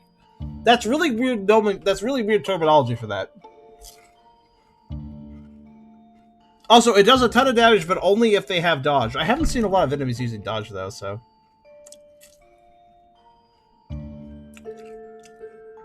That's pretty solid. I'll take that. Slightly expensive, but not too bad. Ooh, what's this thing? Well, this actually... Hey, look, a move card that actually synergizes with my mix. Sometimes if I have a random card type that gets +1 value, Dina gets another +1 value to any card. If you swap a card for the exact same card you own, that's a free +2 value. I don't understand it. I think I'll mess it up, so I won't try it, but okay. And then obviously the critter has shock, and that almost does. Heal defense +4 HP and cure 2... That's too expensive for what it is. But also pretty cool. Not bad, honestly. It's just not my thing. Softener. Do appreciate that. Every 3 turns, all enemy critters use 1 defense for... Oh my god, yes. Another buttery knife. I already have that. Hey, what happens if I... That's literally useless stab too. Max 1 on that, so... Umbrella. Your critters are immune to poison and soak. That's fine. I just take that. Alright, let's see. I don't understand this at all. Just to me, it's a shitty card game. Oh, that's kind of mean. Like, I have a number of complaints, like I've been mentioning, but I don't feel like that.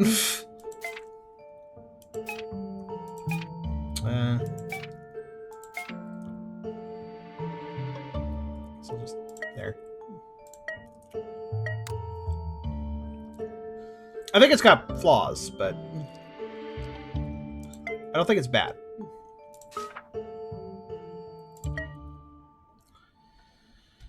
Okay, so I got a sticker I want, softener, but I need to remove something. So let's see. What do I not care about? I feel like I just realized I am applying shock, burn, and poison every 5 turns plus the start of the battle. That really does help, doesn't it? I feel like Rainbow Energy helps too. What sticker do I? You know, I'm gonna remove the ambulance. I think I can live without the ambulance. It's useful, but it's a little annoying to swap. So I'll put the softener on instead. Now enemy creature. So at the start of battle now, what did you love playing a trading card game with somebody where you immediately start the battle and they're like, okay, so like before our turns start, I'd like to let you know that all your Pokemon, they all have 1 less defense right now. They all have 2 poison right now. They all have 3 burn right now. They all have 2 shock right now. And also all of my critters get a dodge and a critical. And Thorns too. Like, what a fucking... Like, oh, wow, that's really fair, thanks. But yeah, we're stacking a lot of debuffs, which actually, I think are helping me quite a bit. So I'll just leave those like that. Now, I did get some new moves. First off, Hydrate.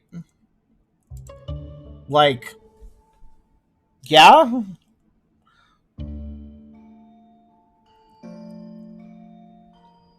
gonna switch out Drizzle for it, honestly.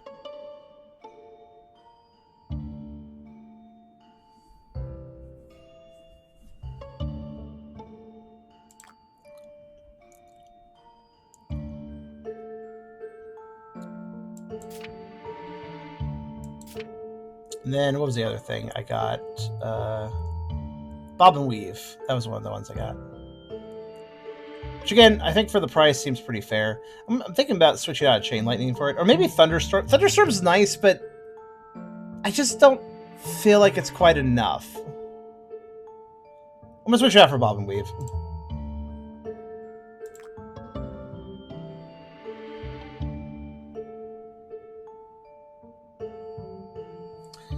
Chica says, I like to see the strats and ideas there, but they need to explain the rules of the card game tutorial like you did. And there is a tutorial here. If you joined late, there is a tutorial, but it doesn't explain enough, in my opinion. So, point still stands.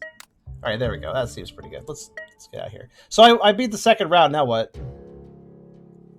You're brave, challenge you the might. Blaze keep. Would you love a try for an easy treasure? So, out of curiosity, how long is this game? Like, how long is this? How many rounds is this? I had a little problem understanding the rules. Again, probably because you're translating experience over from other deck builders. Let's see. So I'm weak to stone and electric and grass. I'm weak to a lot of things, actually, but at least the weaknesses are spread out. I guess we'll fight these guys.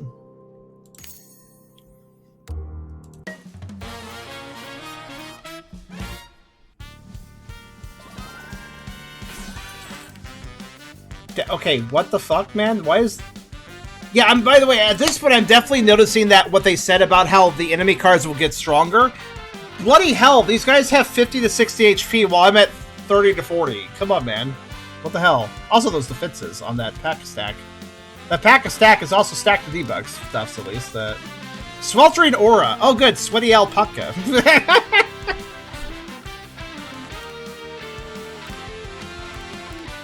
Char. Yay. Let's see here. Well, I definitely think I want to target the thing that's weak times 10 up there, so let's see. Let me give myself a free Volt Energy. And everybody has Shock, so...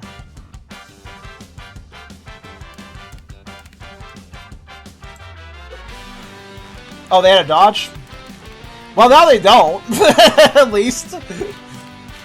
All of them have their dodge removed. That's still beneficial. I'm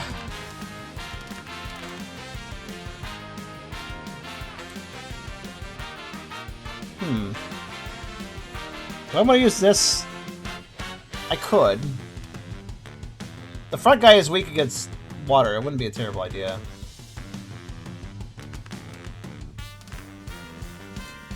I think I'll do it. Okay, and now I will use... I'll just freaking go into this pack-a-stack, I guess. Oh, I can't. I need to get a specific card to do that. Let's see if I can do it. Nope. Well, okay then. I guess we'll use this then. Shame. I can't do anything else. Because the rainbow energy betrays me. Did I just get attacked? Everybody got attack debuffs? Okay, sure, thanks. Let's see. Okay, that's fine, actually.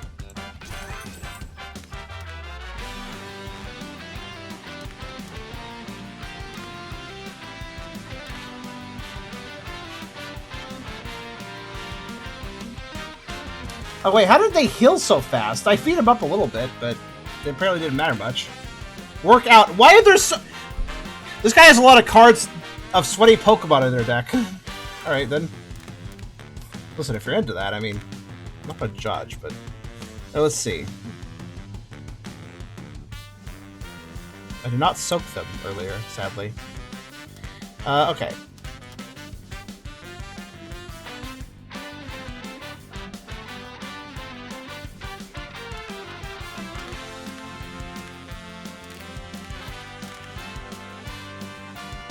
Ah, I got a plan.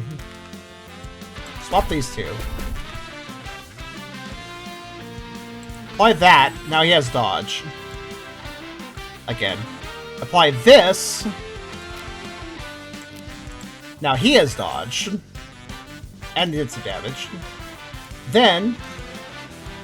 That's all I could do, actually, but, you know. Oh, there is a small chance. No? Nope, okay.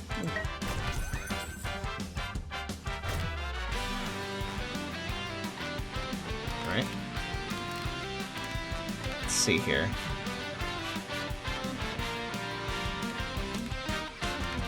They have a defense buff right now.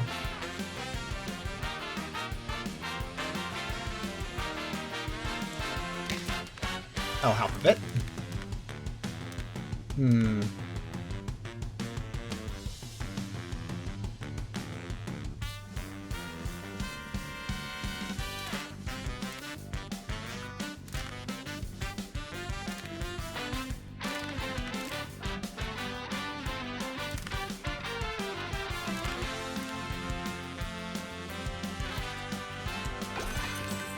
I was very much considering for a second. Yeah, gaining dodge, that's tempting.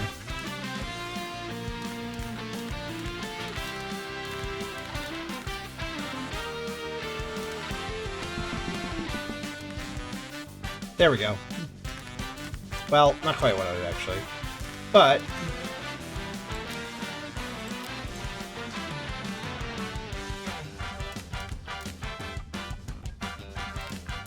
what are you attacking with?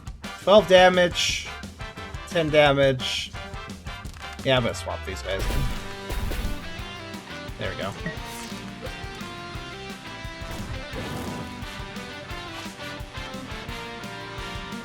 Stimpy. Wait, you can use this? I'm surprised that Marula can use the Volt Energy, but alright.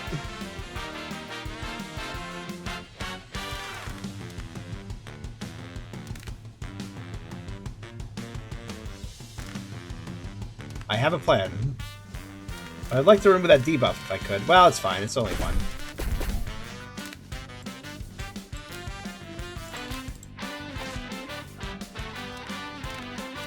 This is actually a little bit overkill, but I don't give a shit. Just die, please. Thank you. Oh, that hit that other guy for some reason. I don't know why, actually. Let's see.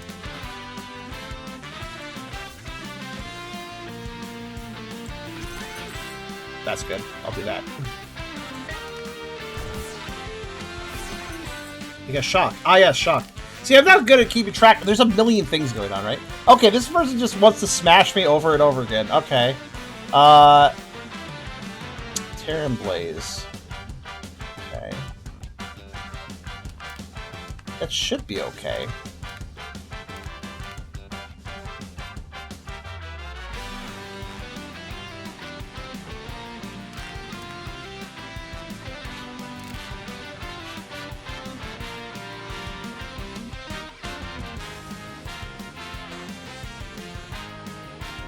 Sorry, there's just a lot to look at on the screens. I'm just like really like, okay, what am I using here? Oh yeah, they're weak to that because I'm using the. Oh yeah, I forgot about that. Which means I could actually. See.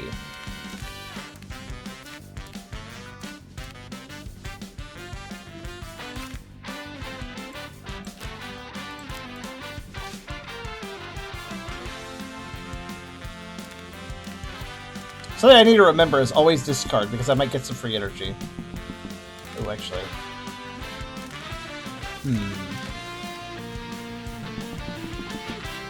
Damn. That's okay. I can't get it that way, I'll get it that way. Ow. Ow. Good work killing yourself, dumbass. Alright. If they have stun, otherwise blah blah blah. Yeah, okay. Still can't benefit for that just yet. That's okay. Oh, what an interesting position you're in. Let's see then.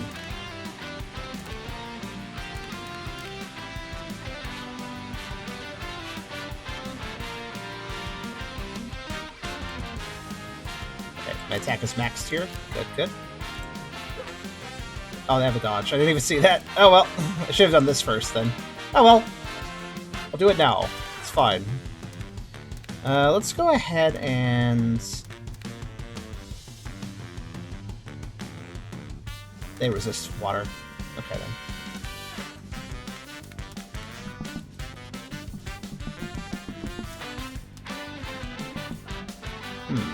Yeah. That gets a stun. I can pull that off. Let's do it. There. Now you're going to be slightly less effective next turn. In your attempt to burn my sheep. Oh, never mind. You're burning our signal. Well, whatever. That's still fine. I don't really care. Well, I just need like stuff now. So, yeah. Just get some stuff. Think that'll finish that. Yeah, they're dead.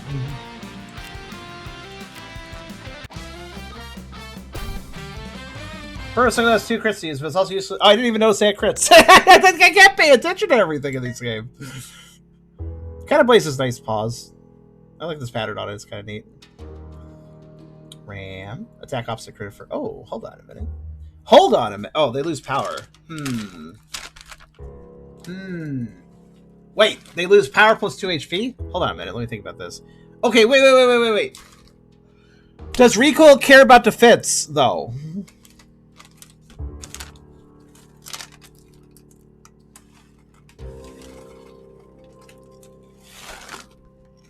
Wait. Look at my bees.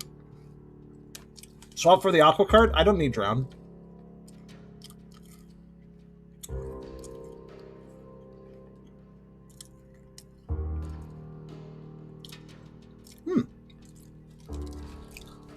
Hey, yeah, that shabby a sticker.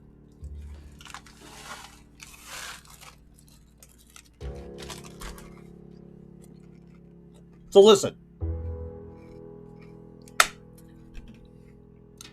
If defense factors into this, then the sheep is perfect for this card because they have 4 defense, meaning that the recoil damage wouldn't be a big deal. However, this doesn't state if it uses my defense in the recoil.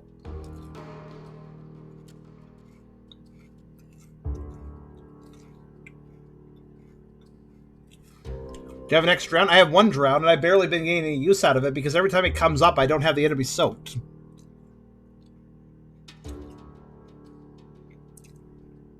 Why do you want me to take drown so badly? Esther, do you know how recoil works? Because it doesn't, again, fucking game doesn't tell me. God damn it.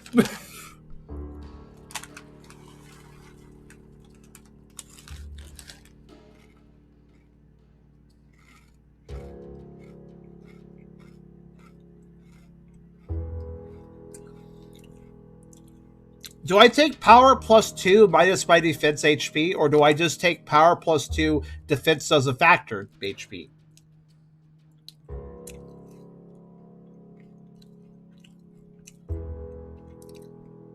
So defense does not factor? Because that sucks if so.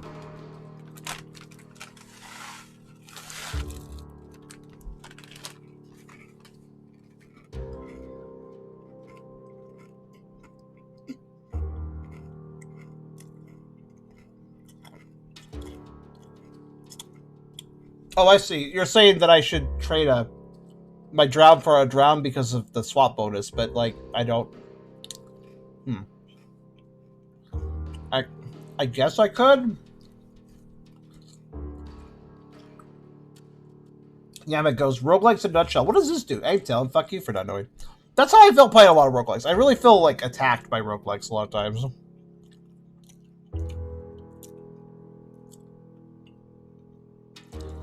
That seems like a weirdly unnecessary step, though. I just want this one card. I don't really... I don't know what... Hold on.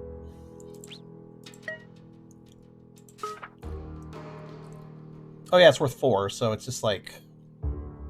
I guess...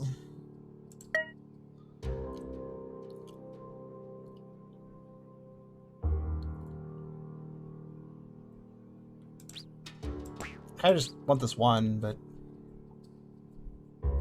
I guess I could do it for free if I do this, I think. Ah, yes, it's in my battle deck, so I can't get rid of it. I see your point, but...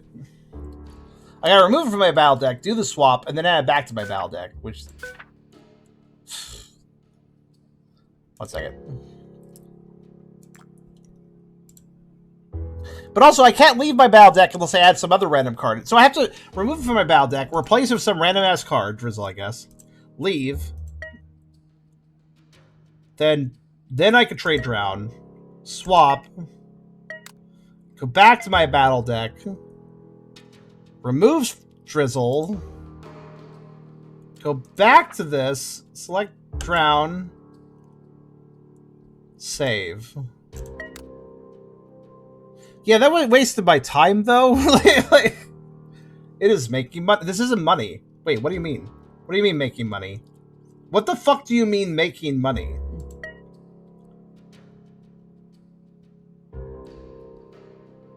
Hold on a minute. What do you mean by that?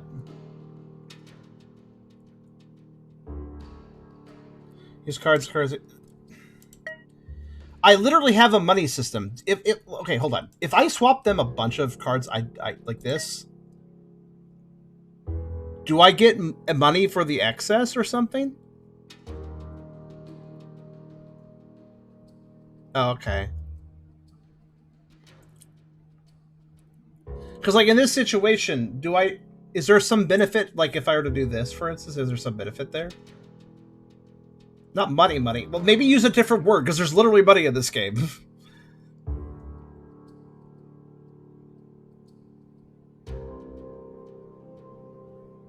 Not money, just more card. I guess I could. I guess I could, like... Hey, give me all these, or something, and then I swap, and then I give Aqua. But I'm using Aqua cards, so it's really awkward.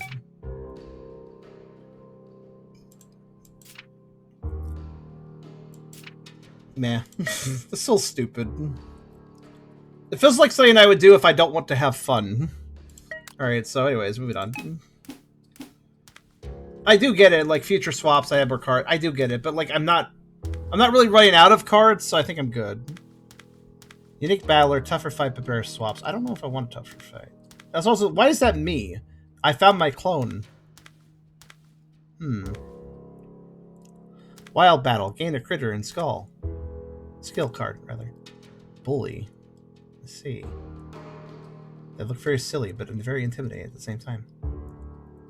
Oh, but I get to fight them, right? They're weak times 10 to electric, so...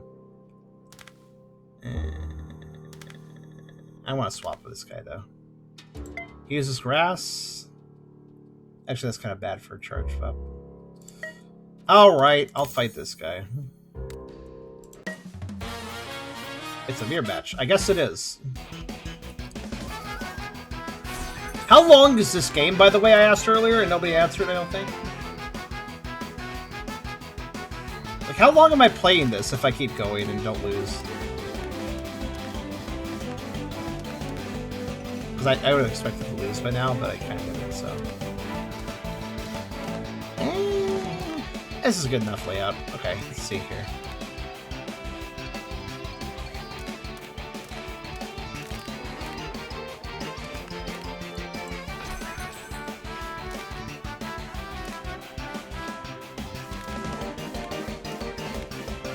I literally do not need that dodge, but why the hell not? Actually, this is better. What's this?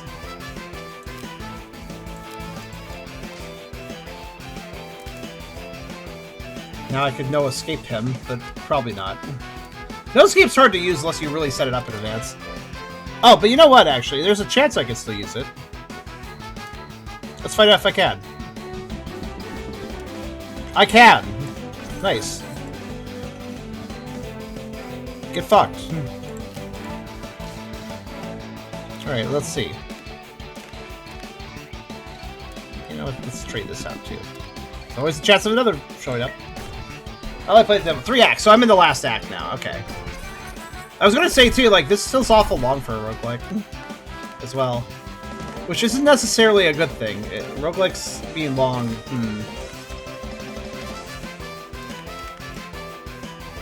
Oh, everybody lost their dodge. Okay, then.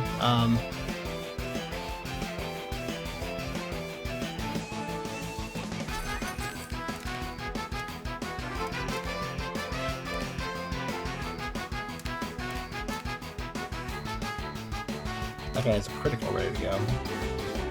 He also has lowered power. Okay.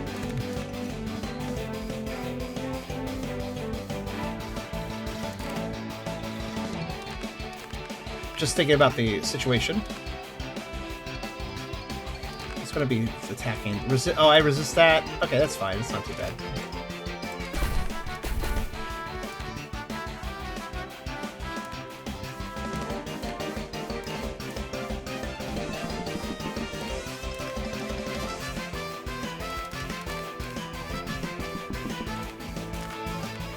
Okay.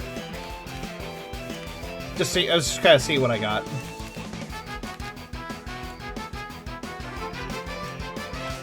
Oh, that's plenty of damage. I didn't even calculate that right. Okay. Well, that's good. That guy's shocked. Get a bunch of energy for next turn. There we go. Good start. That guy has a dodge. Okay. Well, okay, that guy doesn't have a dodge. Why did you switch in the thing that was weak to the thing you switched it in front of? And doesn't have a dodge? When they switched out the thing that is more resistant to my main and has a dodge ready for the thing that is weak to my main and doesn't have a dodge ready. Okay. Interesting decision. Okay then.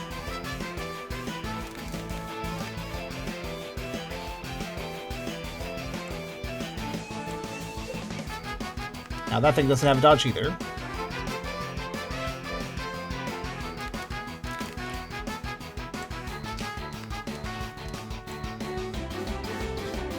I give them a dodge again, I guess.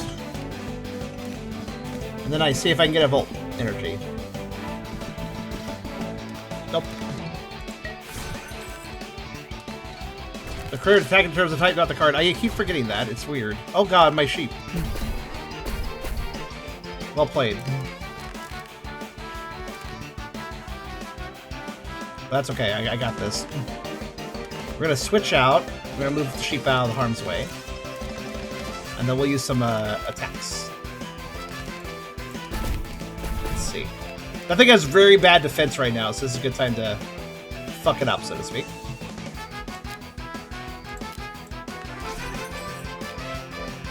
So I don't have stun, but I'm still going to use that, I think. Let's see.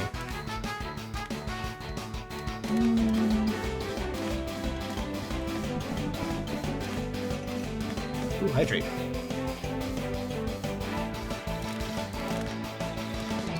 Actually is probably exactly what I should use, actually. Ooh, I have a choice now. Let's see. Power plus 4 is 9. That thing is about ready to do a critical. It has its defense lowered by 3. Okay, so... -1, minimum 3. So... does it have 2 defense or 1 defense right now? Time to do math. I'm gonna do 9 damage minus 1 or 2, and then... that's not enough to kill. Okay, I know what to do in that case.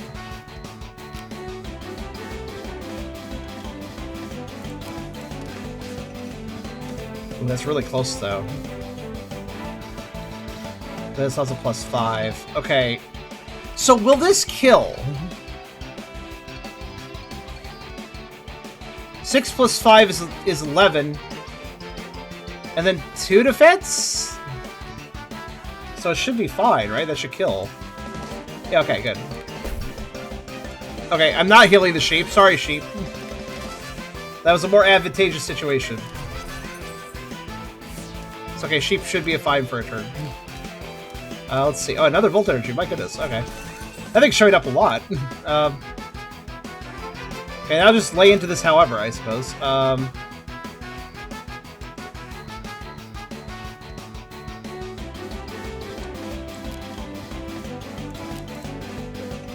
Oh, head.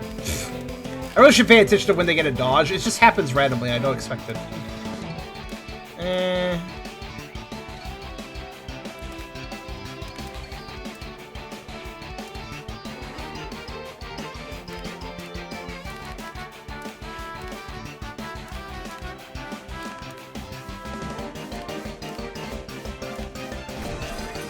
I don't know why I did that. I already had dodge on them, actually. Whatever, it's fine.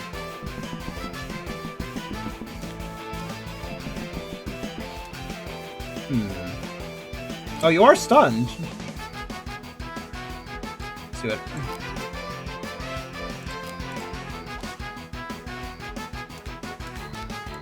Cool. Attack me. Do it. Hit me. Darn, he didn't hit me. He would have died. Get out of here. Dodge every 3 turns. Zap it. Yeah, that's true. I forgot about that. That's nice. I mean, it's a rare card, so it's worth it, right? And this... Oh, I can get a shark. How many fish electric types are in this game? Alright, then. Oh. I wonder if this is his evolution, actually. That attack stat and that defense stat makes me say yes, it is, because it has way more attack and barely any more defense, which... Yeah, sounds about right. Now, the problem is it's not dual type, though.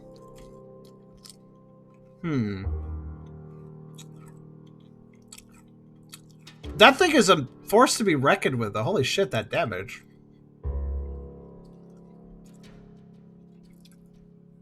It is indeed midnight. We've gone quite late. Perhaps I'll stop here. Notice I have my full lives. I actually haven't lost one. Can one stop? Okay, yeah, one can save and quit. I was hoping that... Oh, does this game actually, like, let me stop midway, though? And save? It does. Thank God for that. I think I'm going to have a rule from now on. Thanks for pointing that out, by the way, because I think I'll have a rule from now on. I want to get to bed at a reasonable hour. So here's a new rule. If I hit midnight with my stream, my time, then I stop. Like, I'm just going to let midnight be my cutoff from now on. Is that pretty good? That basically means I can run 2 hours late for a stream. Both in the sense I can start it at 2 hours late and still stop on time. But also means that if I decide to do the stream a little bit longer, if I want to do up to 8 hours, I can. Because I can, 4 to 10 is normally how I stream, but I can do 4 to 12 if I want to, or I can do 6 to 12 or something like that. But cutting off at midnight is just better for my health, so I'm going to do that. I didn't lose. I expected to lose much sooner than this. In fact, I expected to lose so quickly that we would cover the next game. Damn it. I'm disappointed about something, though. We got Esther here, and the next game's a sheep game. Sorry, Esther, I'm going to stick to this rule I just came up with. Which actually is a pretty good rule now I think about it. To be fair, Esther actually has a copy of this game too, Friendly Sheeps. The dev of Friendly Sheeps was actually really nice and gave him a key too when I said that he really likes sheep. So, Esther has a key to that too. So, it's not the biggest concern if he doesn't watch the video on it. I can always watch it back on YouTube. But Esther said he didn't really like it, but we'll see what I think of it. Next Howler for an hour, we'll do that game, which will, of course, be on Sunday. But for Isles of Swaps, it feels pretty, like, mechanically it feels pretty good. I admittedly do not know what the fuck is going on half the time, but I seem to be doing well enough. I seem to have picked the right things to set up with. But like seriously, there's so many buffs, debuffs, moves, attacks, this, that. I honestly can't keep track of what's going on. You guys notice I'm constantly missing things, and honestly, that's just going to be how this experience will always be for me, whether I'm winning or losing. I guess I'm doing okay. I guess I did some sort of setup that works out well enough. Probably helps that I just have a 5 million debuffs right off the bat at the start of battle put on the enemies, which does help me get in like early momentum, I suppose. But as this game stands, though, I mean, again, I haven't played a lot of deck builder roguelikes, but I am quite aware that there's a lot of them. There's a lot of roguelikes. There's a lot of deck builder roguelikes. This is entering into a saturated genre. Honestly, some of you guys are pretty well informed about deck builders. That much is obvious. So what do you guys think? Comparing this to other deck builders, what's the motivation for people to play this roguelike deck builder over all the other roguelike deck builders?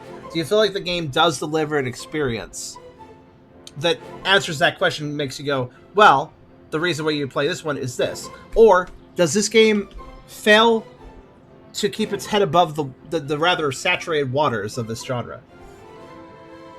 I'd like your guys' thoughts, because clearly some of you in this chat right now today have played. And this goes for YouTube as well, if you play this game as well, because I feel like a lot of people seem to have played this game. I'd love your thoughts as well, because, again, I'm not exactly experienced with roguelike deck builders. I think, in my opinion, this seems very playable overall, despite it being kind of confusing. Like, clearly I wasn't just, like, getting completely trounced and losing. I was doing okay. So, it seems fairly approachable, despite the fact that I find it unapproachable. Like, information-wise, I don't know really what's going on, but it seems like if I just kind of do what I think is best, that seems to work out, like, most of the time. But I would say that the number one thing I noticed with this game is that there's an awful lot of moments where it's just, like, not clear about how something works. That we actually, like, legit, this tutorial, it's basically just a few basic tips. It's not actually a tutorial. If it was a tutorial, then I would feel tutored. It does not feel... It feels like it does not really help that much. We need a glossary here. We need a glossary in this list where we can look up all the different terms, what each move card does, what each stat does, what each buff does, what each debuff does. A glossary of terms for, like, when the game says this means that. We need so much more information. That's the biggest problem with this game. There are so many moments where I simply ask myself, what does that mean? What does that do? How does that calculate? And there's no answer. This game needs an instruction booklet, basically. Like a big old, like a proper big board game instruction. Or I'm talking Settlers Catan instruction booklet. I'm talking a proper role-playing game instruction booklet, a proper role-playing game guide. Like, I'm talking a proper book of information. I think just play the demo for it's fun for you, Cicero. If it would be good to support the demo. That's true. This does have a demo. So playing the demo is certainly a safe bet if you're on the fence about this one. Yeah, but can't say from my experiences from TCGs, not deck builders. Same. When it comes to card games, I'm a TCG sort of person, and a TCG RPG specifically too. I really love some of the classic RPGs, like on the Game Boy Color, that were TCG games and stuff. But yeah, Chrysosis is cute, but no, I like playing roguelikes when I can make very fun broken synergies, but I don't feel like it reaches that level. Same. Actually, that's one of the things about a roguelike that can make me have fun with it, when I can break them. I remember there was this one, I forgot the name of it, but it was one where you were like in a hazmat suit. It was like a platformer shooter, kind of Metroid. It was kind of like a Metroid-ish sort of roguelike. And you could get some crazy weapon combos. Like, literally, I broke the game several ways over. And I had so much fun doing that. And part of the reason I was able to break the game is because it actually had an endless mode, so I could just keep looping through the same levels over and over again, cause the game more gear. That was so much fun to break it absolutely apart in that endless mode. I do have fun with roguelikes when I can do that. Unfortunately, a lot of roguelikes are like, no, we gotta be balanced. We don't want to let the player do that. And it's like, well, why not? It's fun. I like that too. I like that quite a bit. If I can figure out the broken setup, then I have a motivation with a roguelike, which a lot of roguelikes don't really motivate me because I don't like the idea of doing something and then losing or winning and then, oh good, you could do it again. Like, yeah, I get it's randomized, there's going to be different experiences, but it's, again, when it comes to roguelikes, I always feel this way. I'd rather have a linear game that has a proper start and end and has nuanced content throughout, rather than playing a roguelike, which doesn't have a clear start and end, and just randomizes and repeats the content. I'd rather have a linear experience, honestly. I know that's less replayable, I suppose, but I don't know, man.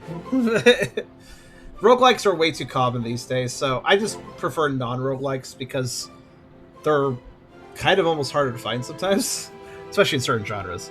But yeah, there's a lot of stiffness here. I do have to say, I do commend the sheer number of cards. I'm like, I don't even know how many. Let's see, the Master Binder here.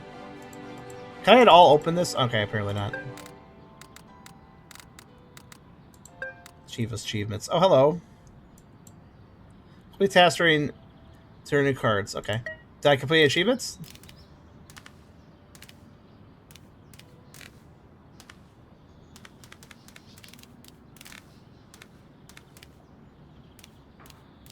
I did not. Okay.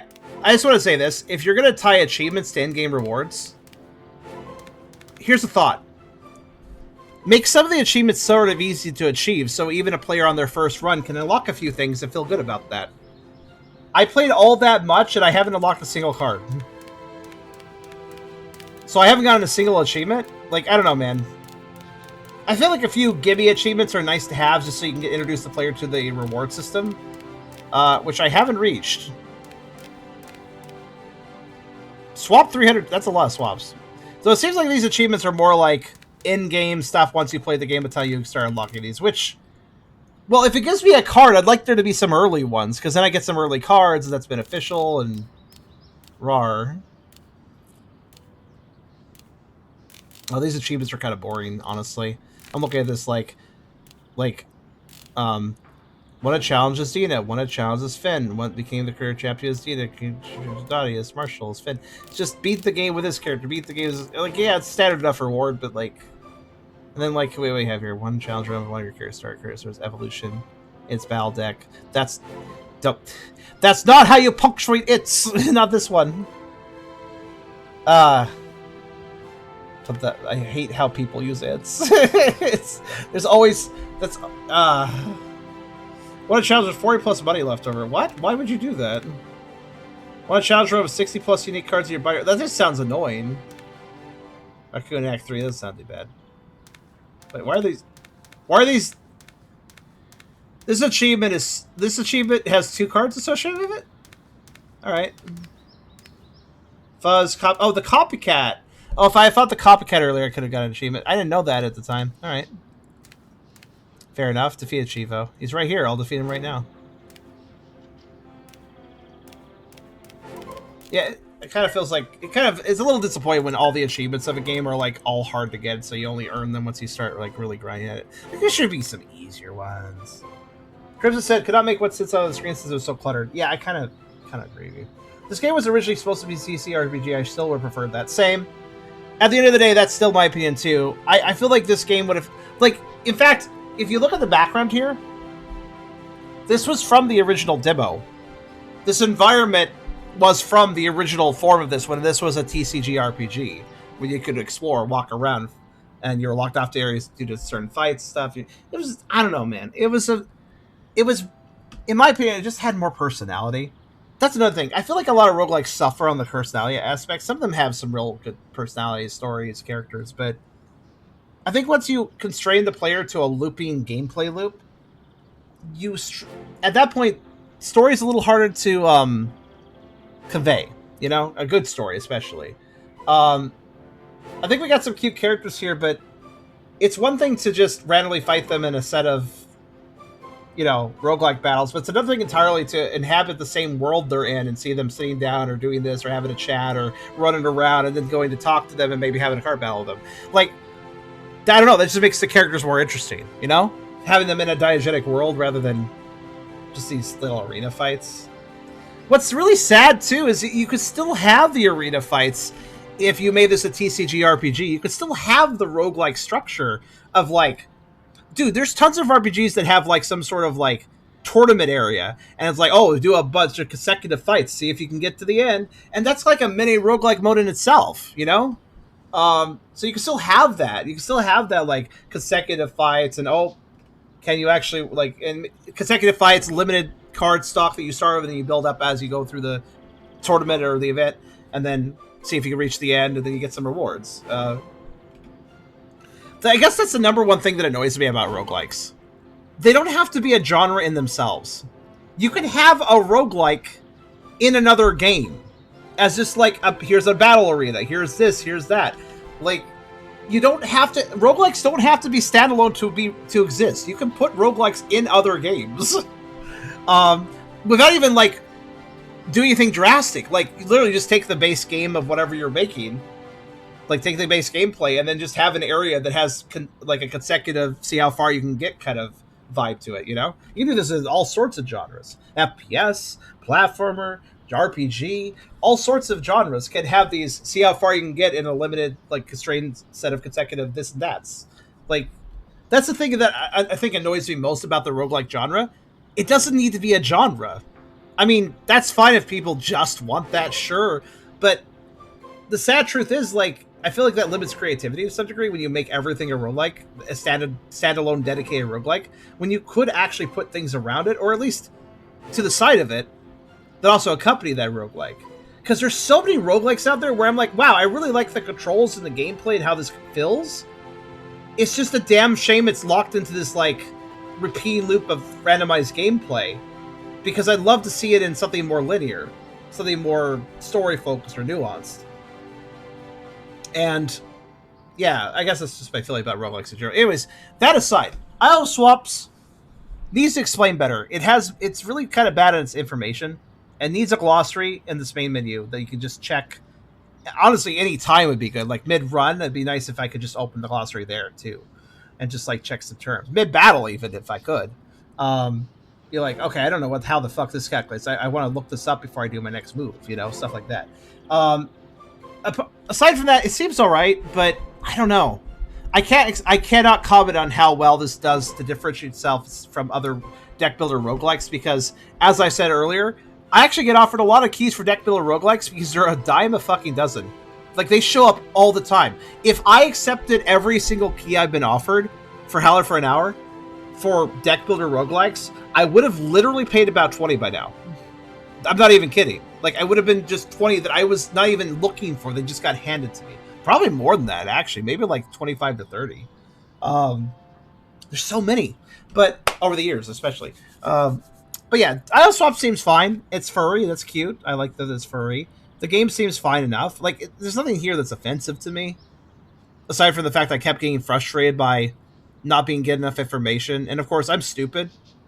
So I wasn't able to completely grasp everything happening in the game, keeping track of all the damage values and what's going to happen, this and that. And obviously, some of that was my own lack of attention / focus, which I do have trouble with strategy games. But I do think some of it was also just the game not doing well enough explaining things in a way that is both clear and like easy to see. So yeah, it's effectively kind of clunky. And the sad truth is, if this was a TCG RPG rather than a roguelike, I could probably forgive all these things. But a roguelike, you kind of need to know what you're doing, or it's going to be a lot easier to have to start from scratch because you just lost because you didn't know something. In a TCG RPG, that wouldn't be a big deal. You could just, you know, go back and try the fight again. So it's kind of a sad truth that the original form of this game would have worked better with the systems it has, I think. Again, though, tit for tat, I already had a conversation with the dev on email about this, and they expressed I don't think making it a roguelike's really good idea, and they were like, well, I think this will sell better. And mind you, I want to point out, the dev's not a greedy person.